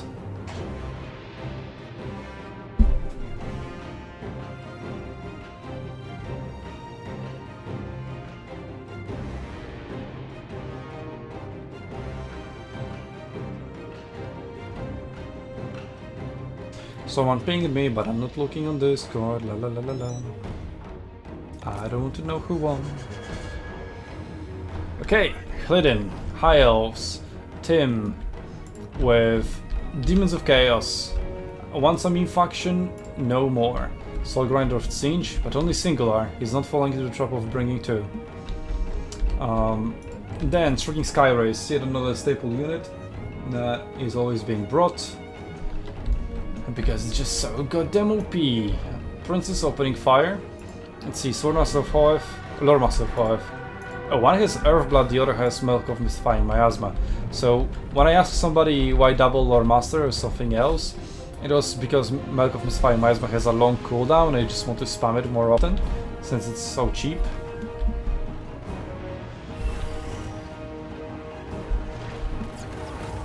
Oh, good Dimensional Offensive Guard. And 10 soldiers killed. Yeah, they're pretty nicely looking things as well. Could be a nice cinematic shot. And then we have Zarivek, Feathered Prince. Has also Gaze of Fate, Fires of Change, passive. Has a barrier. Still think like Grand Vomit is probably way better. Maybe he wanted to go for it. Siege Fimdari, but then again, Plague Bears of Nurgle, Bladders of Corn, Plague Bears of Nurgle, Exalted Bladders of Corn, nice. I mean, I do like Exalted Bladders of Corn because of this ability, Hellblade. It's just such a cultured ability. Go in, kill stuff, and then you're stronger to kill even more. Princess is being focused. So I wonder where Princess was picked. I imagine for single target damage against Soul Grinder, but she's also being focused quite heavily. Volley of High Arrows, Magic Missiles. Well, it seems pretty good. So could be effective against the Soul Grinder, but so far his barrier has been damaged and that's about it. So the Blue Fire, oof, that was very, very effective. That took like 1/3 of its HP. A very good angle. And now Gaze of Fate onto War Lions of Thrace. Shrieking Skyrace falling down on them. War Lions of Thrace are anti-infantry, Shrieking Skyrace are anti-large. So, perfect matchup for them. Pink Horse firing in above the Spearman. Doing also very nice damage. And yeah, Tim has already dealt 2k damage to Hlidin, while Hlidin has only dealt 100 in return, and that pink fire hurts. Shut up. Okay, I think I've disabled it. Looks over already. High Elves have the triple cap though. So yeah, Tim is like deliberately hanging back and just doing damage. We've seen that sort of tactic go south, because like, oh, then I didn't have enough time to recapture everything. So we'll see how that goes. He's using his barrier quite efficiently though. I wonder if it counts like towards the damage value. I don't think so. Yeah, like his barrier is getting chipped down, but this counter isn't going up, so that's good. Meaning it is quite accurate. And now Glidden is moving all his army further down towards point number 2 and 3, sort of just giving up point number 1. Seeing how this could be a vulnerable position. Maybe wanting to make sure his archers are more effective, since units would be emerging from the forest and quickly getting on top of his units. So the archers wouldn't get a full value, but that means he's giving up 1 point back to Tim.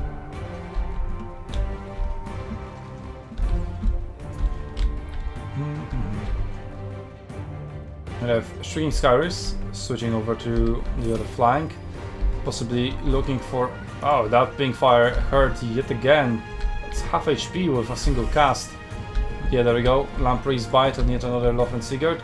Could actually use it on the same unit, because otherwise you're not killing soldiers. And you go down the unit of Warrens. What? Quick question from Tim. What's the marked unit cap? There's nothing about it in the rules, but I guess you can, if it's bugged, as in CA fucked up, you can keep it as it should be. Question is, are they asking it because they're building another army, or are they asking it because someone broke the rule already? He is deciding to bring more as a BM. Let's ask him to just keep it within the expected rules, as in it's bugged, but let's not abuse the bug. Boom. Which kind of spoils the outcome of this battle, but then again, we can already see where it is going. Oh, was this ability? Some kind of roar, mighty roar, -8 leadership, -25 speed. Respectable. But then again, achieving pretty much nothing.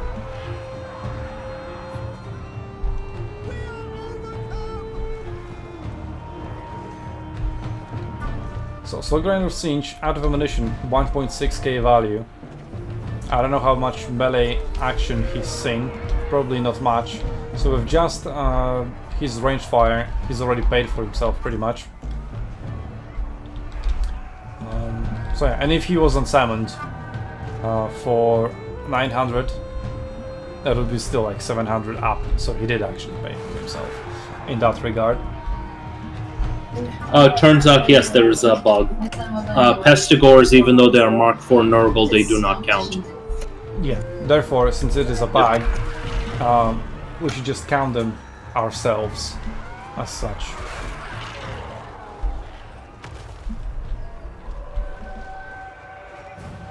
I mean, this thing could actually be fixed with a mod. So, when we have the Total Tavern map pack, yeah, that could be just part of the mod, just fixing the unit caps as well when they're bugged like that. And it's not the first time when they fuck up the marked units.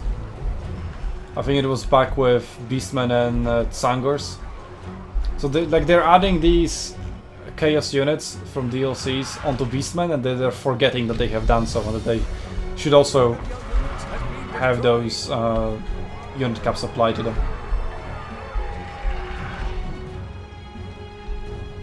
But yeah, this battle definitely isn't going Glidden's way, so we are going to see a 1-1.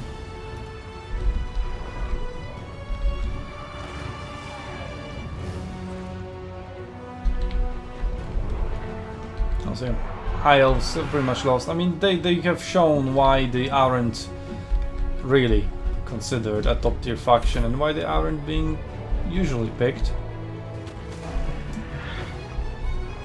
So, Glidden got that out of his system, but why did he bring them in the first place? Why did he pick them when many better factions were available to be picked? Like Ogre Kingdoms, for example. don't know. Might ask him later.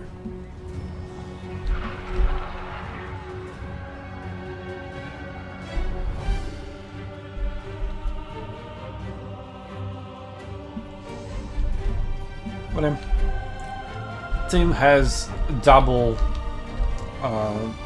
the value advantage. So at this point, One of your units has been destroyed. let's speed it up.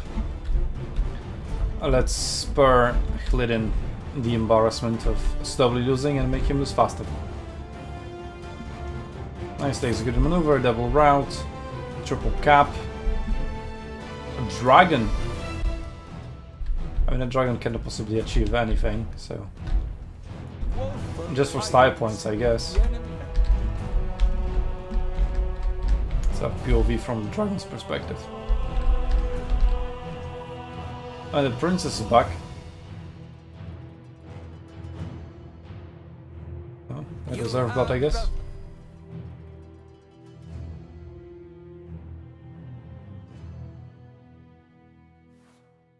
A dragon unable to do much, really. I'm getting 400 value here. Trading up ever so slightly.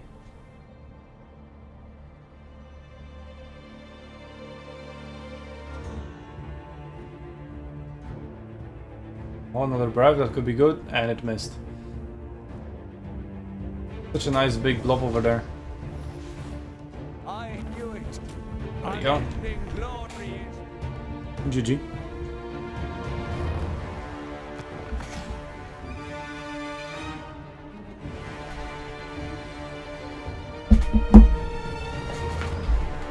I need to turn AC on. Oh, way to go. Okay, some team evens out the score. And now they're setting up their third battle.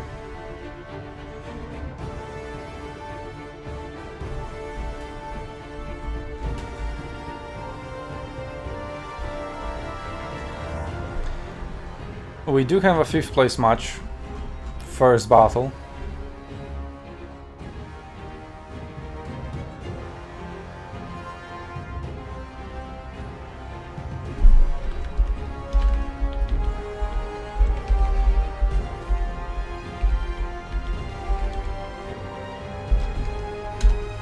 So let's watch that in the meantime, because they're just setting up their armies.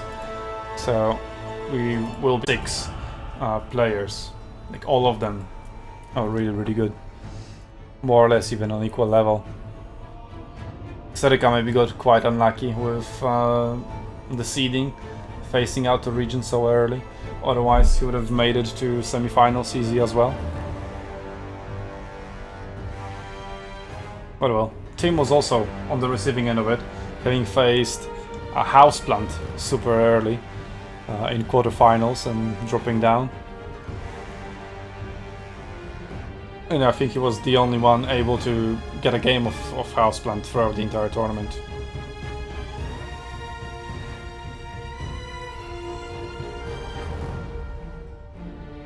I actually haven't covered the draft for this match, but we're only going to cover this match in its entirety.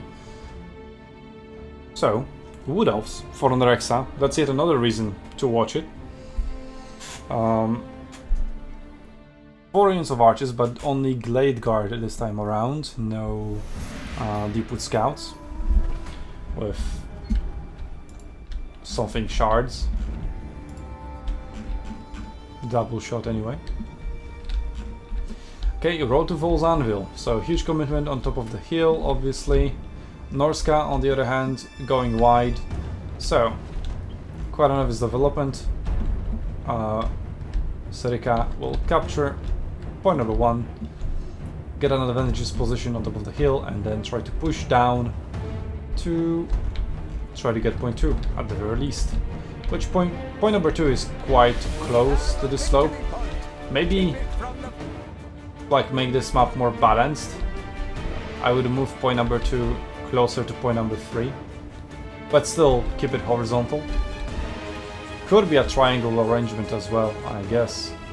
But it'd be better just horizontal line, just point number 3 closer to point number, sorry, point number 2 closer to point number 3.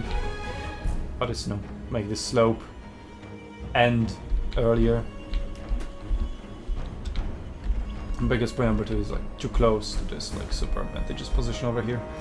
So yeah, really good map for a shooting faction like Wood Elves. But we'll see what Vanima has in store. He's waiting with 3 units of Marauders, or 2 units of Marauders and 1 unit of Marauder Champions for a flanking attack. But these units aren't hidden, so Norexa knows of them.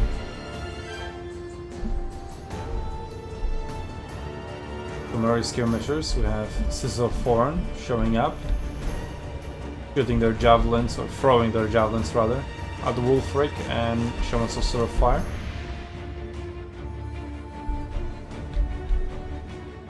Point number 2 is actually going to be captured by Nerexa as well. And I think it's just taking 3 damage at this point, not returning anything. I don't know, at least throw the Burning Head or something.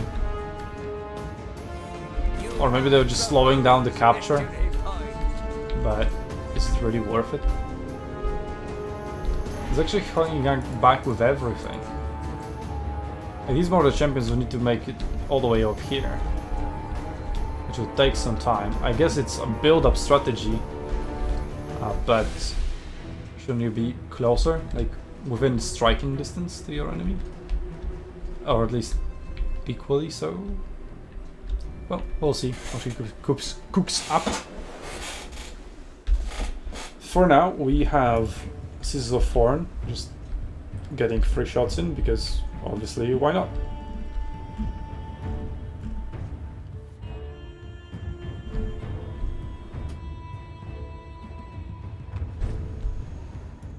So Glade Guard, they could potentially be charged. No, they're also coming back. Eternal Guard, shielding them. Oh, these mortars are coming up. I have some Skin Wolves supporting them. So how are these Skin Wolves not... sorry, how are the Skin Wolves spotted? What is spotting them? How the hell would have seen them? Oh, there we go. Oh, that was a pretty blobbed up unit on itself. And then going through the Eternal Guard, getting half of HP on both of them.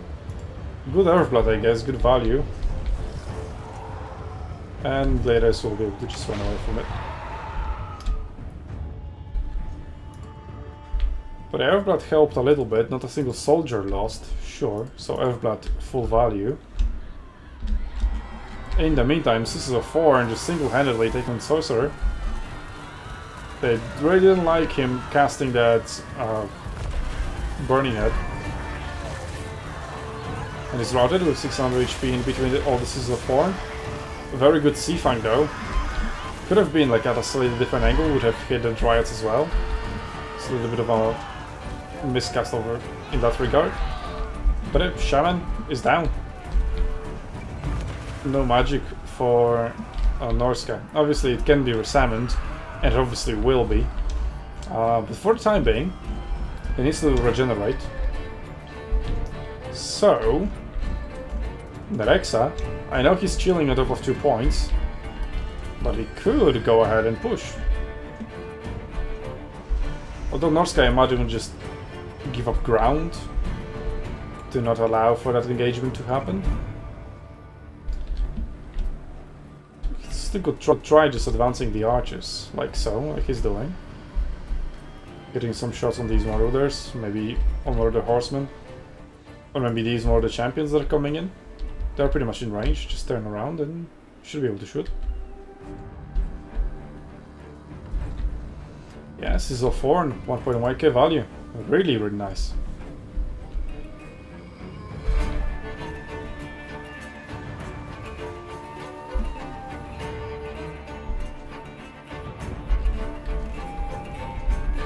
Even more build up. Now Manticore. And yeah, Shaman is already back. That was pretty fast. I wonder if he was summoned at a nominal value or was he summoned with a bigger value. Because units are available at a higher value a little bit earlier. But you can wait for them to regenerate. That happens quite fast, so it's pretty much never worth it to summon a unit like before it fully regenerates. Oh, I hear another Sea Find. Across the Glade Guard and Dryad, so Glade Guard got kinda caught. Frostbite applied. Did he apply Frostbite? No. Oh, wait, what applied Frostbite in the Sea Fang itself? Yep. There's one more use of it, so there are 3 uses. I just thought it was 2 earlier on. So I did count it correctly. Oh, miscast over there, but still worth it. Blade Singers and that Eternal Guard. Holy shit, that was like 80% of it down. And another Glade Guard. Holy shit, it's going to turn into these guys. Maybe bounce off of this. Yes, it bounces off and just barely tickles them. Oh, that was a super good cast. Where is the guy? 1.6k value, let's go. That was hype. Okay, we're finally fighting. In terms of value, it is pretty equal, just slight advantage to Norexa thanks to his healing, because Norska has dealt more damage. We have Glade Guard being caught up in all the fighting with more the chariots of all units. So yeah, these archers are disabled, not being able to shoot. Or actually they should be able to shoot, they just aren't. Another unit of archers routed over here. These guys could potentially be healed. Still 100 soldiers, but they're all very low HP. We have Skin Wolves. Yeah, on top of another unit of archers. So, archers not doing that well. Vianima playing really well. But Serika still with a very slight advantage in points, but it still could go either way. I think that must have been another Sea Fang being used here. Yep. So Wolfrig out of Sea Fangs and now he's soloing the Spellweaver. We've seen that matchup before, like the exact same matchup. Wolfrig at half HP, but if he gets on top of her with Hunter of Champions is on. Okay, it's out. Can Wolfrig catch her? Nope, 77 speed versus 94, but yeah, okay, she is running away. Another Burning Head across the battlefield, hitting at least 3 to 4 units. So yeah, resummoning this guy, I mean, it was never doubtful that it would be a good idea. It was just a shame for Norska that it was defeated in the first place. Kind of a blunder there. New unit of Sisters of Form, Salmon, so that's another one. The first one just got routed. Did they use all the spells? Yes, they did. So they got full value, 1.7. Very respectable, almost 1.8. Plus the spells wouldn't count, I guess. And yeah, trying to snipe that Sorcerer Shaman. Norska still has access to like 3 to 4 Flaming Heads, depending whether they're overcast or not. And yeah, Norska pulling ahead. Sorry, it was pulling ahead. Now it's Norexa back in the driving seat. So it is really back and forth. Yeah, this is for one to get that. Command Sorcerer, maybe not.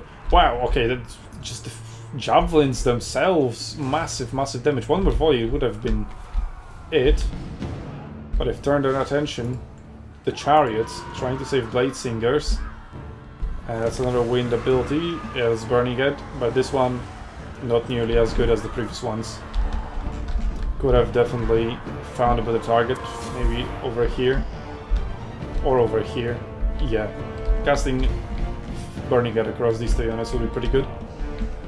Could still be pretty easily dodged, but then again it was easily dodged here as well. Value, yet again, equal. Points in favor of Wood Elves, although point number 1 is being slightly captured by Norska. But there's lots of units from the side of Wood Elves in here. Could just get over the point and get it under control. Point number 2 could potentially be flipped. Spellweaver under fire. Chaos Warhounds. They can at the very least escort her off the battlefield. Chaos Manticore trying to chase down the Spellweaver. At least to slow her down, because otherwise she's going to run away with 94 speed. 600 HP, just 2 hits away. But these hounds are the only thing that can chase her. They're slower, but they're constantly getting the charge bonus, so they're somewhat keeping up with her. But they've given up on the chase, so Spellweaver will remain alive and will provide, well, at least will not provide a morale debuff. The Wolfreak and the Manticore are now turning their attention back towards point number 1. Heavy fighting ensuing. We have Skin Wolves coming here around the flank. Possibly not wanting to go against Eternal Guard, but looking for a better target. But sadly, there's only Eternal Guard all over the place. Maybe some Dryads and that's it. Yet another Burning Head, but this one not very effective. Again, quite a good target over here. But that Shaman was on pretty low HP, so he needs to be very careful where it gets close to. And I don't see him, and yeah, there he is. 64 HP, so I guess it was a desperate last second cast. And now Winds of Magic are depleted, no point in summoning him yet again. I thought Burning Head was cheaper this time. 13 overcast. Anyway, Serika, 1.5 a minute away from victory. The point number 1 could... I don't know, these are like 3 almost full HP Eternal Guards, so it's not going Norska's way anytime soon. Either is point number 2, and point number 3 is theirs, but actually could be captured by Wood Elves before the end of this battle. These are murder champions, so I guess they will win against Dryads. Well, we just had semi-final 1 being concluded. Good. Since it is the third battle, I have no idea who won, and I don't want to. Well, so here's the deal. Tim actually has to go soon, so can we cast the grand final now because you want it to be live? No, I said it can be cast for replays. I guess I'll communicate it. Oh, we can. The grand final is going to be through replays? Yeah. Okay. You can just tell them they can go ahead. Do all the replays, please. Yep, Scissors of Thorn are getting involved. Triple cap to finish it off. 4 Wood Elves. 10 seconds to Nerex's victory. Yet another one in the books for Wood Elves, increasing their win rate. Dun dun dun. Wood Elves 100% win rate in this tournament. Wow, such an OP faction. CA, please nerf.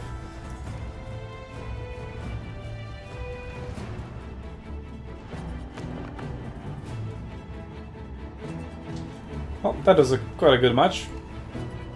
And there's at least 2 more coming of that. But that will be possibly covered through replays on the channel. Maybe Serika will cover it on his own channel. Okay, semi-final number 1.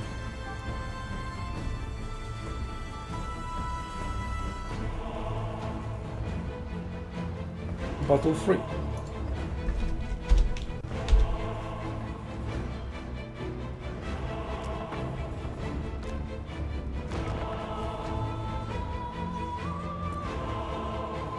Oh, I like what I'm seeing. I'm seeing Wood Elves and I'm seeing Scissors of Twilight.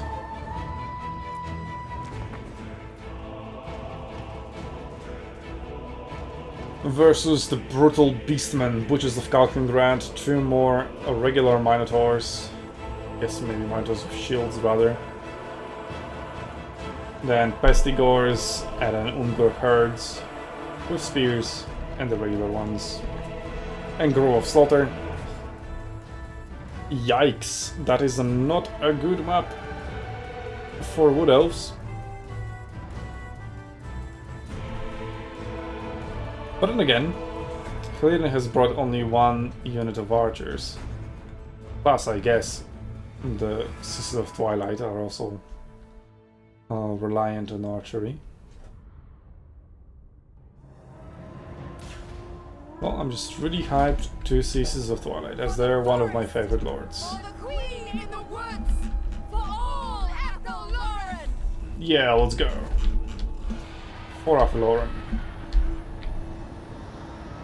And I have the Spell Singer of Life with Flesh to Stone. That's an uncommon occurrence. And Awakening of the Wood standard and Earthblood standard. Regrowth would also have been standard. And The World is Below would also have been standard. Slaughter of Life, full of great spells. Well, 4 of them. Flesh to Stone, not really. Beastman, early, control of point number 2. Will happen with the same... same will happen across the map as they all have Vanguard deployment. Early Breath on Pestigors. 130 value, not bad, not bad. Could have potentially been better over here. And those War Dancers are absolutely getting wrecked. They're using the Shadow Skull, so increasing their melee defense just to increase their staying power. And yeah, Sisters of Twilight are not, their shots are not going to be very effective. Not in this forest. They should focus on the side objectives. Well, unless they fire it, they point blank like so, I guess then they will reach. Around 60. Nice. Doomball for Tim the Wilder. He's already pulling ahead, 500 in value. Pestigors, somewhat getting right. Wildwood Rangers, the Wildwood Rangers are also anti-large. The Butcher of Skulking Rat in a tough spot, but again they are doing pretty well. -4 healing per second. So I guess they were hit by... Bulldogs don't have any more disengines, what the hell? Maybe it was like a... No. Okay. I have no idea why that happened. Anyway, Awakening of the Wood, very good cast, hitting 2 units. I guess British Shaman as well as he was passing by, maybe not really. But now, Traitorkin. I mean, I don't even have to guess. It's obviously Traitorkin. Super powerful spell. Great Stack Knights out of there. Yeah. As for a unit that costs 1.5, they're not very good. Minotaurs are cheaper and much better. It's just not a good investment. Should have never brought those. Yeah, as we covered earlier, Wood Elves do suffer from having shitty cavalry, so they shouldn't really bring it. If the only cavalry they should bring is just the Glade Riders, and maybe occasional Sisters of Thorn. Like, Nerix has shown how effective they can be, but their uses are very limited. Sisters of Twilight are in trouble, although they will be healed, as they do have that ability, Conjoined Destiny. Wherever it is.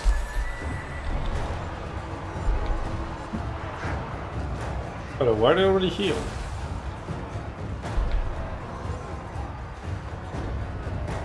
Also, I don't see this ability here.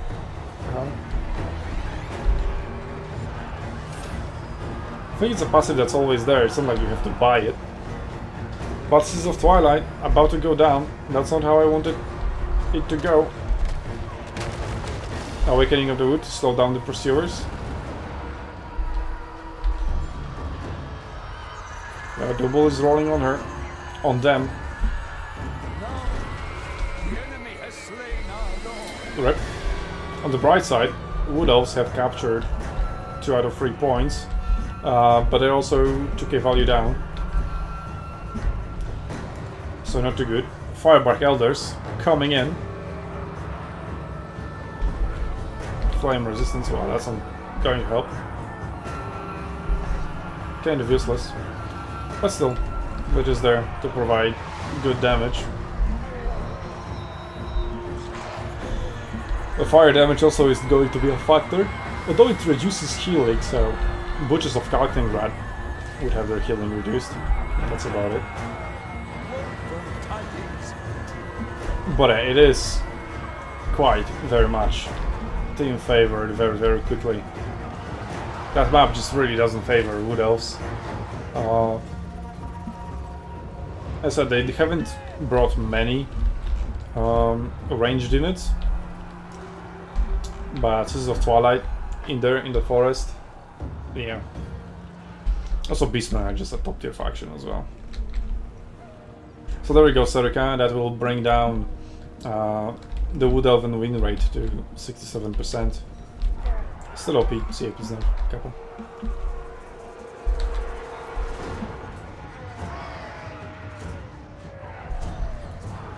And it looks over already, comment ever present.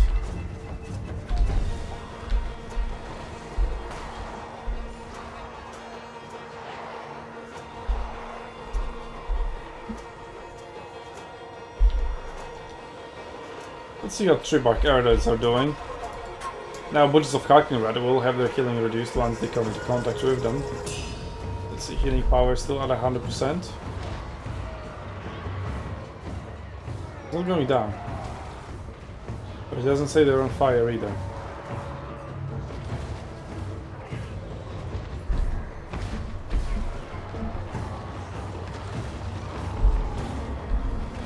And they do have fire weakness as well, because of the regeneration.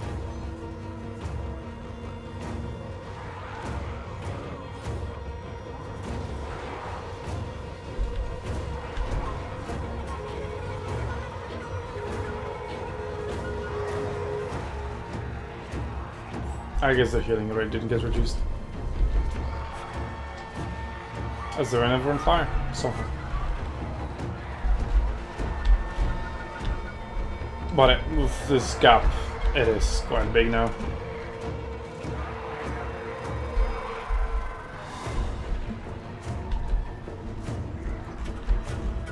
So Tim will, in the end, reach the final against Outer Region. Going to be pretty hype. Like the newcomer storms on the lower part of the bracket. Takes the lower part of the bracket by storm. All the way to the finals. Versus our long established champion.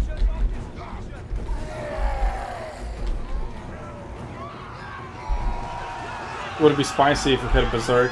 He did sign up, but he then messaged me that he can't make it, sadly. So this tournament was looking even more hype than it already is. And we already have a very, very strong like top 6. And even Crabbling, who, yeah, he faced Outer Region as well. It play pretty well against him.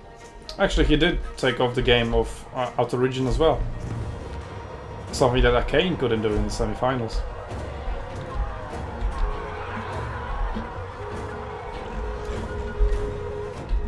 Oh, Citizens of Twilight summoned yet again.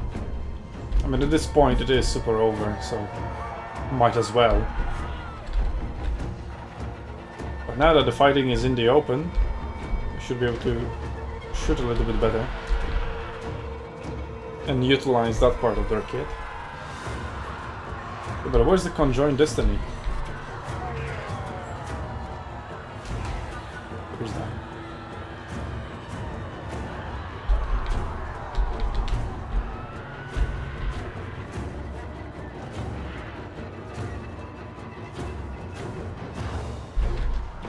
It's not here. I mean, like, they for sure have it, right? Still using a single shot, trying to snipe the Dumble, trying to get the revenge. Boraf and Lauren. And they're getting pretty good value pretty fast. The Butchers of Kalkengrad, full HP. And 1.8k value. Oof. They have absolutely obliterated this matchup.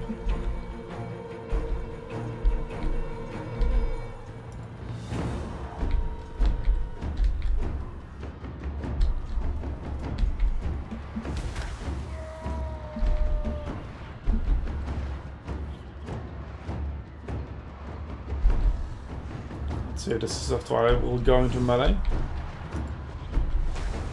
Jumbo is hiding in the woods, not to get sniped. And the single shots have landed into the Ungor Riders.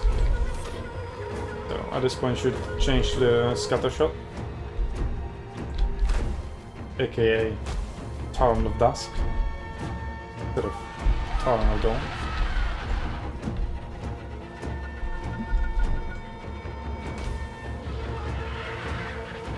Yeah, a very good breath, but still single projectiles instead of the AoE ones. But there we go. They look so cool. 2k value on Sins of Twilight, let's go. Let's ignore the fight that have been summoned for the second time.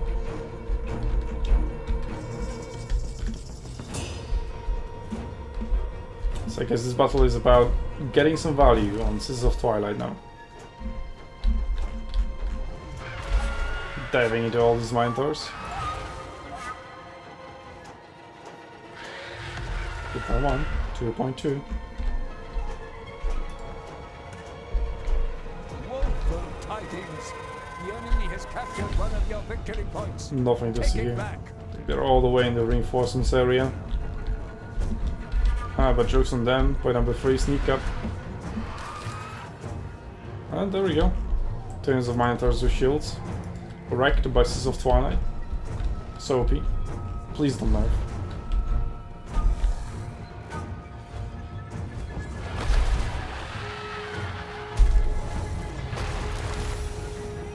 Very effective. You have been bested. There is only Well, so, as I said, team advances to the semi-finals. Semi-finals to the finals. One final. Whereas Glidden will face Serica. No, not Serica. Arcane. Third place match. Yep, Glidden versus Arcane should be a pretty equally matched match as well.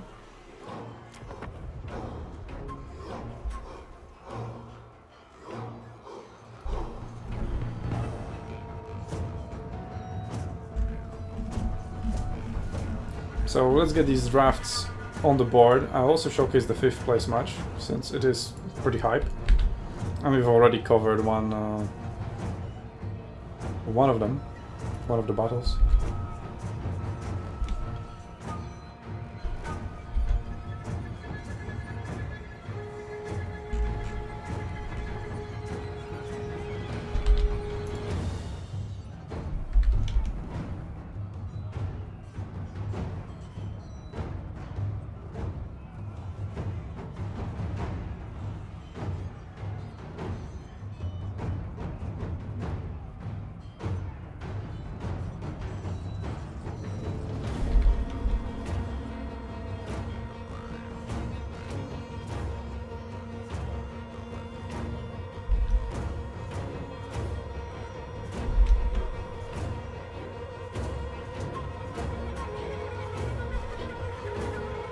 Okay, so let's start with the 5th place match draft. We've already seen Wood Elves versus Norska, but what else is there?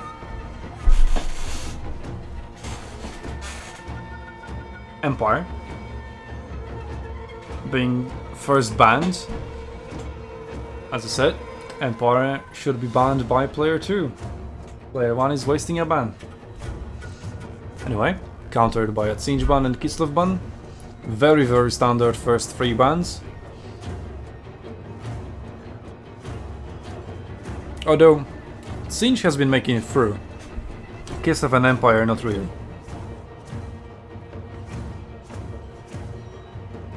Although Kislev made it through once, right? But then it wasn't used. It was the Rothan Buldiga one, I think.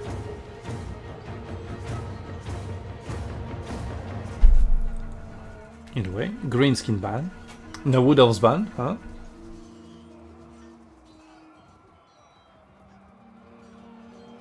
Demons of Chaos instead. So, no Soul Grinders. Dwarves. Yep.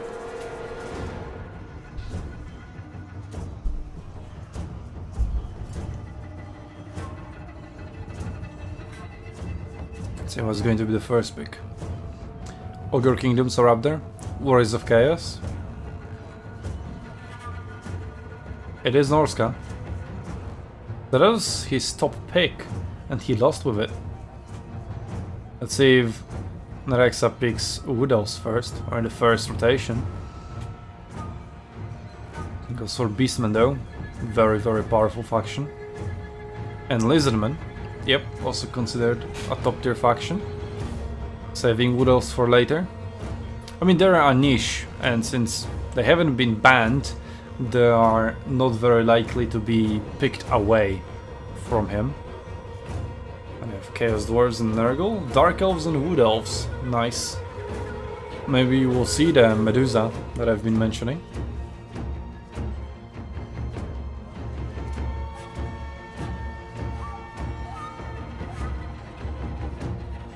See the last two picks for Via Anima. Tomb Kings, maybe Grand Cafe. Ogre Kingdoms are still up there. Bretonia has been banned pretty consistently throughout the early stages of the tournament. Pick third place match draft. I'm going for the drafts because I'm waiting for replays. Though we do have your replay that I've seen you've just posted. Or Via Anima, one of you. Empire first ban. Again, why you're banning is... I mean, okay, you've already explained yourself earlier on. But still. Maybe your opponent also doesn't like them and bans them for you. Just wait at least until the third ban with it. Sinch. Kislev. He's not going to ban dwarves, especially since he's the first pick. Come on, let the dwarves go for...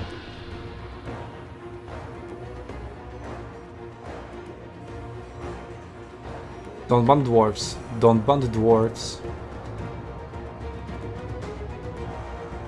Ban Demons of Chaos, because you're scared of Soul Grinders.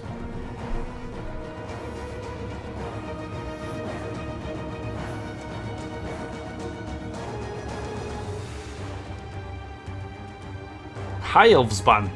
Out of all things, wow, okay. I mean, Hliden did use them. Not to great effect though. Yes, dwarves first pick for Hliden. Hliden gets to play his dwarves. Let's go. And Nurgle for a Kane. And Norska. Okay, well, I've already seen what I wanted. Also, Kislev made it through. Yep, there we go. Warriors of Chaos. It's such a draft gap already. Demons of Chaos. Fair enough. The Soul Grinders memes are strong. Yeah, here we see these many Warriors of Chaos. Top tier factions, sure. I mean, Kane has good factions. Wood Elves, let's go. And Khorne to finish it off. Bretonia, okay. So I have Ogre Kingdoms on the board. So that's what I would expect. Maybe Dark Elves.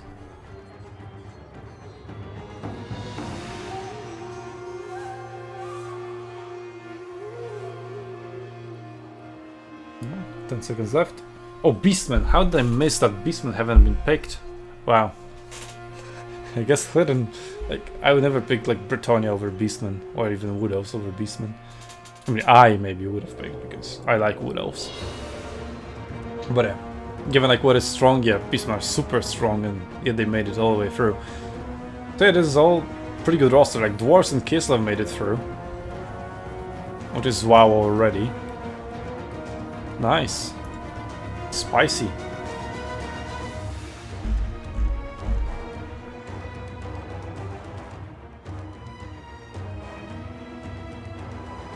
Let's go for the finals. Team Wilder versus Outer Region. Established champion versus the feisty newcomer. Tomb Kings, first ban. Okay, that's an interesting ban. That's for sure. Nobody's playing Tomb Kings. Empire Siege, very standard.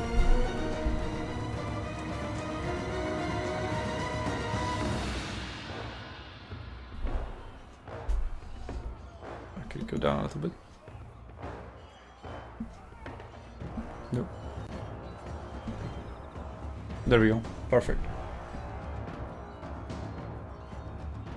Skaven. So no dwarves and no Kislev banned yet. If he doesn't ban either of the two, that would be pretty big. Because then Outer bans one and Tim gets the other. Unless Outer doesn't ban either of them and they both get one each.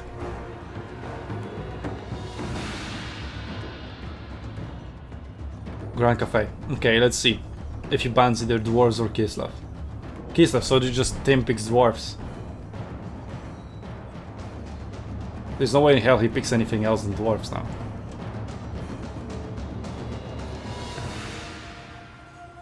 Right? Yep. So Outer kind of outplayed him, so shouldn't have banned Kislev. And then when Tim picks dwarves, he gets Kislev. Or if Tim gets Kislev, Outer gets dwarves. Yeah, TTW has figured out. I mean, it's not that hard to figure out, come on. It's fairly straightforward. Yeah, but that's what I also mentioned, like, you're saying, oh, these OP factions, blah blah blah, they will never go through. Somehow you purposely let them go through. So I guess Tim just went for 3 shitty bans. Outer banned 3 top tier factions, but there are 4 top tier factions, leaving one of them. So like, but Outer just asked for it himself. Because this is also on purpose, that the person who bans last would have a massive advantage if they also picked first. So that's why Outer bans last and Tim picks first. So that then, in such a situation, it's up to Outer to then not ban Kislev, to not screw himself over. But he did.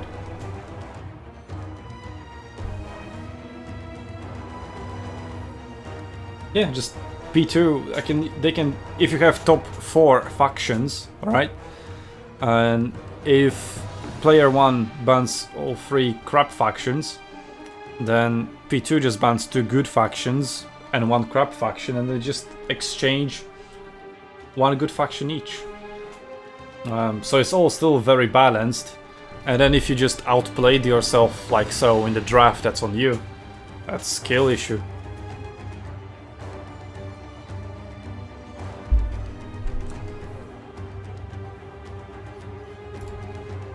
So, Team the Wilder's veterancy in our draft system comes through. Skill issue. Let's go. And Lizardman to round it off. Well, Tim didn't pick Lizardman, and instead he picked High Elves. Okay. Is there some kind of hidden High Elf strategy that I'm not aware of? Because so far, they haven't been impressive in Hands of Hliden. But well, those are our drafts. Let's see if we have any replays.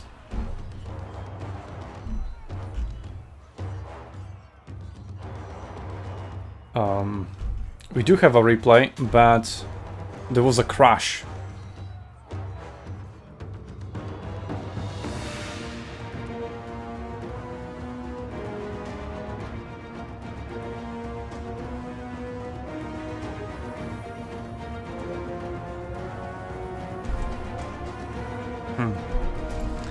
So contested replay, huh? I mean, okay. Let's see the replay.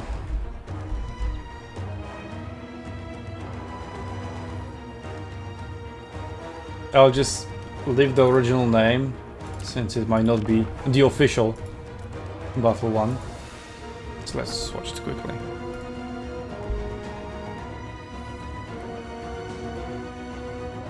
But it's quite unfortunate that out of all the battles, Tim had to crash in the final.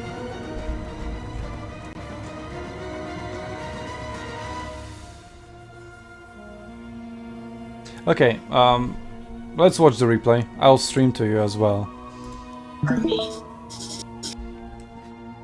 Okay, so I'm telling them to replay the game since there's contest on the result. I mean, then again, like, it's Tim who crashed, right? So, but then again, he didn't do that on purpose, I would imagine. Yeah. So because of that, it will need to be replayed.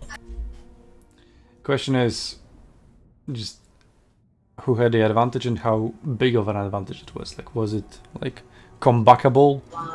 Or I not? mean, looking at the last moment, yeah, it could have been comebackable.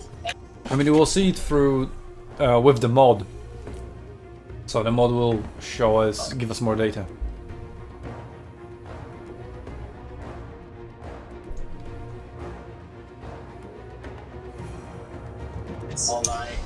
I think I might need your help on this one. Well, that's why I'm loading in the replay. Okay, let's see. Just Chaos Sorcerers of Slanesh.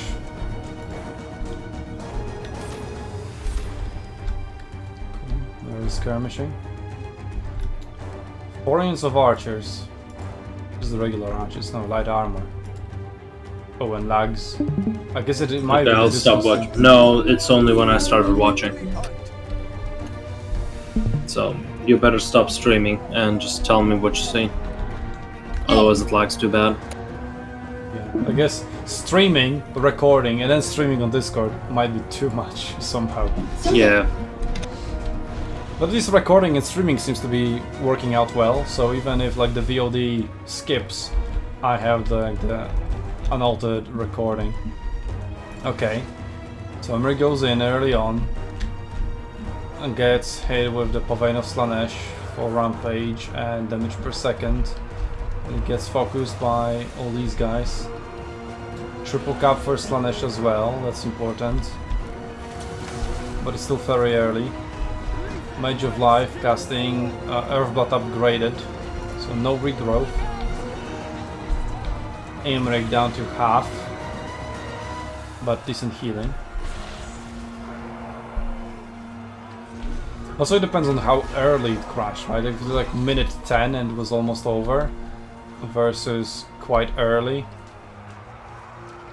So Imric is routed. Can you tell me on the screenshot like what time in the battle it was? Let me see. Like in the middle of the screen at the top. 5 minutes 23 seconds. So quite early. Like 5 minutes is barely like 1/3 of the match. Okay, sure. Nice gap into the archers. In terms of value, it's only 400 difference. 300 even.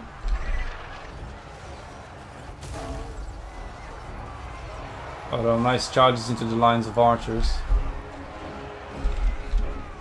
Who are shooting either way anyway, so...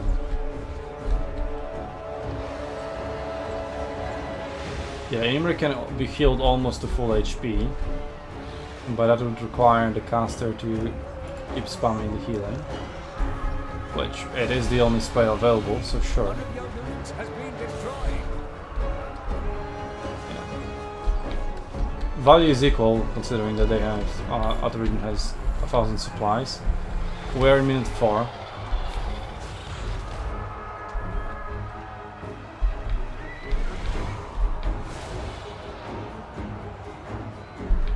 So that's another Earthblood on Imric. Plus other regions are also healing.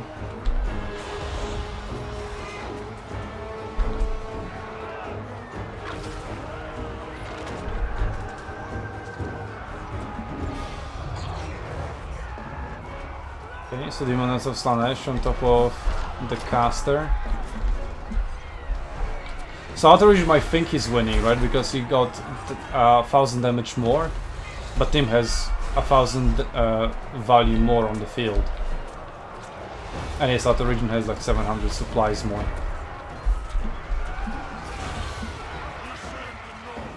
Okay, Sorcerer of Slanesh also almost goes down. He's almost dead, he's like 2 hits away. Mage of Life is in trouble, but there we go, casts healing. Okay, Sorcerer of Slanesh is out of trouble. Mage of Life is routed. But with the reinforcements coming, I imagine she should also be... Okay, maybe not necessarily. She could be killed. That was a pretty big hit. Value now pretty much equal, like Team slightly ahead. I say it's equal and too early. It should be replayed. Like, there's no way that was like clear advantage to either of the player. It could have swung either way. Okay, so that's the determination. Can you announce it to them real quick?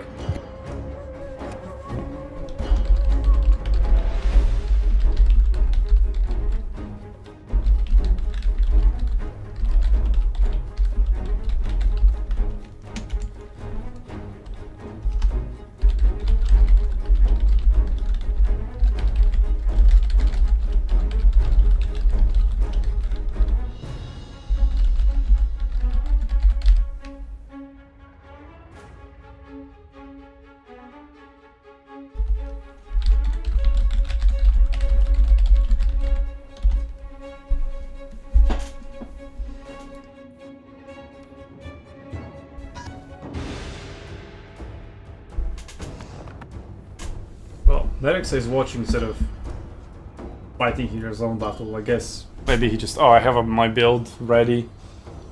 Let's chill in the chat. But anyway, anybody watching? If you want to chime in on the discussion, what do you think? Was it equal? Was it not?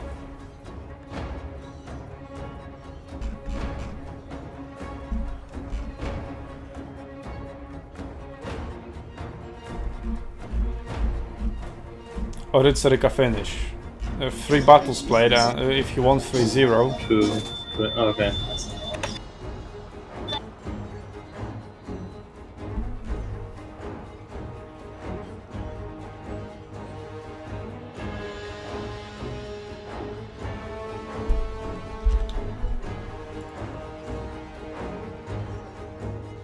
Serika says he's done. So I guess he won 3-0. Yep, Yes, I Serika also... expected it. Serika also says it looks very equal. Yeah. It was very close.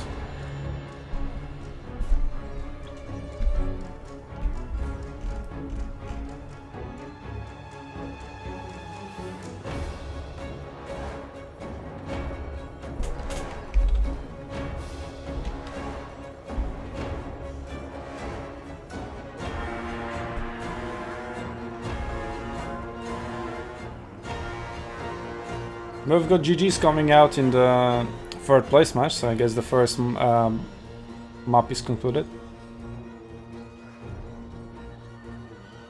Yep, looks like they agreed to replay.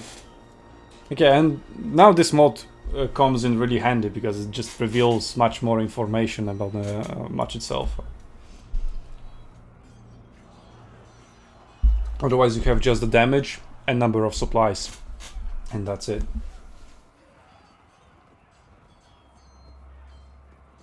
Maybe like the number of dead entities is like pretty much useless information. It's just flavor at this point. But yeah, the value on the field, super useful. Okay, so this replay didn't happen. It's going to be replayed, but it's so might as well just delete it. And let's get that 3rd place match replay. There we go, they've posted it.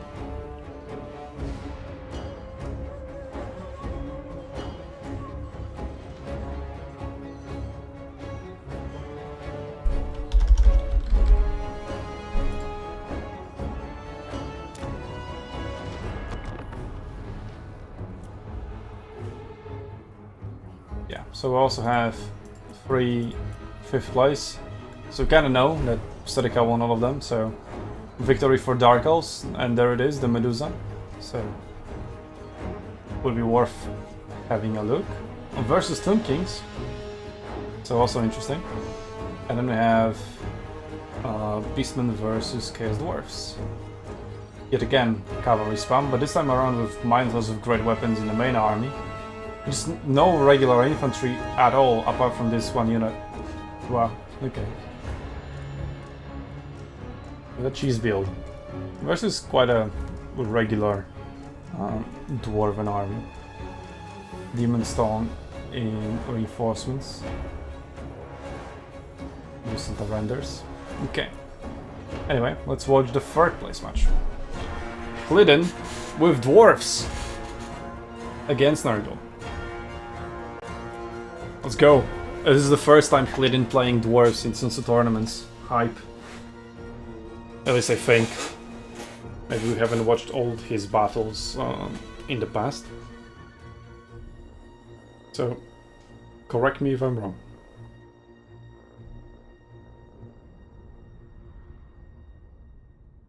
So, Forek, and whoever this guy is, I don't have the DLC, so I don't know.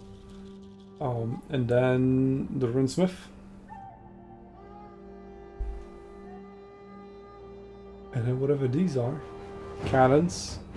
And then Dwarf Warriors, Miners with exploding charges.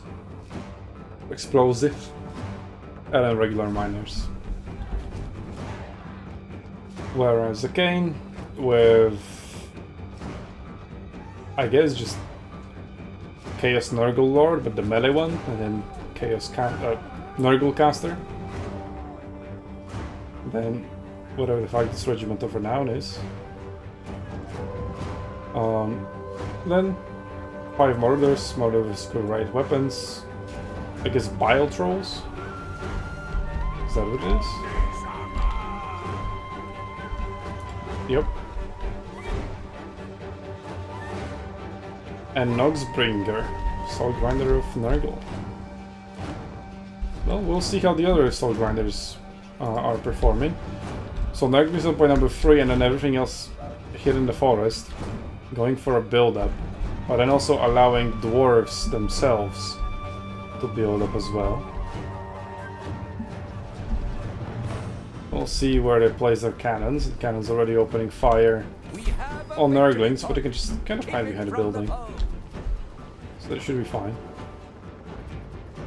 They'll suffer some damage, obviously. Nogsbringer is out to fire on the blasting charges. The blasting charges, the explosive charges, sure. And he missed everything.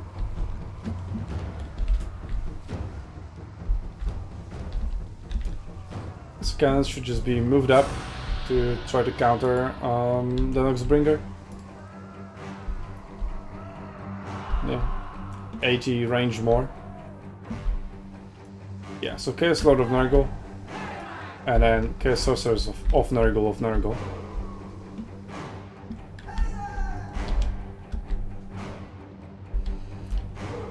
So point number 1 also being taken by Nurgle, as dwarves kind of just don't want it. So Nurgle's like, yeah, sure, I'll take it. Slayer Pirates. So that's new. Can't see shit, it's too dark. Okay, let's see, what is this Regiment of Renown? The Brotherhood of Grimnir. Doom Seekers. The Doom Seekers themselves are also a new unit. So, Slayers. Double Axes. Looks like every other Slayer to me. But they're anti-infantry rather than anti-large. Okay, so they're just anti-infantry Slayers, I guess. We have Wards of Grimnir, damage resistance. Scaling with each kill made by the unit. An endless whirlwind of death vortex. For that, I guess. Not sure about the blasting charges being wasted on Nurglings. Yeah, especially since Pestigers are coming in. There we go, that's much better. And Murders and Murders. We have Rune of Negation, nice. We're still suffering quite a lot of damage.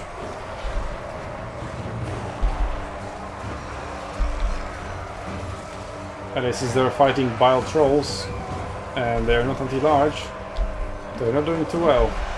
They dove a little bit too deep. Point number 3, controlled by the dwarves, but not for long.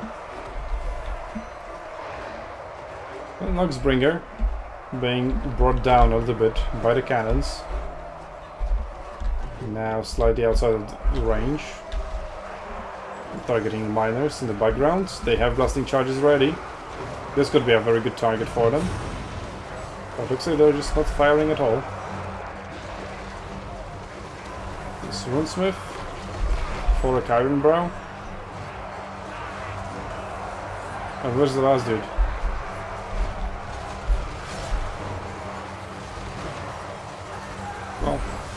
Doesn't matter, I guess. Also have the Grimloss, new regiment of renowned thunderers.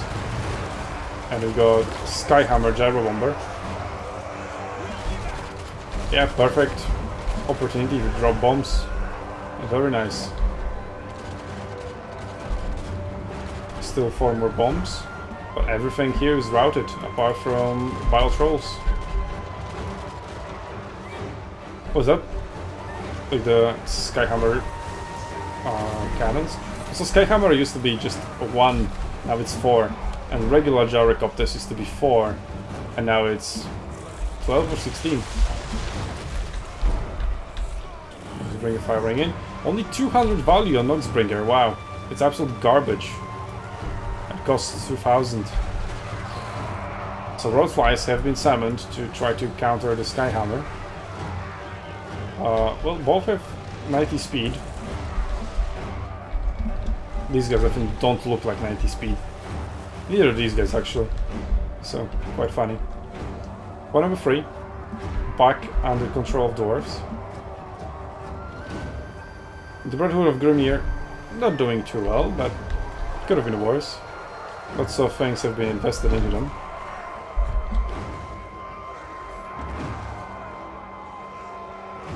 Probably doing alright. But why double Runesmith?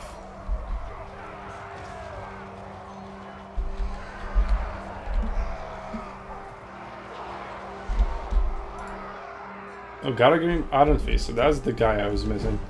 Melee Specialist. Also has that passive ability. This was not meant to be. Hurricane of Death. I guess he just whirls around, doing massive damage to infantry. Would like to see that. 90 seconds cooldown. Recharges if in melee. Oh, waste of blasting charges. But I guess they haven't wasted much ammunition, so this should still be fine. So, looks like point number 1 will also go under control of dwarves, although there is a counter-attack from Nurgle on point number 3. And the capture weight advantage is quite massive, as all these units collapse. Noxbringer trying to get some value in melee, but it's not going well either. Chaos Furies. Speaking of which, Skyhammer's still here. Still 4 units. Need to wait for the last guy to catch up if he doesn't want to waste the bombs. There we go. No? Okay, just lining them out slightly better. Should be dropping them now. No. Still trying to dodge underneath. Could we just drop them here? There we go. Yeah, that was decent, like 40-45% HP. A single volley of bombs. 1.2k value already. 3 more drops. And yeah, dropping them here, super big value. Sacrifice the dwarf warriors. Just drop it.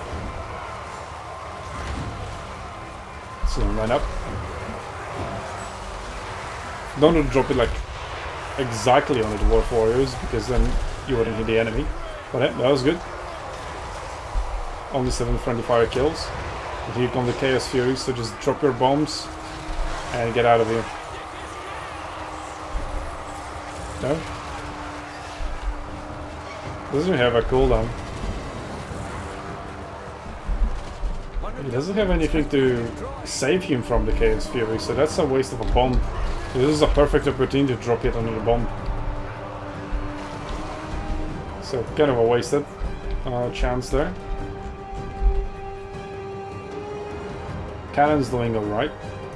Paid for themselves, more or less.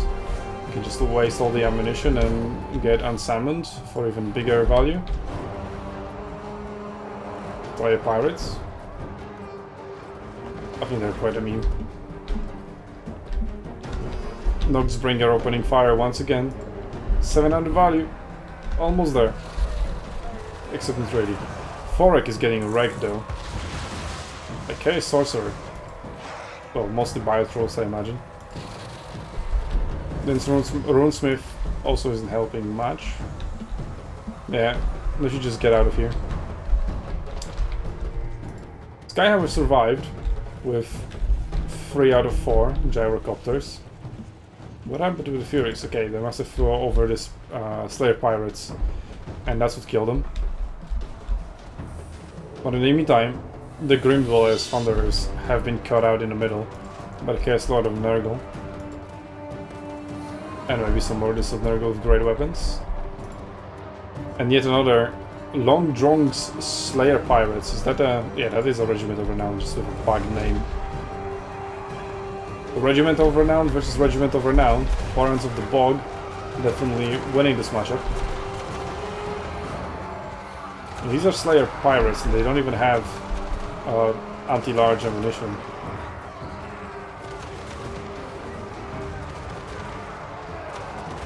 Doing pretty well, regardless. And here's another unit of Chaos Furies to finish off the Skyhammer. They still didn't drop the remaining bombs. No. Well, okay, such a waste. And down it goes, yeah, without using the bombs. Rip, that wasn't cool. But still, 2k value. Paid for themselves. More than that. So it's alright. Could have been at Sabre while they were alive, actually. Cannon's now focusing on Noxbringer.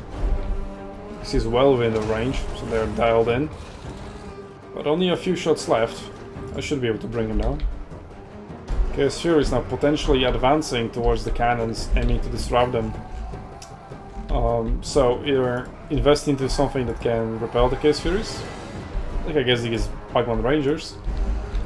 Maybe put these miners on top of the cannons. Oh, they're not even trying to go after the cannons, they're going after the Green Dwellers.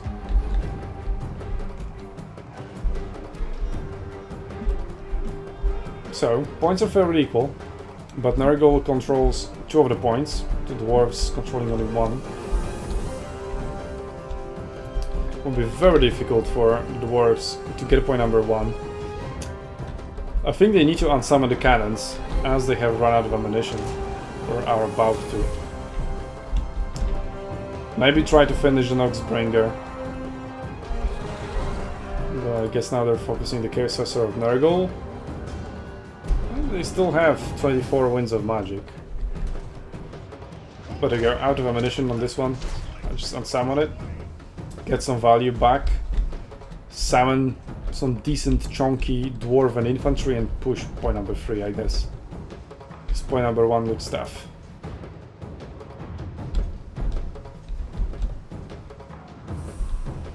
There is some push happening already with miners and slayers. So it should be doing pretty well against this Chaos Dwarf. Chaos Dwarf. Chaos Lord. He's running away, has a chariot. After all.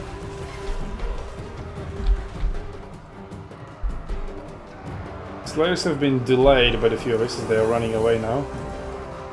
They're gonna get intercepted by Murders of Nurgle. But number 3 is contested, being capped by dwarves, actually pretty fast. Chaos Furies will not slow the capture. Vestigors will, but there's not many of them. Yeah, here come the reinforcements. Minus of blasting charges, more minus of blasting charges, some fresh slayers as well. And Bagman's Rangers to support it all. Yeah, they have pretty good target in this blob at the moment. Value is still very, very equal, but it's Glidden who needs to push. Has 1.6 value, there we go. Summoned something big. And that big being Dwarven Warriors times 2, plus the Brotherhood of Grimnir yet again. And they held on to their intensity, so they have 12% damage resistance. So, mounting a push onto point number 3 unsuccessfully, but that diverted the attention of Nurgle. And somehow, dwarves are faster than Nurgle. Well, whole 1 point of speed actually, on the Dwarven Warriors. So, big outmaneuver opportunity, while Murders are a little bit faster. But they still need to hold on to point number 2. If they lose point number 2, that would be a disaster for dwarves. And looks like it might happen. They do have slayers, but it could not.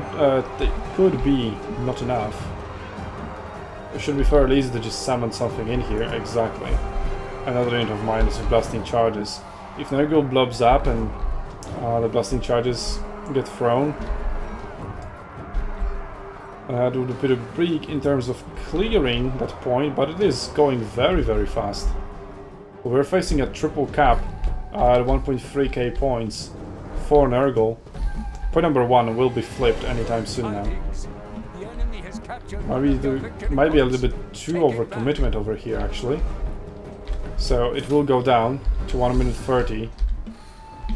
But Glidden, I think, needs a triple cap at this point. No, not yet, but in a few seconds he will need a triple cap. Very good busting charges over here. But that's still not enough to clear point number 2. More Slayer Pirates, actually. Well, not about salmon. Need to help clearing out these units to get the melee units at the point. Miners rallying. Could maybe throw these blasting charges into the Barons of Bog. I don't imagine they would be able to do anything more. Oh, point number 1, massive counter-attack from a Kane. So even though dwarves are 2k ahead, well, like net income or whatever, it's like 1k ahead. But yeah, their legs are too short. Glidden gets to play dwarves for the first time in forever, and loses against Nurgle. Wow. I mean, at least Narexa won with Wood Elves. I expecting Glidden, the dwarf main, to just wipe the floor with a cane, but not happening. Nurgle won. Okay, so that's 1-0 for Kane. Looks like we've got a problem in the grand final. Again. Yeah, kind of. Our region dropped, and we do have a replay. So, yeah.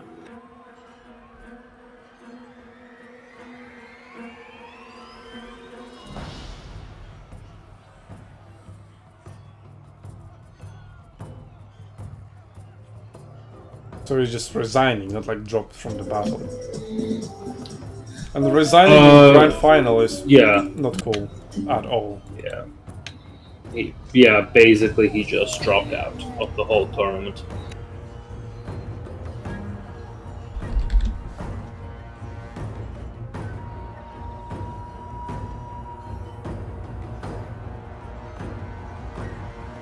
I mean, even Tim is encouraging him to keep playing. But he left the Discord, so I guess that's a definitive answer. Well, he, instead of getting 350 points for this tournament, he's getting 0. But I guess it's not interesting.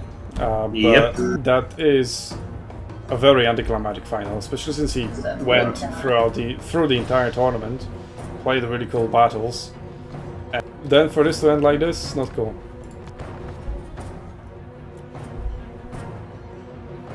But well, let's I think you're lagging again.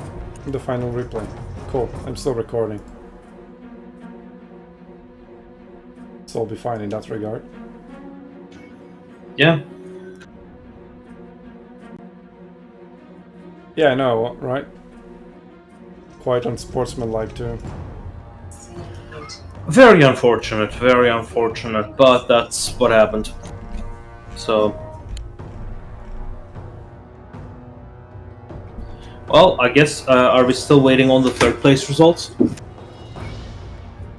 I mean, third place match is just one battle at the moment. The second one I is see, being so we're played. still waiting.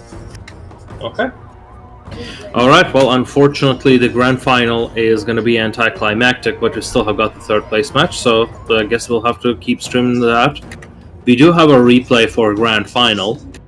Yeah, I'm loading into it now. Plus we have the 5th Okay. place match as well. Yes, we do. I mean, in terms of still continuing. So actually the 3rd keep place match streaming now becomes 2nd place match. Yes. Okay, so we are back on SUNTZU Castle. Let's see how it goes, how it plays out. Skirmish recap on both sides. Triple Illyrian Reaver Archers versus quadruple Murder Horsemen of Slaanesh. Illyrian Reaver Archers obviously have the range advantage.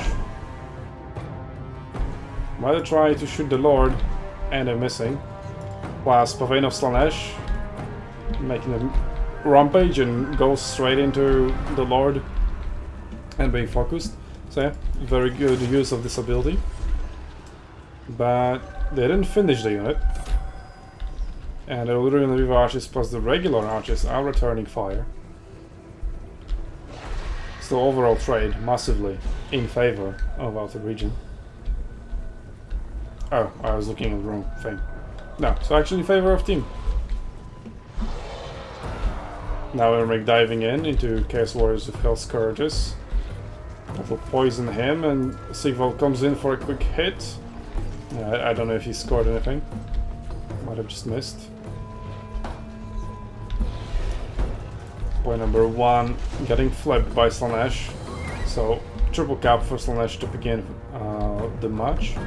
Just quickly grab it with more of the Horsemen and then go back to the main battle.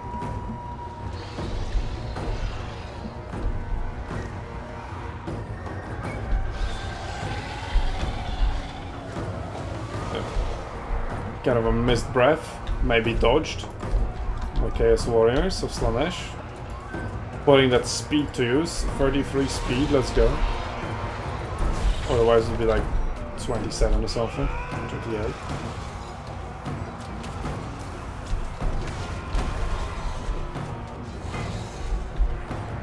Willing Company doing pretty well against these Chaos Warriors of Hell Scourgers. Well, I guess Imric's buffs help, plus the Sundered Armor also helps. But they're armor piercing anyway, so that would help other units around them. But they aren't any at the moment.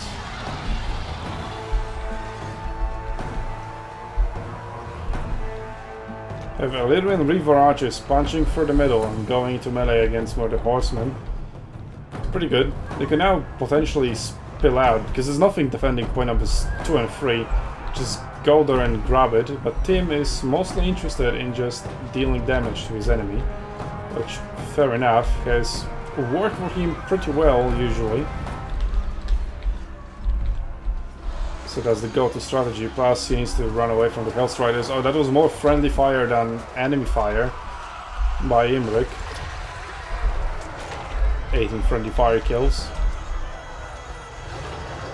But coming down on the Hellstriders of Slaanesh that have caught 2 units of Illyrian Reaver Archers. And they're not really letting them go. That's Earthblood upgraded coming in for Illyrian Reaver Archers, 3 units plus Imric.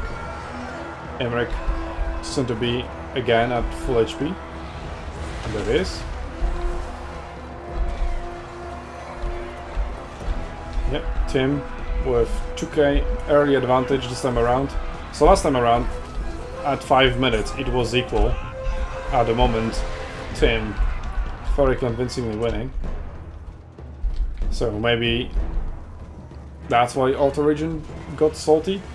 But, like, come on. Like, that battle was very close and definitely not decided. Yeah. So, needs to have good mental for SUNTZU League. Yeah, like, unfortunately, this is part of the game, and if he thinks that he was winning and his opponent dropped, like, that's a pretty big accusation, you know? And he doesn't need that. Like, Tim has won consistently. He really doesn't need these cheap tricks to win a single match. Like, sure, it would have been very suspicious if it was the last one in the series and it was head-to-head, but I think this one just a legitimate crash, and he is really exaggerating. And to be honest, like, this is not the attitude or mentality people should be bringing to tournaments. Yeah. Well, now we have Illyrian Reavers going against Hellstriders of with Hellstriders of Slanesh with Hellscourgers. Yeah. Can we go to like simpler unit names like Spearmen? Archers. Okay, fine. The Storm Riders, Lothar Seaguard. Archers, light armor, there we go.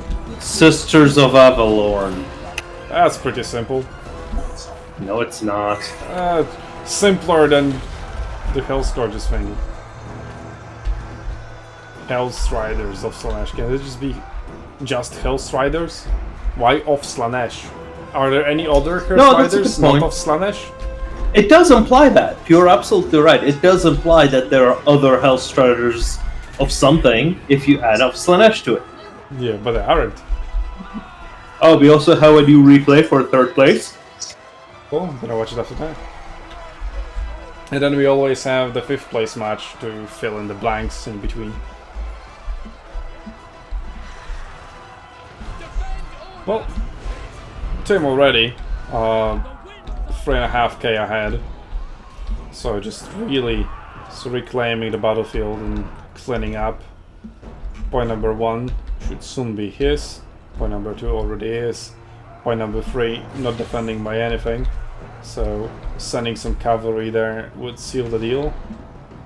But none is available at the moment. But still, 2 points are more than enough.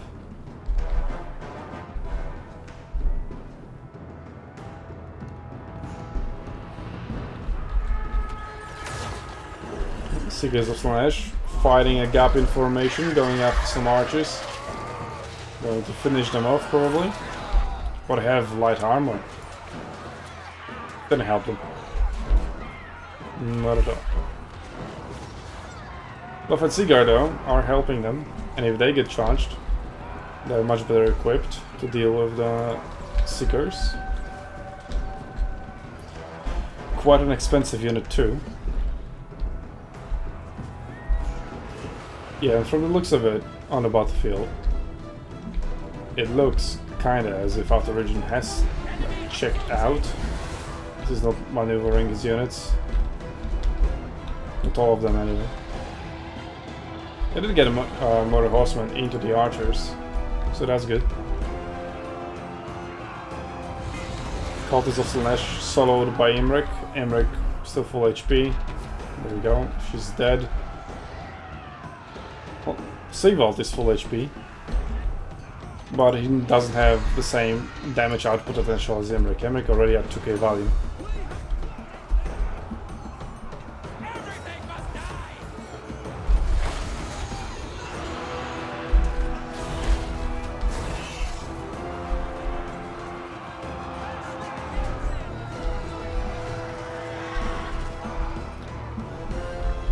Yeah, I'm really not a fan of Sigvald, because he just stands there, doesn't die, but also doesn't do much else. Yep. His capture weight is non-existent, his damage output also close to non-existent. The general strategy, he is a very much a noob trap type of lord. Like, if you don't know how to deal with him, he will seem overpowered, but in truth, you just ignore him. Yeah, the way to deal with him is not to deal with him. Yes, just like dealing with Vlad.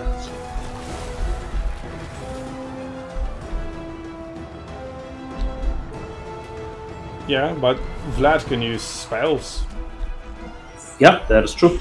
which makes him much more useful.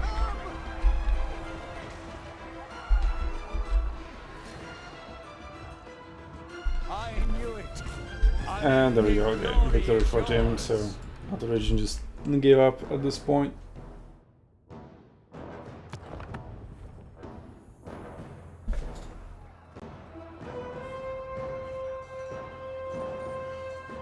Sorika saying, I mean, I had the game push me to the edge and over also multiple times. You've never waged quite a SUNTZU tournament though, which I appreciate.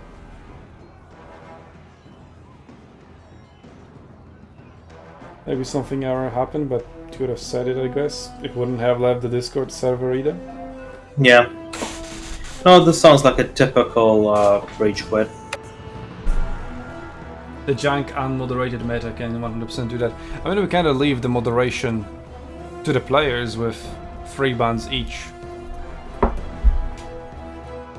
mean, it's not like when you moderate meta, would you ban like singular units from more than 6 factions?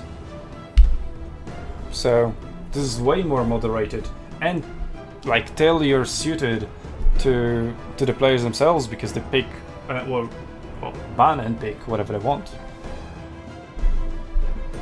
Plus, you decide the maps as well, because you could say like in most of build happening on Total Tavern, where it's just people from the top saying this map, this round is on this map, round 2 is on this map, round 3 on this map, and so on. So let's say you're Serica, you're in the finals, you're the best Wood Elves player, you want to play Wood Elves, but then the map just completely doesn't favor Wood Elves, and fuck you, right? Here at least you can play it as long as it's not banned.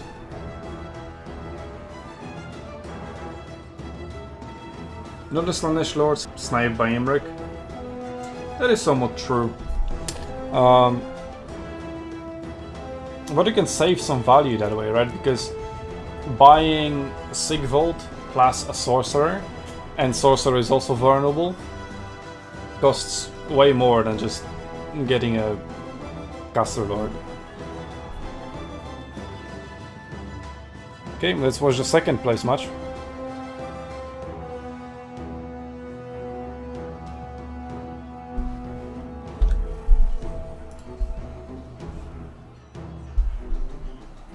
Tim wouldn't let Widows go through for me long. Well, he probably wouldn't. I mean, Tim also like played the pick and ban game really well, getting dwarves for himself. Didn't come to use it though.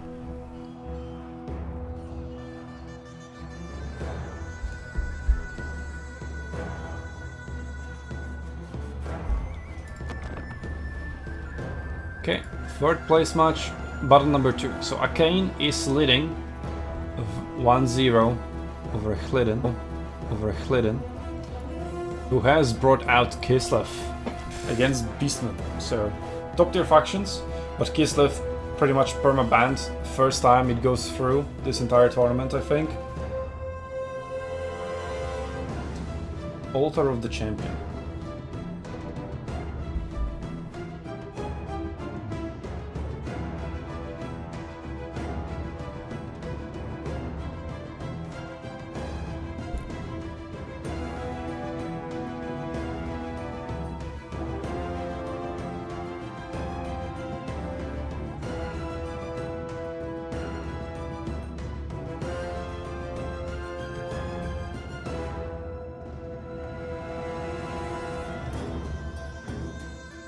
I have Sarina Katarin instead of Ostankia, and Ostankia was the that OP spell, whatever it was called, fixed. Okay, let's see what she has. Ice Sheet and Death Frost. Garden Call, Frost Fang. Yeah, the passives. Attributes, I guess. Let's see how she deals, how she does on her sled. There's the explosion, Frostfang. Yeah, that wasn't a good idea, but that was. Well, those are 2 large units charging at an anti-large unit, and an anti-large unit is losing. Can we just please get the arena back? Anyway, there's a skirmish on point number 3, which is separated from points number 1 and 2 over here. So why is point number 1 in the middle? How does that make sense? And well, the main contingent of the Kislevite army is approaching towards that. But looks like an early triple cap for Beastmen, which was to be predicted, to be expected, with their faster speed and the Vanguard deployment. Yo, what is this music? It's Attila music, holy shit. We'll let it in. How is this music legal? Rome 1, let's go. Okay, gathering, diving in into yet another Ungle Spearman herd, and things in the woods, getting it the front back. Kislev securing point number 1 by doing so. Ice Sheet being cast, okay, so well that slows them down, but do you have any like damage spell to follow it up? No. So I like the combo of Heart of Winter plus Ice Sheet, because Heart of Winter does massive damage, but it needs to be run away from, and that's where Ice Sheet comes in. Slows you down so you can't get out, or if you can, it's much harder.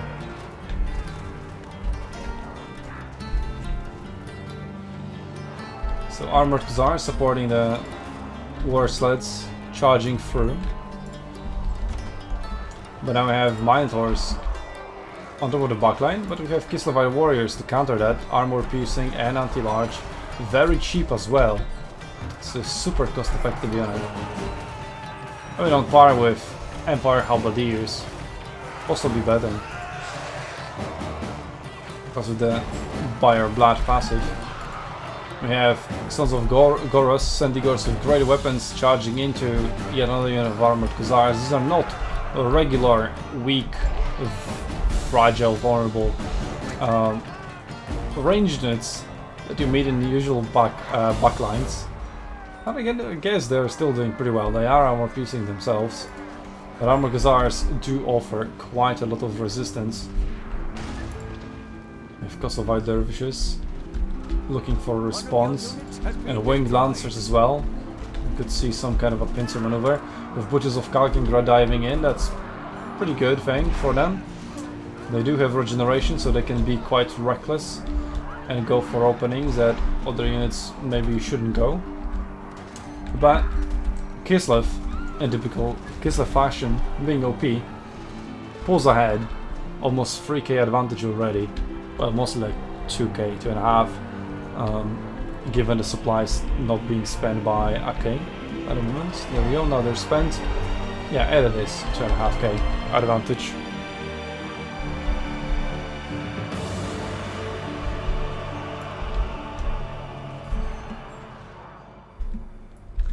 Point number 2, left uncontested. The capture wasn't finished by Kislev. There we go, Kosovite Dervishes will now move in. Armored Hussars will disrupt, or just try to punish Butchers of Kalkingrad if they decide to ignore them. And they didn't. That means Kosovite Dervishes should capture that point. Well, it's just the backline for Beastmen now left. Pestigors still only the front line somewhat for these archers, and there are 2 new units of Ungar Herd coming in. Brave Shaman of Wild making it out. Only 500 value, so I guess you didn't really find good targets for Traitorkin. There's one like here. Would deal pretty massive damage. So point number 2 secured. Point number 3 also potentially going to be secured, but Southern Catherine plus the things in the woods don't have that much. Traitorkin upgraded, okay. On the level of Southern Catherine, I guess he miscast, making him rout as well. Still plenty of Winds of Magic to use. Southern Catherine trying to chase him down. Doesn't have any ammunition left, but she's faster. Just one hit will do it. Because the Minotaurs are also chasing her. Sendigors summoned for this thing save the day. And now they stopped Sarina. And Minotaurs with great weapons will come in. Sarina might die in here. She might very well die. I don't think she will. Ice Sheet being cast, trying to save herself. slowing down the pursuers and getting out. But she's by no means out of it yet. Yet another unit of Razor Girl Herd now. Yeah, she's going down. There's no way she gets out of this. They'll bug them down. Centigors will catch up, which then in turn will allow Minotaurs to catch up. Or will it? Either way, while that is happening, Kislev is very firmly controlling all of the battlefield, apart from point number 2. Little Grom could focus on Butchers of Kharkinsgrad, but still, massive damage dealt already. Last bit of ammunition. And yeah, Cyan Catherine does go down indeed. And that contingent could move over to point number 3, potentially capture it, before the reinforcements from point number 1 would arrive. But that is still not nearly enough to bring this battle around. Point number 2 hasn't been even captured by Beastmen, and looks like it won't be in the end, as reinforcements have arrived. But will they be able to beat Butchers of Kharkinsgrad? We have the Mordheim Beowulfs. They do have some kind of special attack. Dark Blood Tainted Healing Power, minus 100%. So yeah, Butchers of Kharkinsgrad cannot heal. Healing power 0%. Very nice. Very nice counter. Now they've lost contact, they can heal once again. So maybe not necessarily the best of ideas. Winged Lancers should still be able to kill them, just slower because you've allowed them to heal. Senegos of Tsinch coming in against those Mordheim Beowulfs. But Kislev has secured a massive 4k advantage. Point number 3 will be flipped for Beastmen. Point number 2 isn't going to happen. Winged Lancers have prevailed.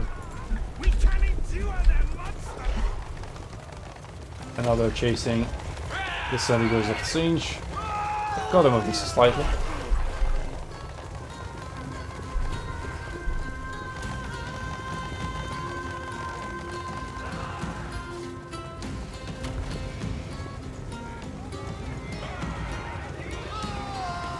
There's another unit of Centigors that have just been summoned.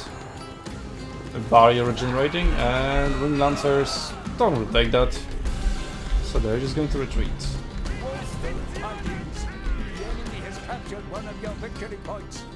I mean, I don't think there's any harm in taking that matchup though.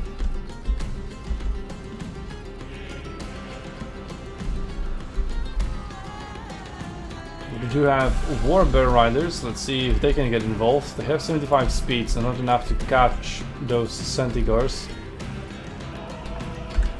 But maybe we'll get some cool shots. They also have only one wing instead of 2.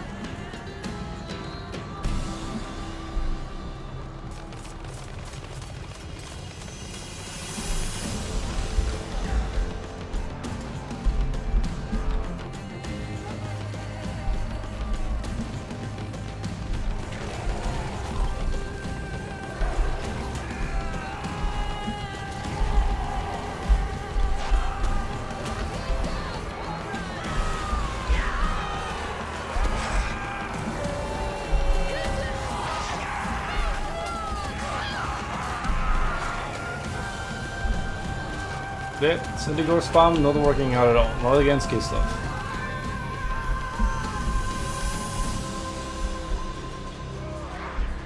Still, Archaean is not giving up that battle. Maybe believing in the superiority of his mobility, but Kislev has lots of cavalry himself, or itself.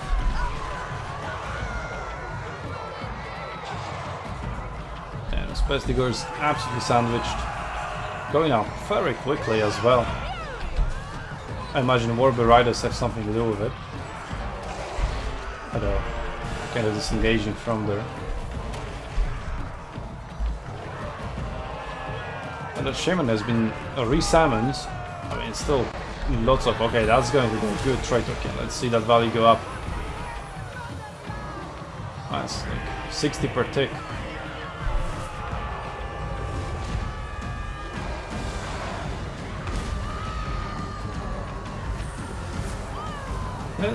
Did he get like 800 value out of this single cast? Nice. So that single good cast, you know, like half of his value. Still, too little, too late. And at this point, I mean, it wouldn't have happened if the battle was closer. Kislev wouldn't have blobbed up like that to allow for such a powerful cast.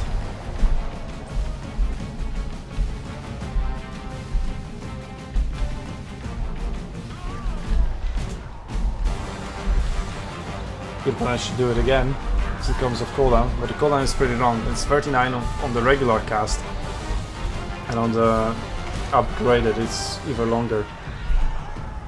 And I don't think he's going to live enough. Yep. To see that opportunity materialize.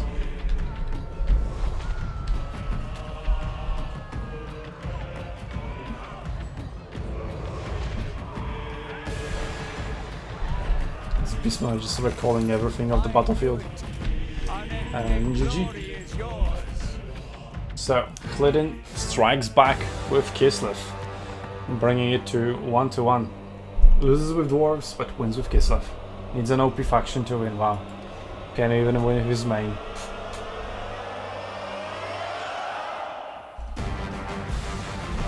Okay, so we are caught up with that match.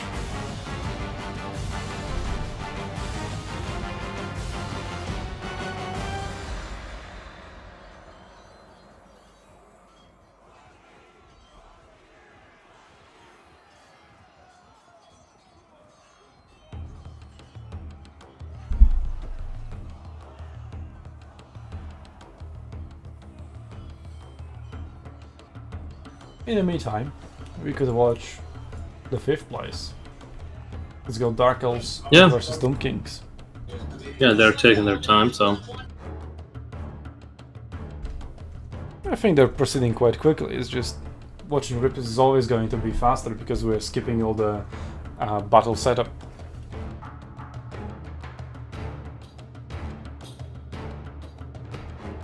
But I decided they're both army picks. End them up within like 2-3 minutes, and then looks like the army's within 5 minutes. So yeah, pretty standard, I would say.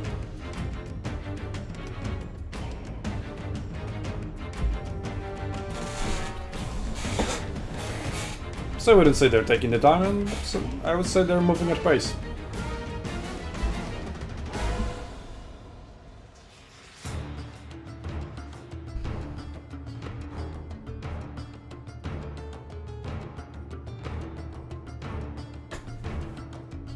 So, we do have a Medusa in here, a Graveyard of Altdorf. So lots of cheap but effective infantry for Tomb Kings. Plus 2 Shaptis with great bows, one of them Regiment of Renown. I like the Regiment of Renown, I don't like the regular ones. Although, they would be good against that Medusa, but there is that. And potentially the Sorceress on a Dragon, which you do expect coming out from Dark Elves. So, not a bad pick. But again, against those, I would also pick the Speculiar Stalkers or whatever. The laser gun snakes. Let's see how they deploy. Dark Elves using Dark Riders repeated crossbows. And just regular Dark Riders as well, accompanying them. But advanced. I guess it was always popular. It just never was able to be used in that regard. Just capture the points super early into the battle. 40 seconds and points already captured.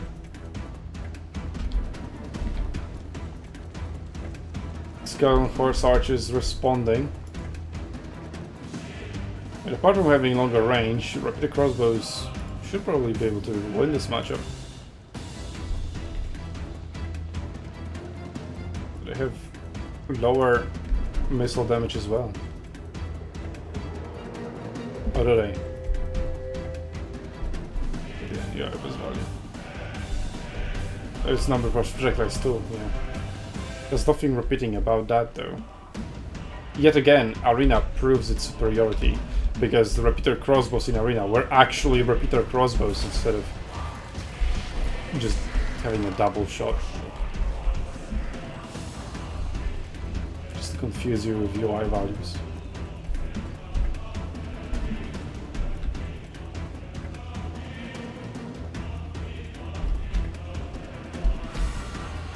I have the Cross of Cain coming in to disrupt the Ushapti with great bows, and yeah, they do hide in the forest because of that. But the Fury is coming in down anyway. They do. And that's Medusa in action.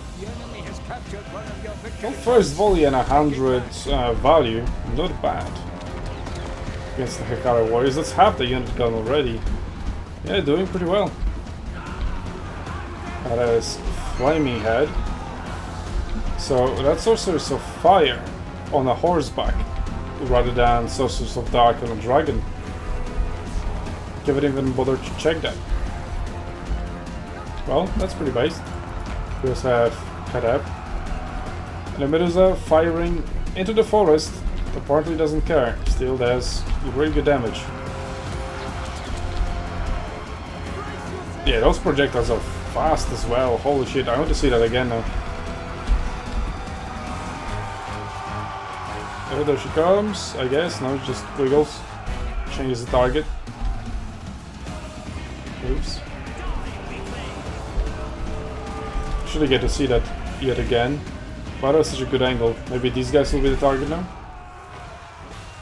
But they got air melee, so she can target them with ranged attacks. So we have Cold One Knights coming in here.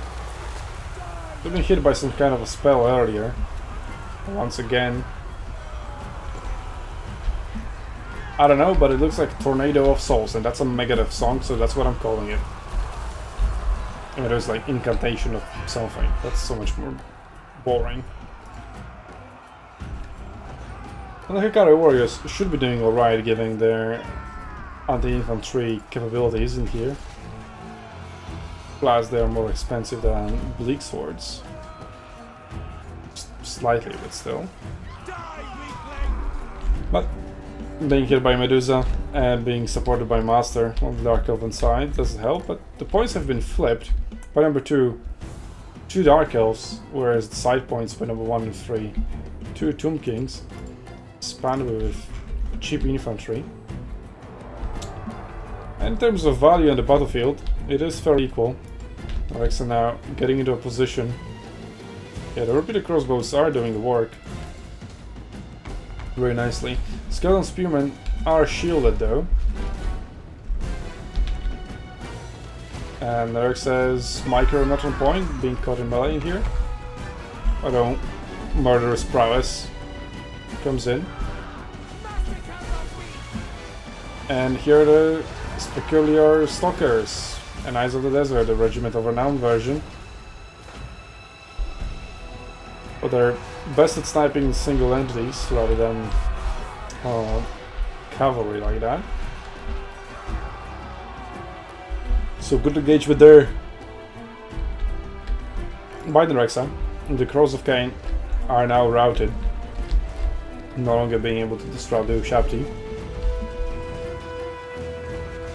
Yeah, that's quite a lot of ranged units, lots of depth in the Tomb King's formation. They are pulling ahead in value.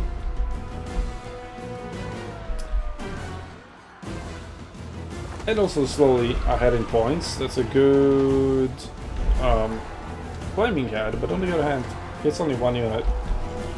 So is it really?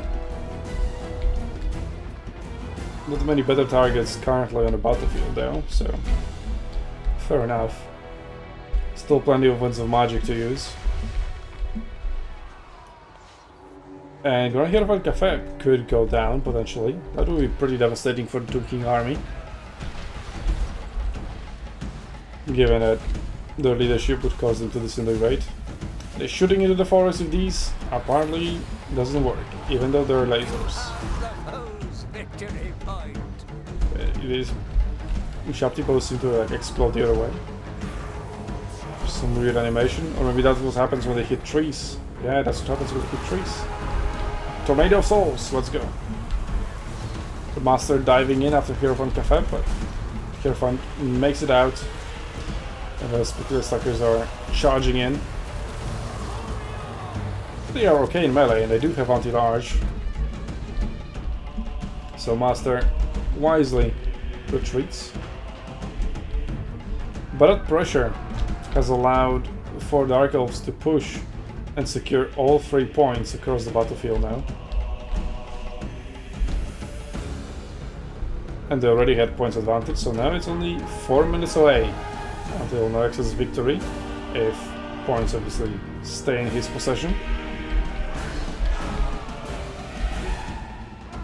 Speculative Stalkers getting out of first, they actually need to get out of the forest properly to start utilizing their shots.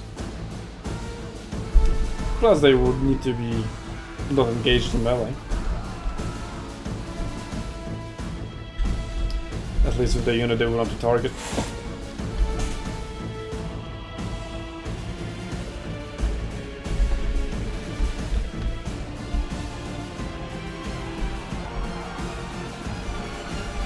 And the Shapti with grey bows pushing all the way in here. Like, what are they doing in here? They should be sniping the Medusa, who has 1.8k value, and we still really haven't seen her shoot from up close. So maybe now? Shoot these guys? No? Maybe shoot these guys? Come on, Alexa. Show us. Yes. Let's go. 1.8, 1.9. That's the 100 value with a shot. Half a unit disrupted. And it wasn't even like the best angle. But was it just one projectile? Should be 5 projectiles. It kind of looked like one.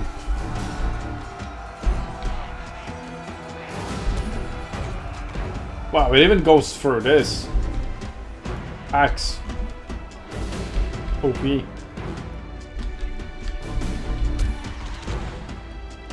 Yeah, okay, now there were multiple. It's because they just targeted like the same soldier, which they weren't supposed to. So it says it would randomly target, so if there are like 5 shots per volley, it would randomly target 5 different dudes in the unit. But apparently not really.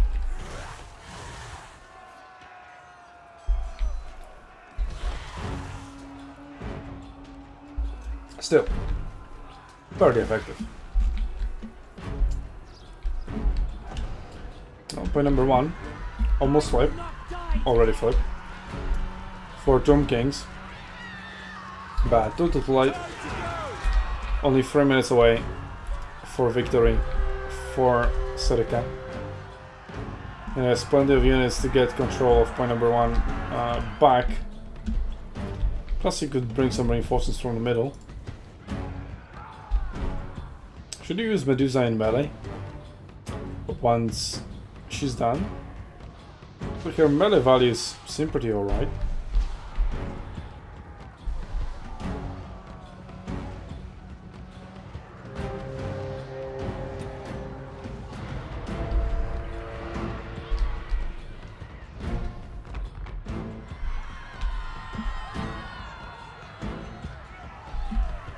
Point number 1 now flipping towards Dark Elves, obviously, as Tomb Kings slowly disintegrate. The Grand Hierophant Café has been re-summoned.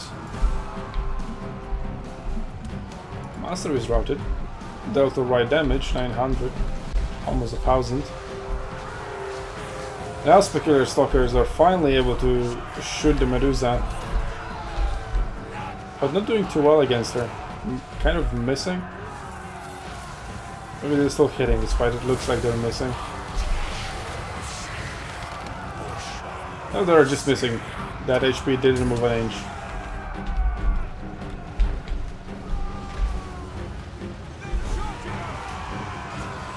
With the Ice of the Desert and a forfeit from the Tomb Kings.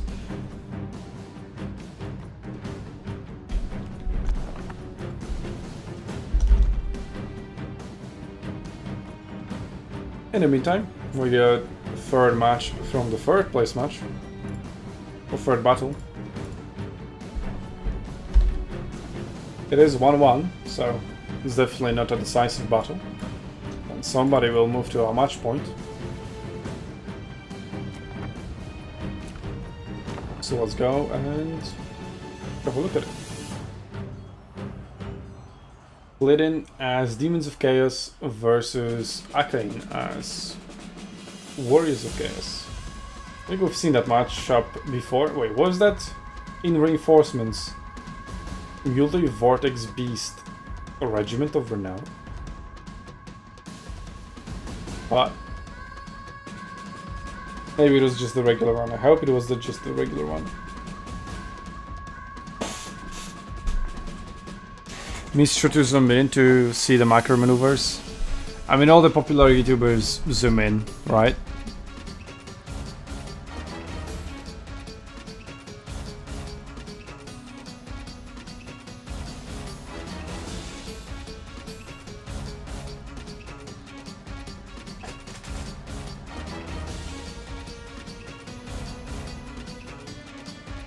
I mean, this is also the 7th hour of the tournament.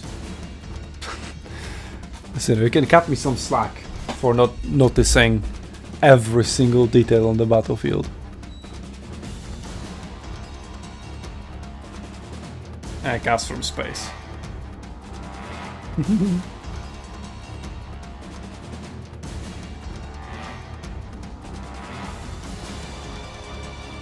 But no, I've shot on YouTubers like zooming in, like, oh yes, look at this very cool charge. Oh, what is happening everywhere else? But they're also doing like that in their own battles while playing themselves. It's like they're playing, right? Oh yes, let me click this cavalry unit. Yes, let's look at this charge, right? Oh wait, my lord died. Oh, what happened? But then again, they're playing versus AI, so who cares? It's not like the AI can ever challenge.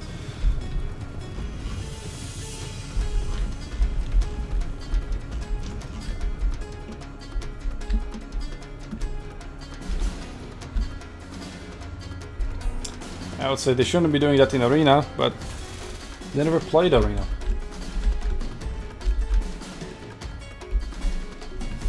Valkia and Exalted Hero Scene just chilling together.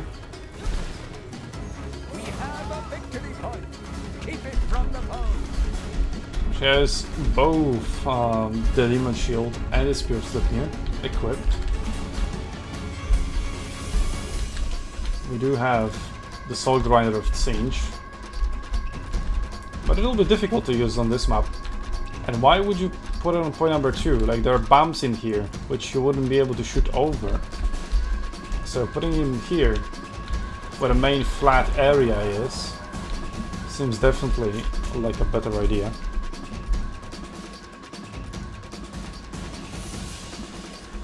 Also, maybe there should be a hill, like in here. I mean, like, because now you can kind of camp between the forest and the rock, but if you put hill in between, you're kind of incentivizing pushing to the middle and giving high ground for that, and just punishing camping like so on your points, because your ranged units wouldn't be as effective. Yeah, I would change the map and add a bump like this over here, like at least to the line of this forest, like so. Waka Waka, if you're listening, if you're watching, do it.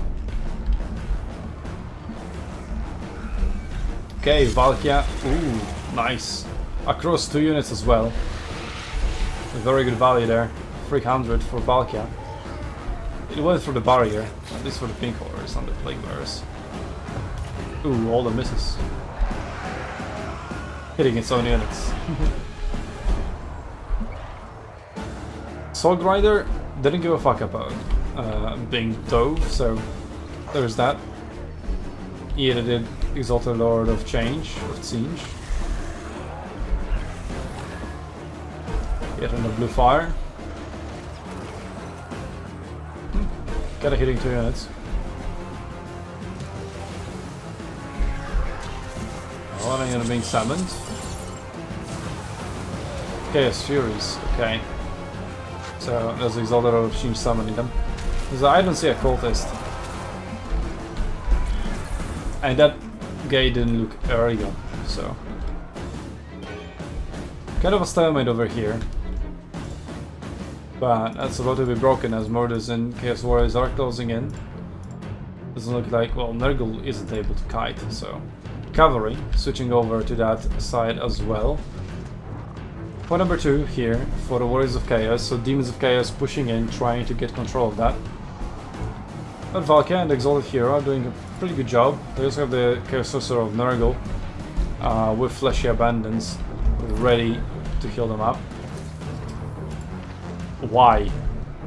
Have we not learned that the Blue Fire of Siege from close distance doesn't work? Like, if you target Valky instead of the Sorcerer, maybe they would have converged by that time. Anyway, that cavalry that was coming over has now come over, Has been destroyed. going after the Scourgats and the Pink Horde of Siege. Pretty good. The Scourgats kinda... well, they weren't kinda hitting them back with their explosions because not a single one of them died. So why the hell did it take so much damage? And then, yeah, there it is. Eson the Fallen. Why?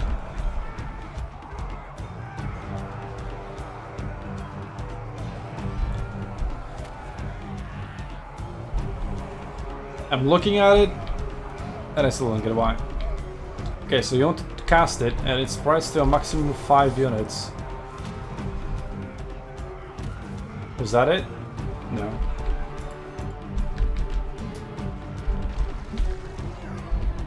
So I guess you want it to be like in a big blob like over here.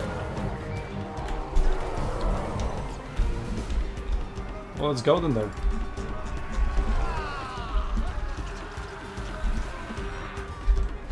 That is just chilling.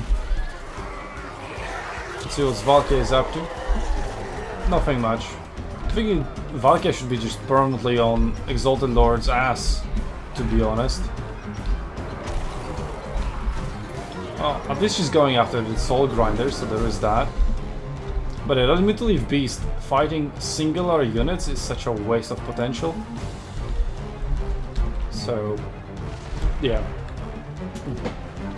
Like the battle assignment, don't agree with that. The Demons of Chaos got point number 2 though. And are now closing up the value difference.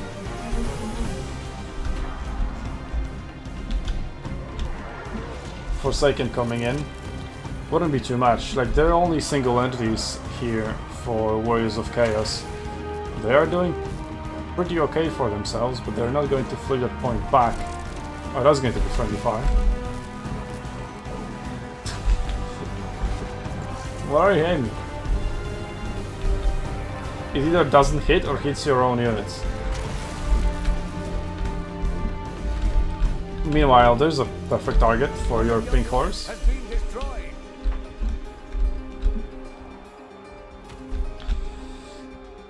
Still plenty of barrier on that dude. But only 600 value. And now he's going after the Soul Grind of Siege. Soul Grind of Siege actually will be able to do quite some damage once he breaks through the barrier. Which he will with another volley. But only 5 left. Yeah, that's 500 damage. Let's see how much damage it will be once no barrier is there to mitigate it.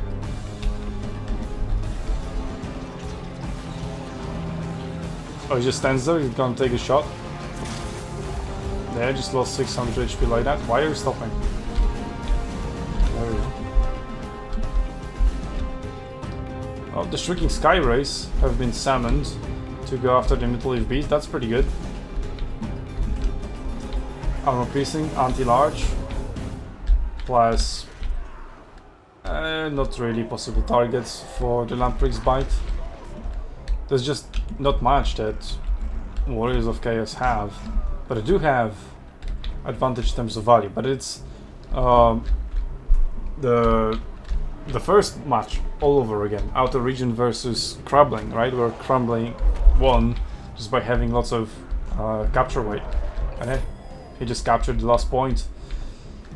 And how are you going to recapture it with Exalted Hero of Siege, Valkia,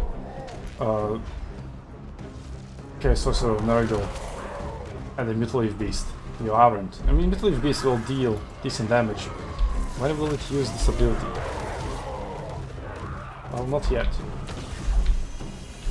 So Mutaleaf Beast at least has that clearing power. So even though it doesn't have capture weight, it removes the capture weight from the enemy. So there is that. So maybe finally they will be able to clear point number 2. But then they will have to move that blob of single entities to over here, and by the time they do that, some infantry shows up and just takes over point number 2 anyway. I think hers are going to be finished off. This guy should probably cast some healing magic. He doesn't have enough Winds of Magic yet though. I need 16 for the base version. Well, the Shrinking Sky Race over here against the Exalted Hero should be doing pretty well, as he is large. Well, Valkyrie should be doing pretty well against Shrinking Sky Race. Shrinking Sky Race now retreating, and yeah, that blob moves over. Oh, at least Valkyrie and Exalted Hero is pretty fast. Usually Vortex Beast isn't that slow either. So point number 2 should be secured. Shrinking Sky Race cannot contest. They could cast Lamprey's Bite though. Okay, I guess done then. That was a decent blue fire. Okay, can Warriors of Chaos get point number 3 back? They do have a single unit of Forsaken, which is already down to half HP. Another Mutaleaf Vortex Beast is running for some reason. Soulgrind of Siege no longer has ammo, so it's just a pure melee fight at this point. There we go, Fleshy Abundance, not upgraded. Oh nice, so it says it will heal throughout its whole duration about 33%. And there we go, at that distance it is accurate, plus the target is pretty big. So now it would be a perfect opportunity to use this. Did he just use it or was it used earlier? Because it was used earlier. And that was the Siege Army ability. Oh, what is this? Summoners of Range Dragon Ogres, but there's only one. Okay, there's more here. Let's zoom in and let's not see what's happening on elsewhere. Almost nothing. 40k's Bubonic though. Less regular Nurglings. Yeah, so that's the repeat of the first battle. Just spam fucking Nurglings on top of it and just out damage or out cap weight them. There needs to be a good term for it. How the hell did Valkia still not kill this dude? I don't know. One of your units has been destroyed. Got a Vortex Beast versus Soul Grinder. Soul Grinder also getting shot by the Murder Horseman. Point number 3 will go, finally, to Warriors of Chaos. Warriors of Chaos at 1.4k advantage in value on the battlefield. So Flitten, oh actually this is getting very close. With 2 points captured, Warriors of Chaos just barely win by 30 seconds. So, One of your units has been Demons of Chaos need to get something, but lots of their units just disintegrated.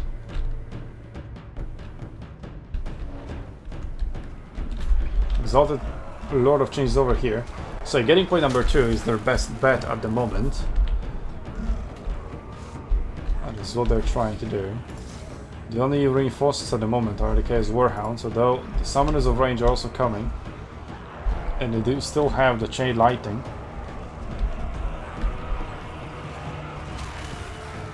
Nurgling's doing some work. 500 value, almost 600 on the Frolicers. No reinforcements in sight for the Demons of Chaos either.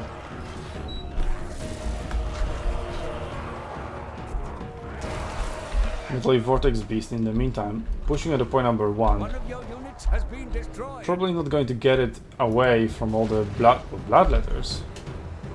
But there were plague bears as well, like here.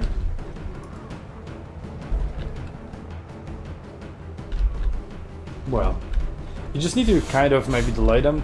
Maybe summon some Nurglings in here too. But actually this is being captured by Warriors of Chaos ever so slightly. Not anymore now that the Toads came in. There are Chaos Knights coming in. And that volley barely scratching the barrier. Valkia still chasing around. Like, Valkia has lost so much time. Okay, she is chasing him. She is slightly faster by 4 points of speed. And yeah, Demons aren't getting point number 2 either. They're most likely going to lose point number 1. Oh, Metal Vortex Beast isn't doing so hot. And the Chaos Sorcerer has been routed, so can't heal it. Can't heal either way, no Winds of Magic. So I guess, yeah, just sending me melee since can't use magic anymore. So Metal Vortex Beast quite far away from a healing cap.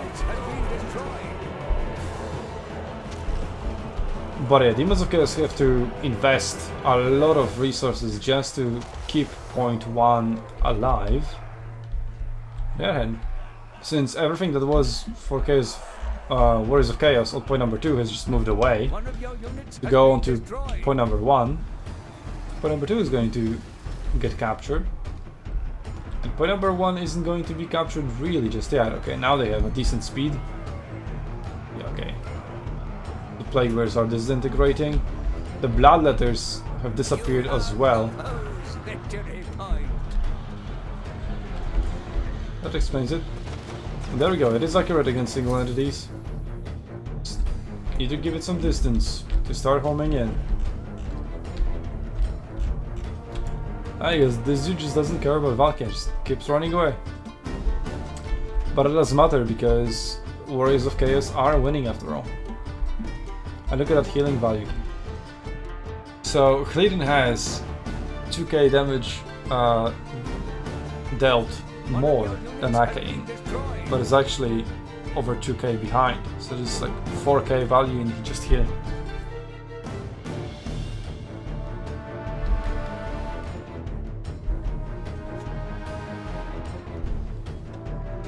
It is, I think, quite difficult to get 4k value through just offensive magic.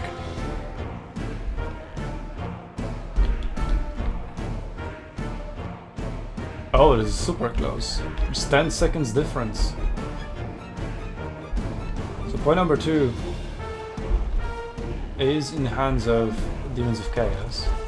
Point number 3 now being backcapped. I mean, it's still Warriors of Chaos win by 10 seconds.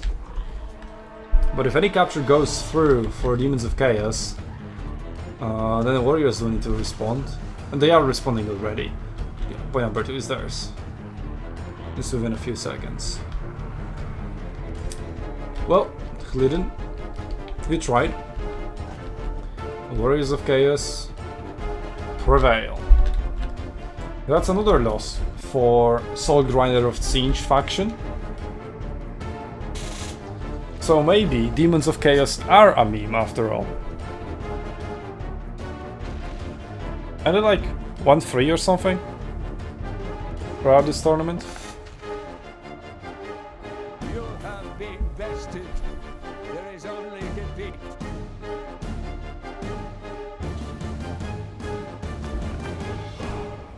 Well, Arcane is on match point, leading Glidden 2-1.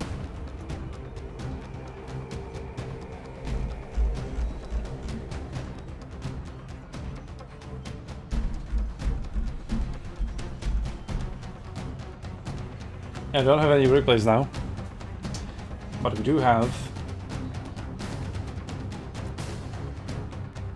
This one. Yeah, we haven't seen this one. Let's go. Let's go see Nerexa win. It's not all healing. Disintegration damage. Disintegration would be counted as damage, but I guess it counts as value being removed. So, fair enough. Fuck disintegration. Messing up with our values.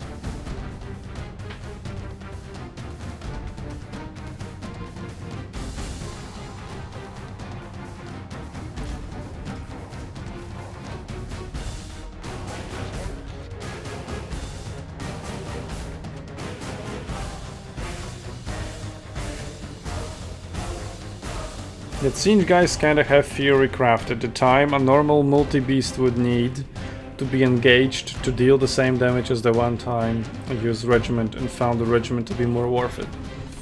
Question is, can the Regiment use it in such a way to bounce off all 5 units?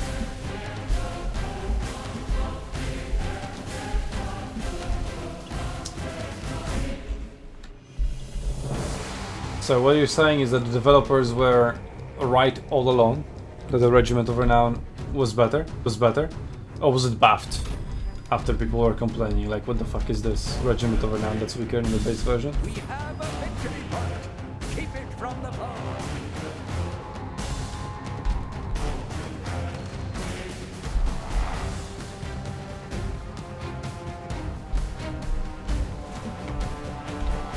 Whoa. Yeah. Okay, those are Goblin Laborers, so it's like cavalry charging spears frontally, just obliterating them, but they're not even anti-large. What do they have spears for? That's a nice downhill charge, sending them flying. Chaos Dwarf Warriors, they do have 85 armor, so... Yeah, apparently being flicked downhill in armor, yeah, just walk it off. Just walk it off. Oh, Burning Head. Yup.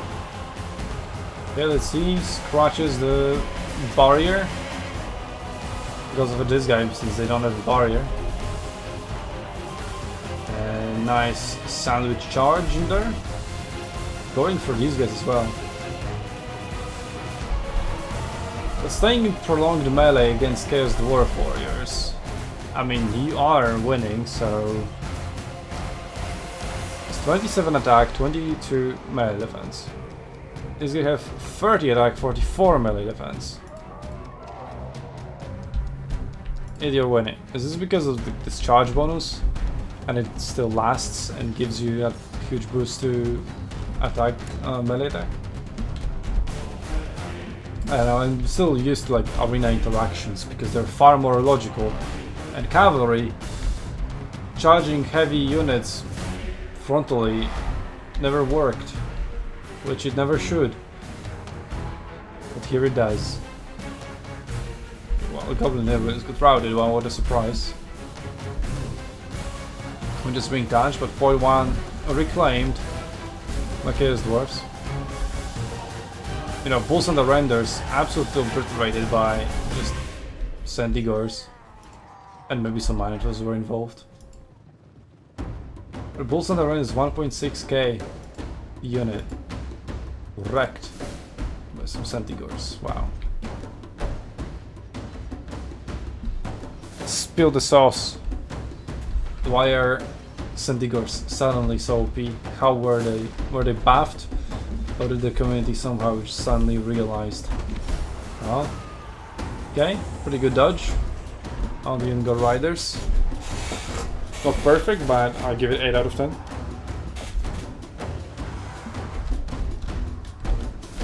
Anytime. Yeah, they were just holding the hill. Beastmen holding the low ground. But the low ground has 2 capture points.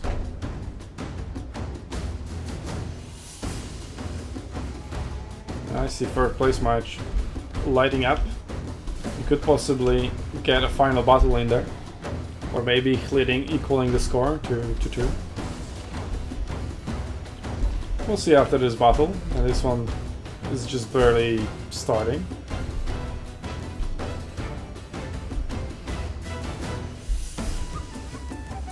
skirmishing between ranged cavalry and hobgoblin being spawned pretty much on top of the enemy. Now there were Sentinels of Siege there to stop it, and holy shit, these guys are losing HP fast. It's literally dying on our eyes. Yeah, just grind it down. Holy shit. It's like some kind of animation magic. Is it because of how they changed how the units attack each other? Normal multi-piece got nerfed. I see. Myers card was in the Rangers. Yeah, makes sense. Speaking of Minotaurs and some Bull Riders. Oh yeah, yeah, we're seeing that again. Decent Bull Riders are with great weapons. I don't know about the previous ones. By the way, everybody has anti-large in here, except this guy, so he's going to get wrecked. But he has a flaming head, which I guess only Sentinels kind of card. Friendly fire.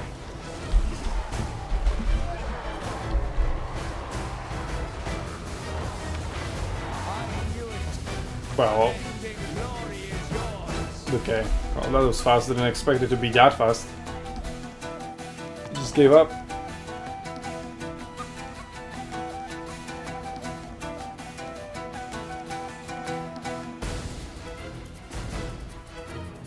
Well, we do have third place match.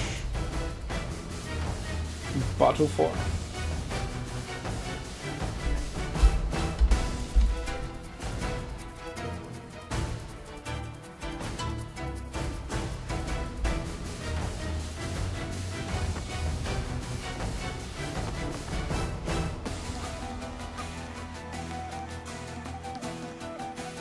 Bretonia versus Lizardman, a like super elite build as well.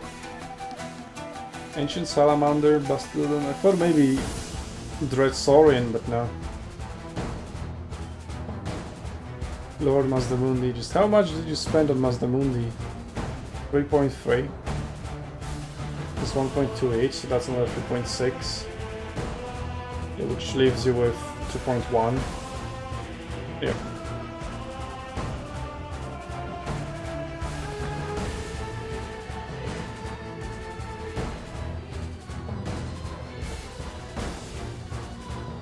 So Bretonia with Alberic. It's usually a low Neon curve because of his regeneration, or Fey Enchantress because of her spells and Mortis Engine effect. Alberic is pretty rare.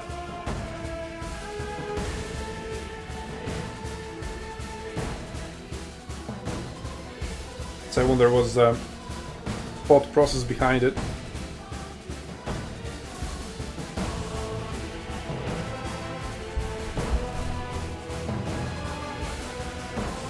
And just let me meme in peace. Pathetic. Also, I'm not streaming to Arcleon, and he's usually just the second pair of eyes for me.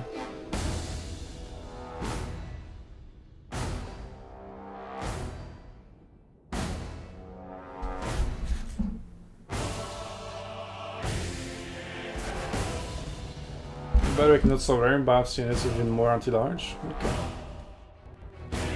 Oh, a little bit of that. Let's have a look at him.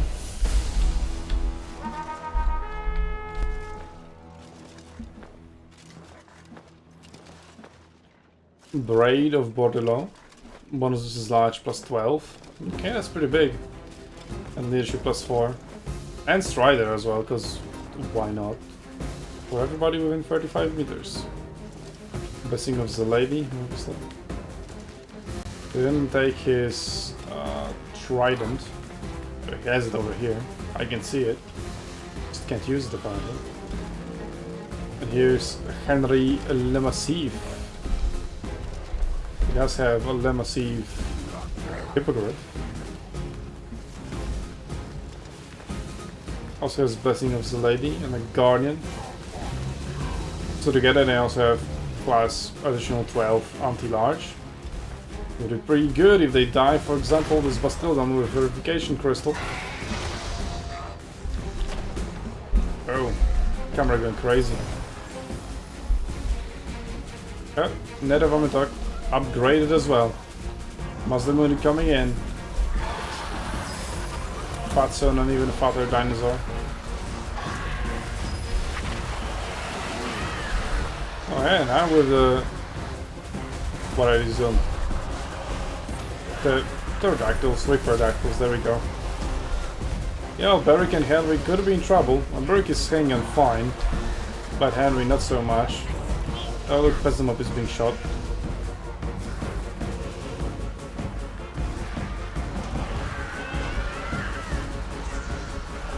See, these guys are anti-large themselves, but also on hunters. And here come Pegasus Knights. They are also anti-large.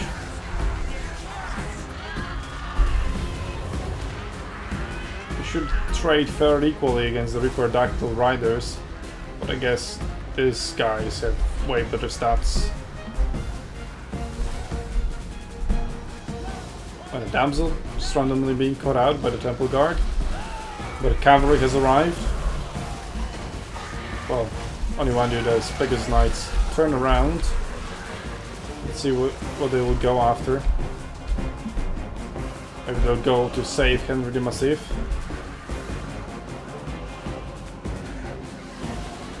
Yeah, he's not doing very well. Plus he's not even making use of that Guardian ability. So Pegasus Knights will try to free him up. So he can rejoin Alberic.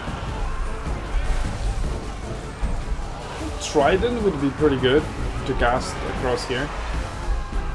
There's banishment going on. Doing some friendly fire as well. Quite a lot of friendly fire actually. Oof. And now it's just purely friendly fire. Good job, Muslim. So wrecking your own Temple Guard.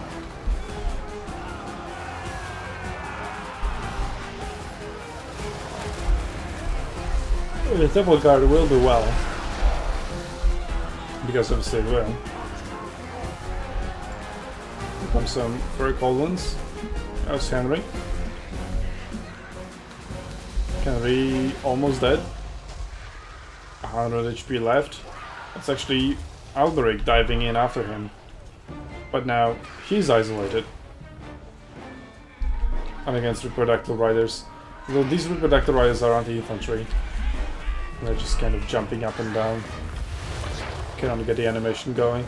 Save this fix. Well, whatever, the Coastal guys. I know they could actually turn routed. After getting buffed by Harmonic Convergence upgraded, wow, what a waste of a spell. Pegasus Knights are back, and Grail Knights coming in. Well, they need to get up in the air, which they do. The Grail Knights could go after the Ancient Salamander, or one of the big dinos. And Toonguard just kind of left to its own devices. Look at this peasant mob flanking maneuver. Or maybe point capturing maneuver, I don't know. More peasant mob, let's go. My Toonguards are just kind of chilling, just rocking up the value. Nice. Against all these peasants. I mean, if there is no cavalry to provide a hammer to their anvil, that's not really the only place though. We do have Companions of Quenelles now coming out, but they'll be going after this Temple Guard, which isn't anchored by anything. Because that's now going down. Grail Knights quite surrounded. We have a horde of Huatl. So everything here is large, perfect for Grail Knights. But what isn't perfect for Grail Knights and nobody else is completely being surrounded.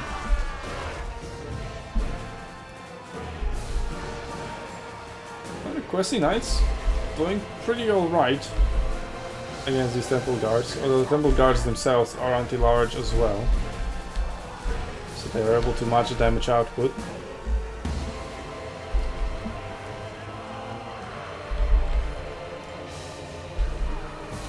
These Temple Guards doing pretty alright for themselves as well. Let's look at these guys here. 1.3k. Paid for the value in just damage, plus all the tanking they did. Is also pretty useful. Grail Knights got crashed in the backline. But Hliden still with a slight advantage. Although, well, Arcane has lots of supplies to spend to summon something big. Or lots of small things. Oh, perfect banishment right in the center of all the Bretonnia formation. Should be massive value. Yeah, look at it. Beautiful.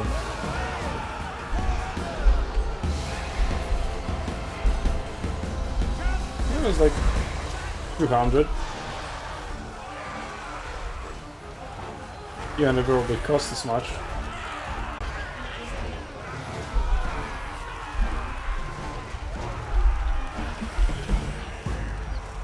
And finally, the large contingent arrived from fighting Alberic and Pegasus Knights and then Grail Knights. Now everything is just one big blob fight. What's the point of having these points to spread the battle across the entire battlefield when everything is just going to devolve into a big middle brawl? And Bretonnia is now the one with gold value lead. So, well done by them. Has a pretty big shield, so I guess it does incentivize the Lizardmen to blow up. Let's get a magic available for a damsel. Just regrowth and aeroplat, so she won't be able to capitalize on the blobbing with dwellers below, or even awakening of the wood. Solar Spears now arriving from reinforcements. Ancient Salamander not doing too well, but why is it targeting a single unit over here instead of the big blob over here? And here comes Earthquake. Being used in Peasant Mob, very cost effective. They do deserve their healing as well, Kappa.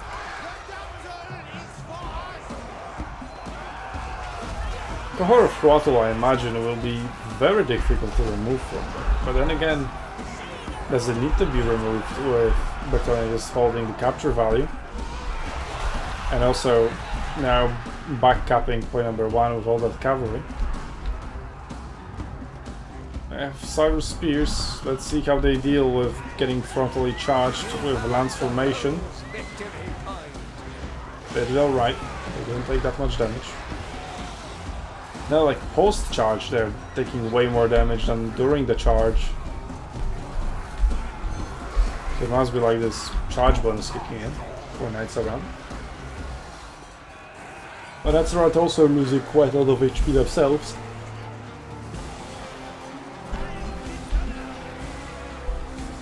But triple cap for Bretonnia. And yeah, quite a massive lead. So Hliden is going to even up the score to 2-2. Nice. Unless something catastrophic happens and somehow Arcane wins this. So we are going all the way down to a tiebreaker. Nice. And imagine we could have had that twice. Like, again in the finals. If Alt Origin decided to play.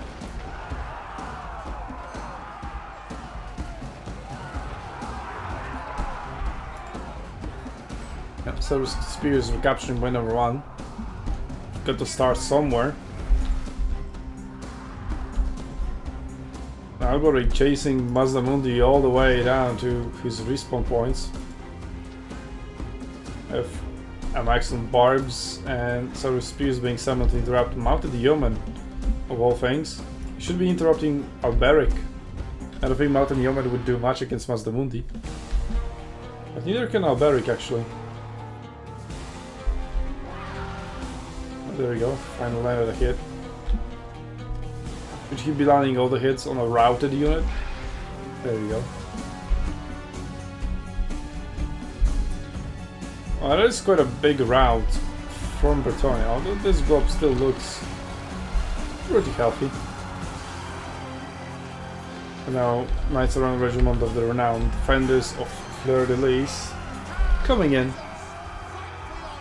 Trying to get rid of these Solar Spears, but they do hold. But then again, they don't know the point. So, might as well just accept the status quo if it's happy to do it. Another unit of Solar Spears. Capture point number 1. Not moving there, knowing that it will be immediately recaptured by some stray cavalry. There's not much of that on the Bretonian side at the moment. Mostly just peasants. Here's some more yeomen and knights around. Low tier cavalry units, but still.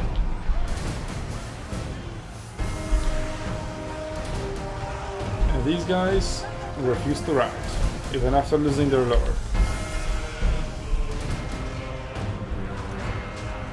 But it is also wavering, and he did get heal capped. So I guess regrowth or airbud was being spammed on him. As Damsel of Life has both. Pegasus Knights, let's see where they're going. Probably not here because it's all over. Going after the Salamander Pack. Or maybe the Reproductive Riders.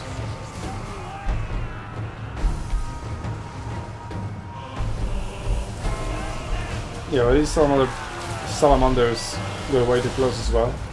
Now unable to shoot. It's kind of just end up doing nothing. Good potential to shoot the targets further back, which the game should allow them to.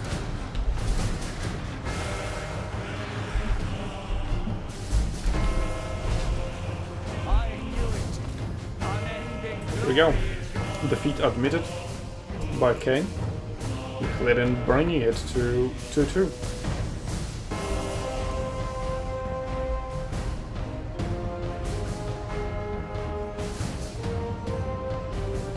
Well, this started about 10 minutes ago, but we have run out of 5th place battles. Let's just chill and wait for that. In the meantime, can look at the brackets, I guess.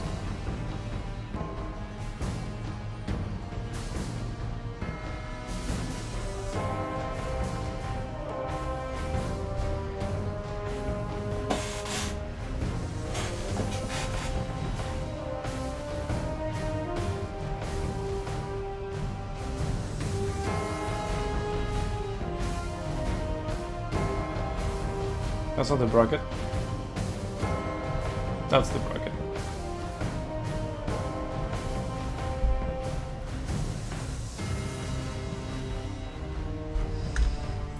Well, looks like the third place match is much more interesting than the grand final. Just because it's happening? Well, there's definitely that argument can be made. I'm more thinking it's 2-2. Yeah. So that is big. Well, I do have to go and talk to someone real quick. I will be back. Sure.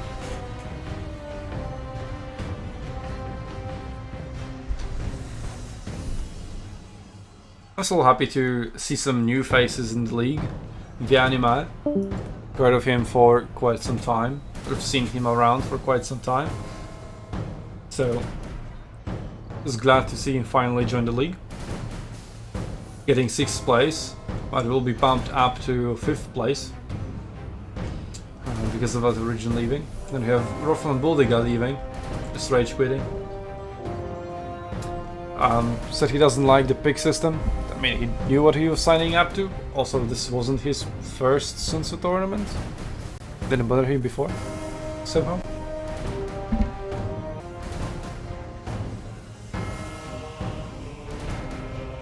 So E-Tanker now promoted instead of just the 10th place, he'll be promoted up to 9th place.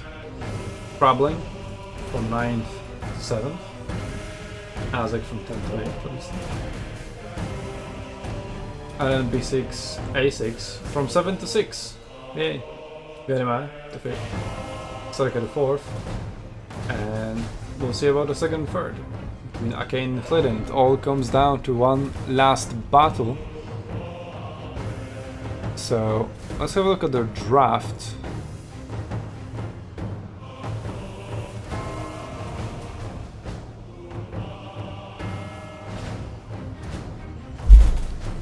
So, first, dwarves lost against Nurgle. Then we have Kislev winning against... what was that? Beastman. Then we had Warriors of Chaos win against Demons of Chaos, and then we had Bretonia winning against Elysian, leaving us with Wood Elves versus Norska for the last battle. And well, they're saying GG's. Don't tell me who won. I just want the replay. And looking at the maps, they've banned House of Karak-Dûm and Sunken Mire. They've picked Decrepit Moor, Author of the Champion, Stomping Grounds, and I guess this was Rifts at World's Edge, which leaves us with Imperial Road for the last battle. Kaladin very nicely putting it in spoilers, so I have no idea who won. Let's watch that final battle, the second place match.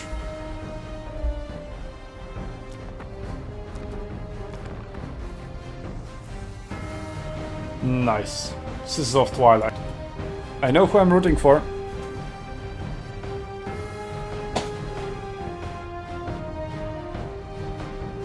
Oh, with a Solskjaer that isn't mine. I played it twice today. Yeah, Glidden has played Wood Elves twice. Twice with, maybe even 3 times. Twice with Scissors of Twilight.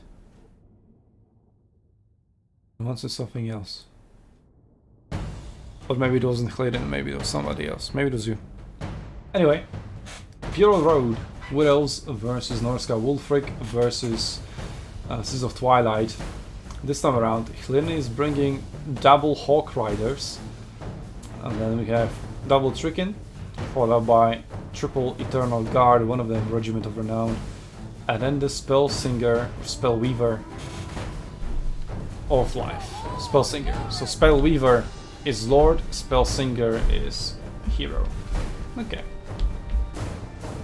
So point number 3 gonna be grabbed nice and early. Same for point number 1 for Norska, obviously. Yeah, I really think this map should be just horizontal instead of diagonal. This would be so much better that way. So again, Waka Waka, or whoever made this map, I think this might be Bob the Builder. Please change it. Come on. This will make this map so much better. Anyway, Hawk Riders yellowing in. That wasn't too good. Hawk Riders targeting the Female Warriors. We're gonna see more. More of the Horsemen coming out.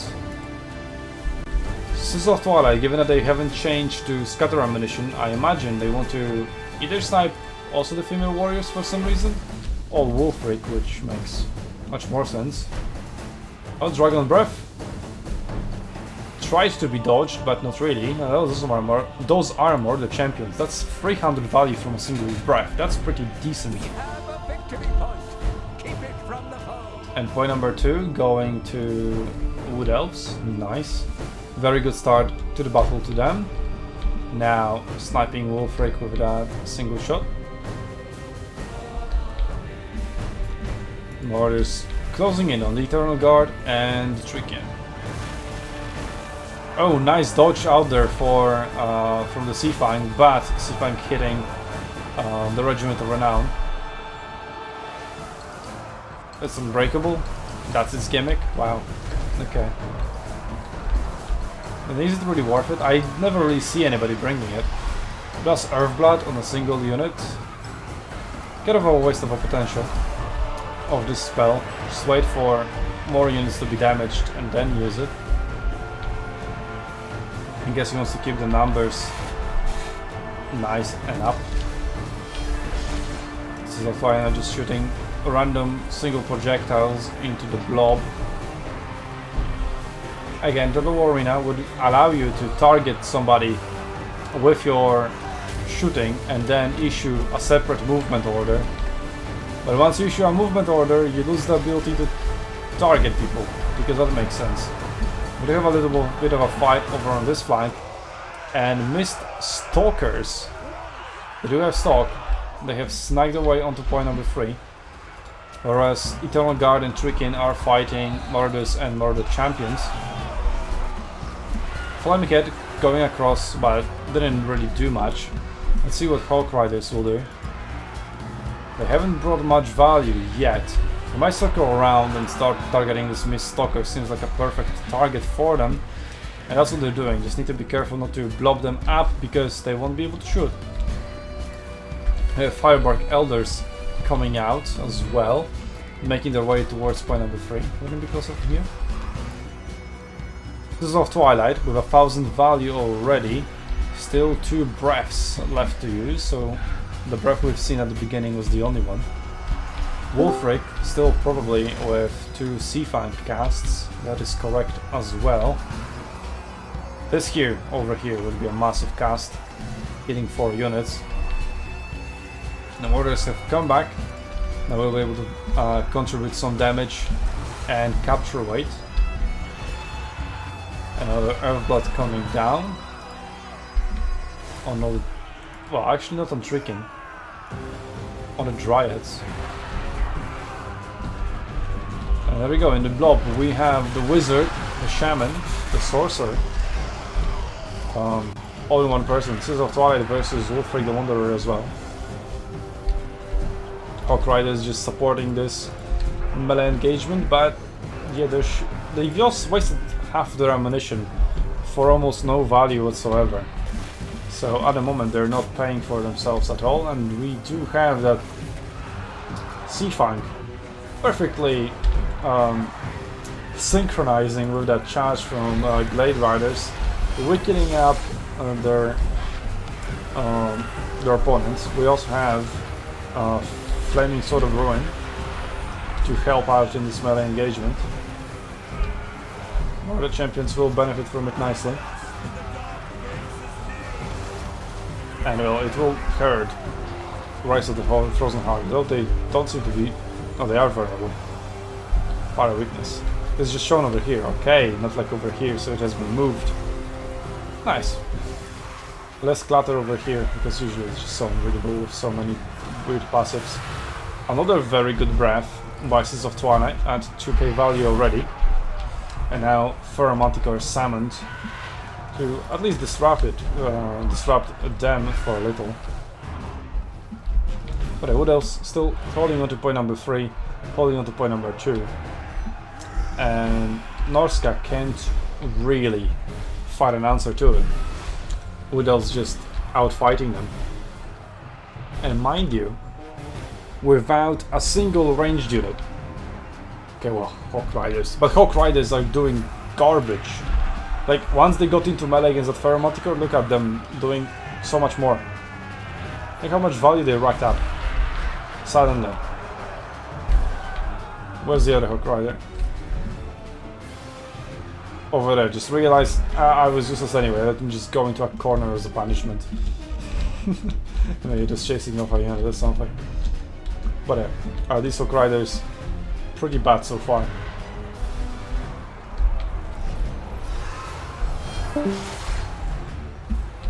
Goodbye. Okay. And obviously this is of Twilight.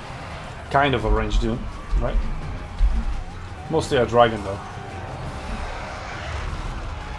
Flaming Sword of Ruin once again for Wolfric and surrounding Murder Champions. Yeah, so this mod, once again, just shout out to Cleason, right?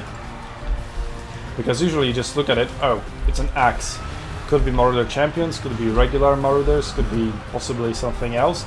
But because you have tier right next to it, now it's fairly easy to tell at a glance, oh, these are Marauder Champions.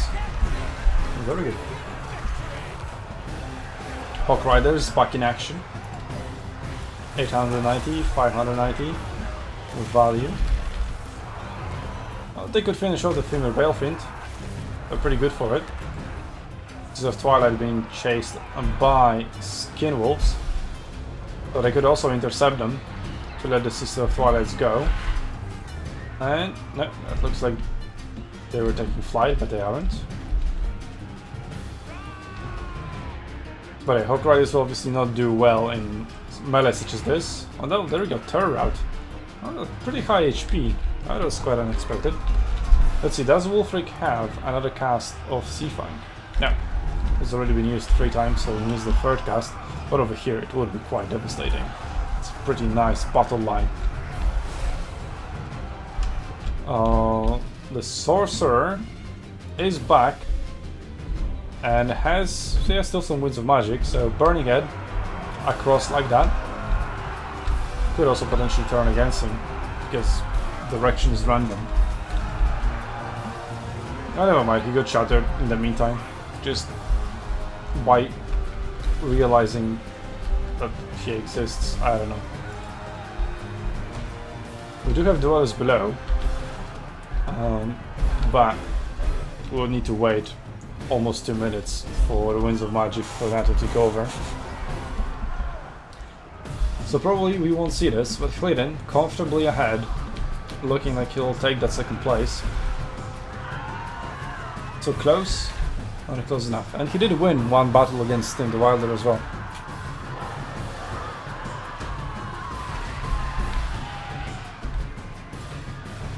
Skin Wolves punching through the front lines, I guess, or maybe just running away from this group, getting it up with the archers. Speaking of which, there's supposed to be no archers. Yeah, exactly. Yeah, let's go, Beasts of Tashnar. Kill these archers. They aren't supposed to be here. Yeah.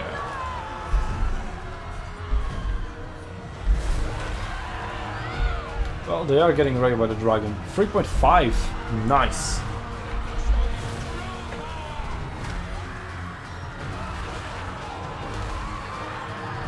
It's always nice to see a lord with high value.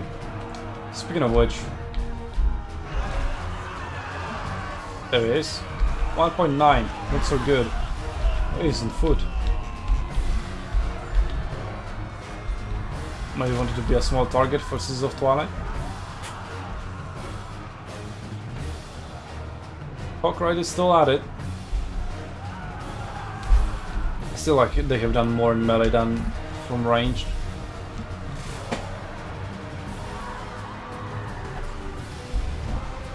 Sisters of Twilight now diving into Wolfric, out of ammunition. Right, Silverblood. All these Dryads are not going to use it, but everybody else will. And by everybody else I mean just the Trickini over here. Which Firebark Elders could have used that as well. Wolfric now terror rounded. Possibly will be finished. Didn't take damage from that somehow. Either from that. Took damage from that though.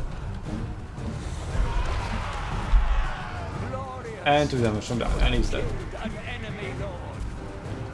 So, 4.2. Wait, they still have ammunition?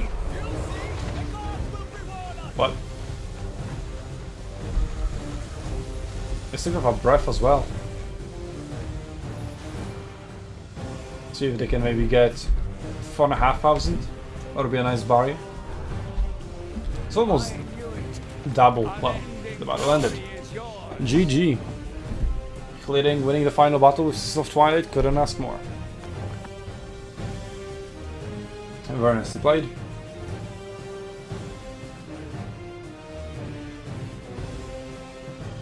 We're not doing too well.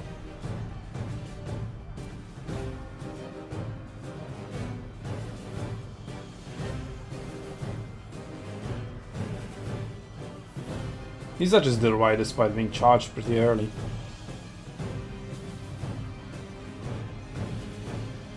Yeah, I feel like Wolfric really needs his horse, because then you can use Counter of Champions and actually chase down his prey instead of the prey just getting away. But it's not like it was an issue in this battle, there was never an opportunity for that to happen, really. But still, overall, he just should be on a horse.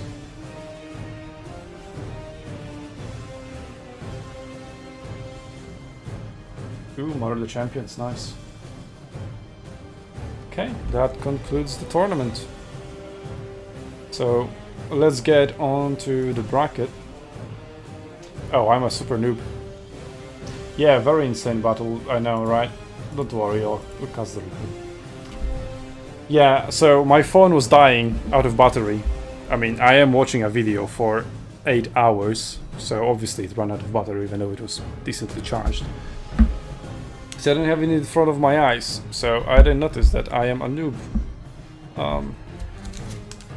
Well, I am tired, it is 1 AM.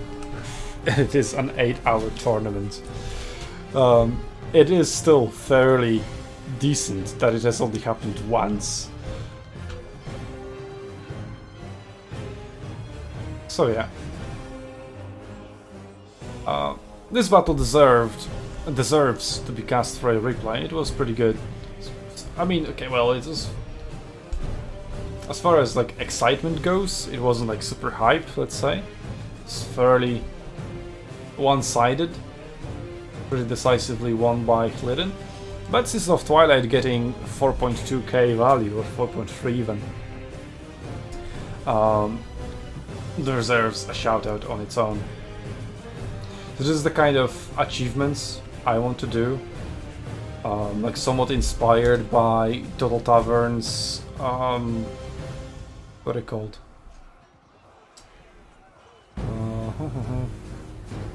Bounties? Avatar bounties?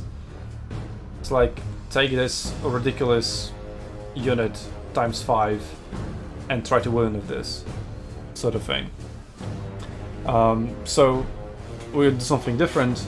You would take this cool unit that is necessarily as popular. So for example, take Sisters of Twilight and get 5k value with them or something. Very difficult to do.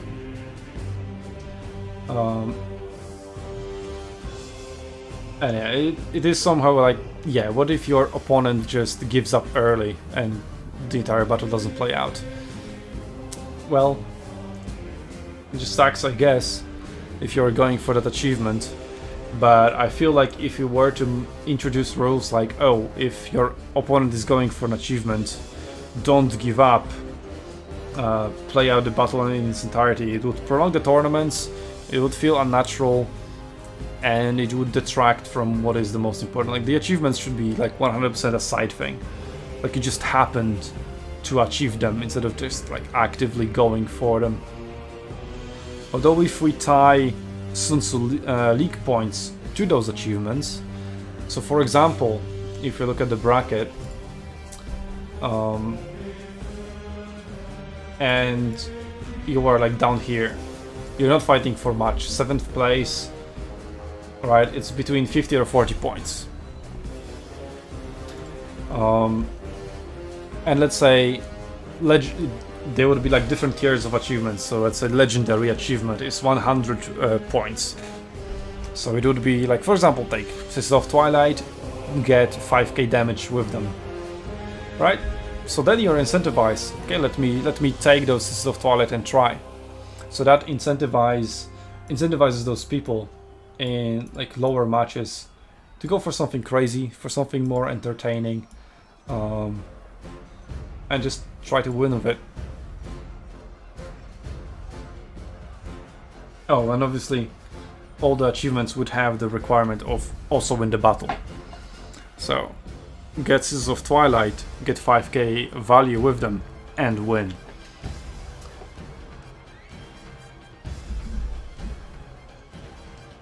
Okay, Glidden 3-2 over Arcane. So overall, 2nd place. Just shame it played out like that. But it's fitting. Glidden lost against TW, so if it was somehow the final, I guess he would still take 2nd place. Unless, you know, Resurgence and 3-2 as well. Meme builds don't go well with super sweaty environment. Yeah, but it is like super sweaty up here. But once you get here, or if you are like one of the players who consistently gets over here and you the top 4, then you are seeded highly like you did. You were seed number 2, and yeah, sure, you got out the region. unlucky, right? But that region had 0 points.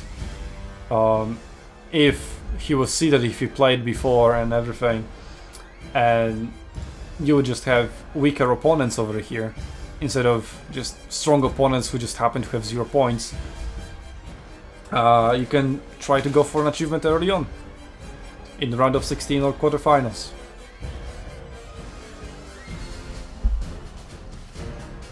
Also, not necessarily all of them would be meme, right? Like Sisters of Twilight, as you can see, they are being picked without the incentive of the achievement. And if we establish the threshold at 5k instead of 4k, right, Clearden would be very close to achieving it. Or if it was 4k, Clearden would have achieved it just naturally, without even having to try for it. And I think 4k is, yeah, quite reasonable for Sisters of Twilight. 5 might be better. It's like double their value, double their cost.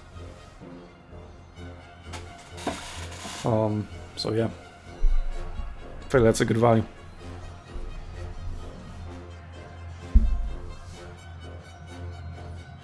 So, those are ideas that I have had for quite a long time, but coming up with achievements for all 24 factions does take a while. We'll see how we approach that, probably to be introduced in Season 3.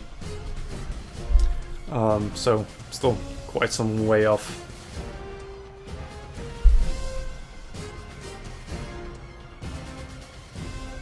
So.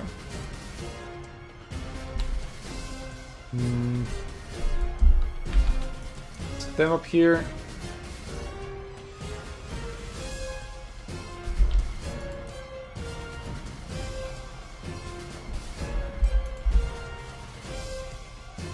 There we go, that's what it looks like.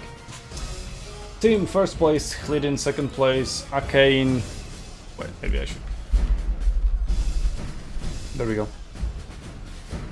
Team first place, Clearden second place, Arcane third place, Surica fourth place, Avianima fifth, B6A6, S sixth place, Crumbling seventh, Azek Animum eighth, E-Tanker ninth.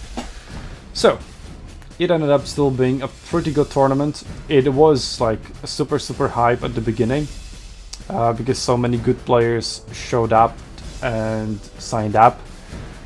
But some of them didn't check in, like Berserk. If we had Berserk in here, holy shit, would be even more competitive. And then the sudden blue balls, outer region out in the final. It's a shame, but because it seems like he was enjoying it throughout. 2-1 versus Crumbling, 2-1 versus Sericat, and 2-0 versus Arcane. So, going through, taking on Crumbling, sure, wasn't established in SUNTZU tournaments, but was hyped up by Berserk, which is good enough for me. Then taking out Sericat. Sericat kind of, you know, you just asked for it to lose the third battle, because what the fuck was that bill? Then fair and square 2-0 over Arcane. And Arcane also like gave Clearden the run for his money. So yeah, could easily be like, yeah, well deserving the second place, but instead he just decided to drop out. So that's sad. But apart from that, we've got lots of good battles on the stream. Yeah, thanks for messaging me that I didn't switch the scene. I was like, I'm gonna check out these messages after the battle finishes. After I cast it, but yeah, it is 1 AM. I am tired, to say the least. Especially after having woken up at like 5 or 6 AM. So yeah.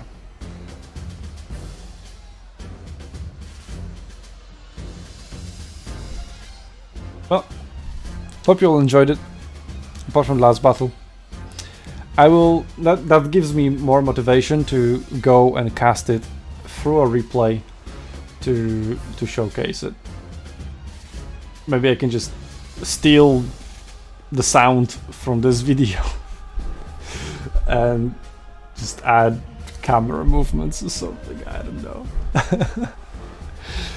Well, GG's anyway. We'll see you in season finals, both land battles, 22nd and 23rd of June. So, just repeating that so you don't miss it. Although, let me add an asterisk to that. It's not locked in yet. So, that's the by far most likely date, but we'll see. Maybe we'll decide to do it earlier.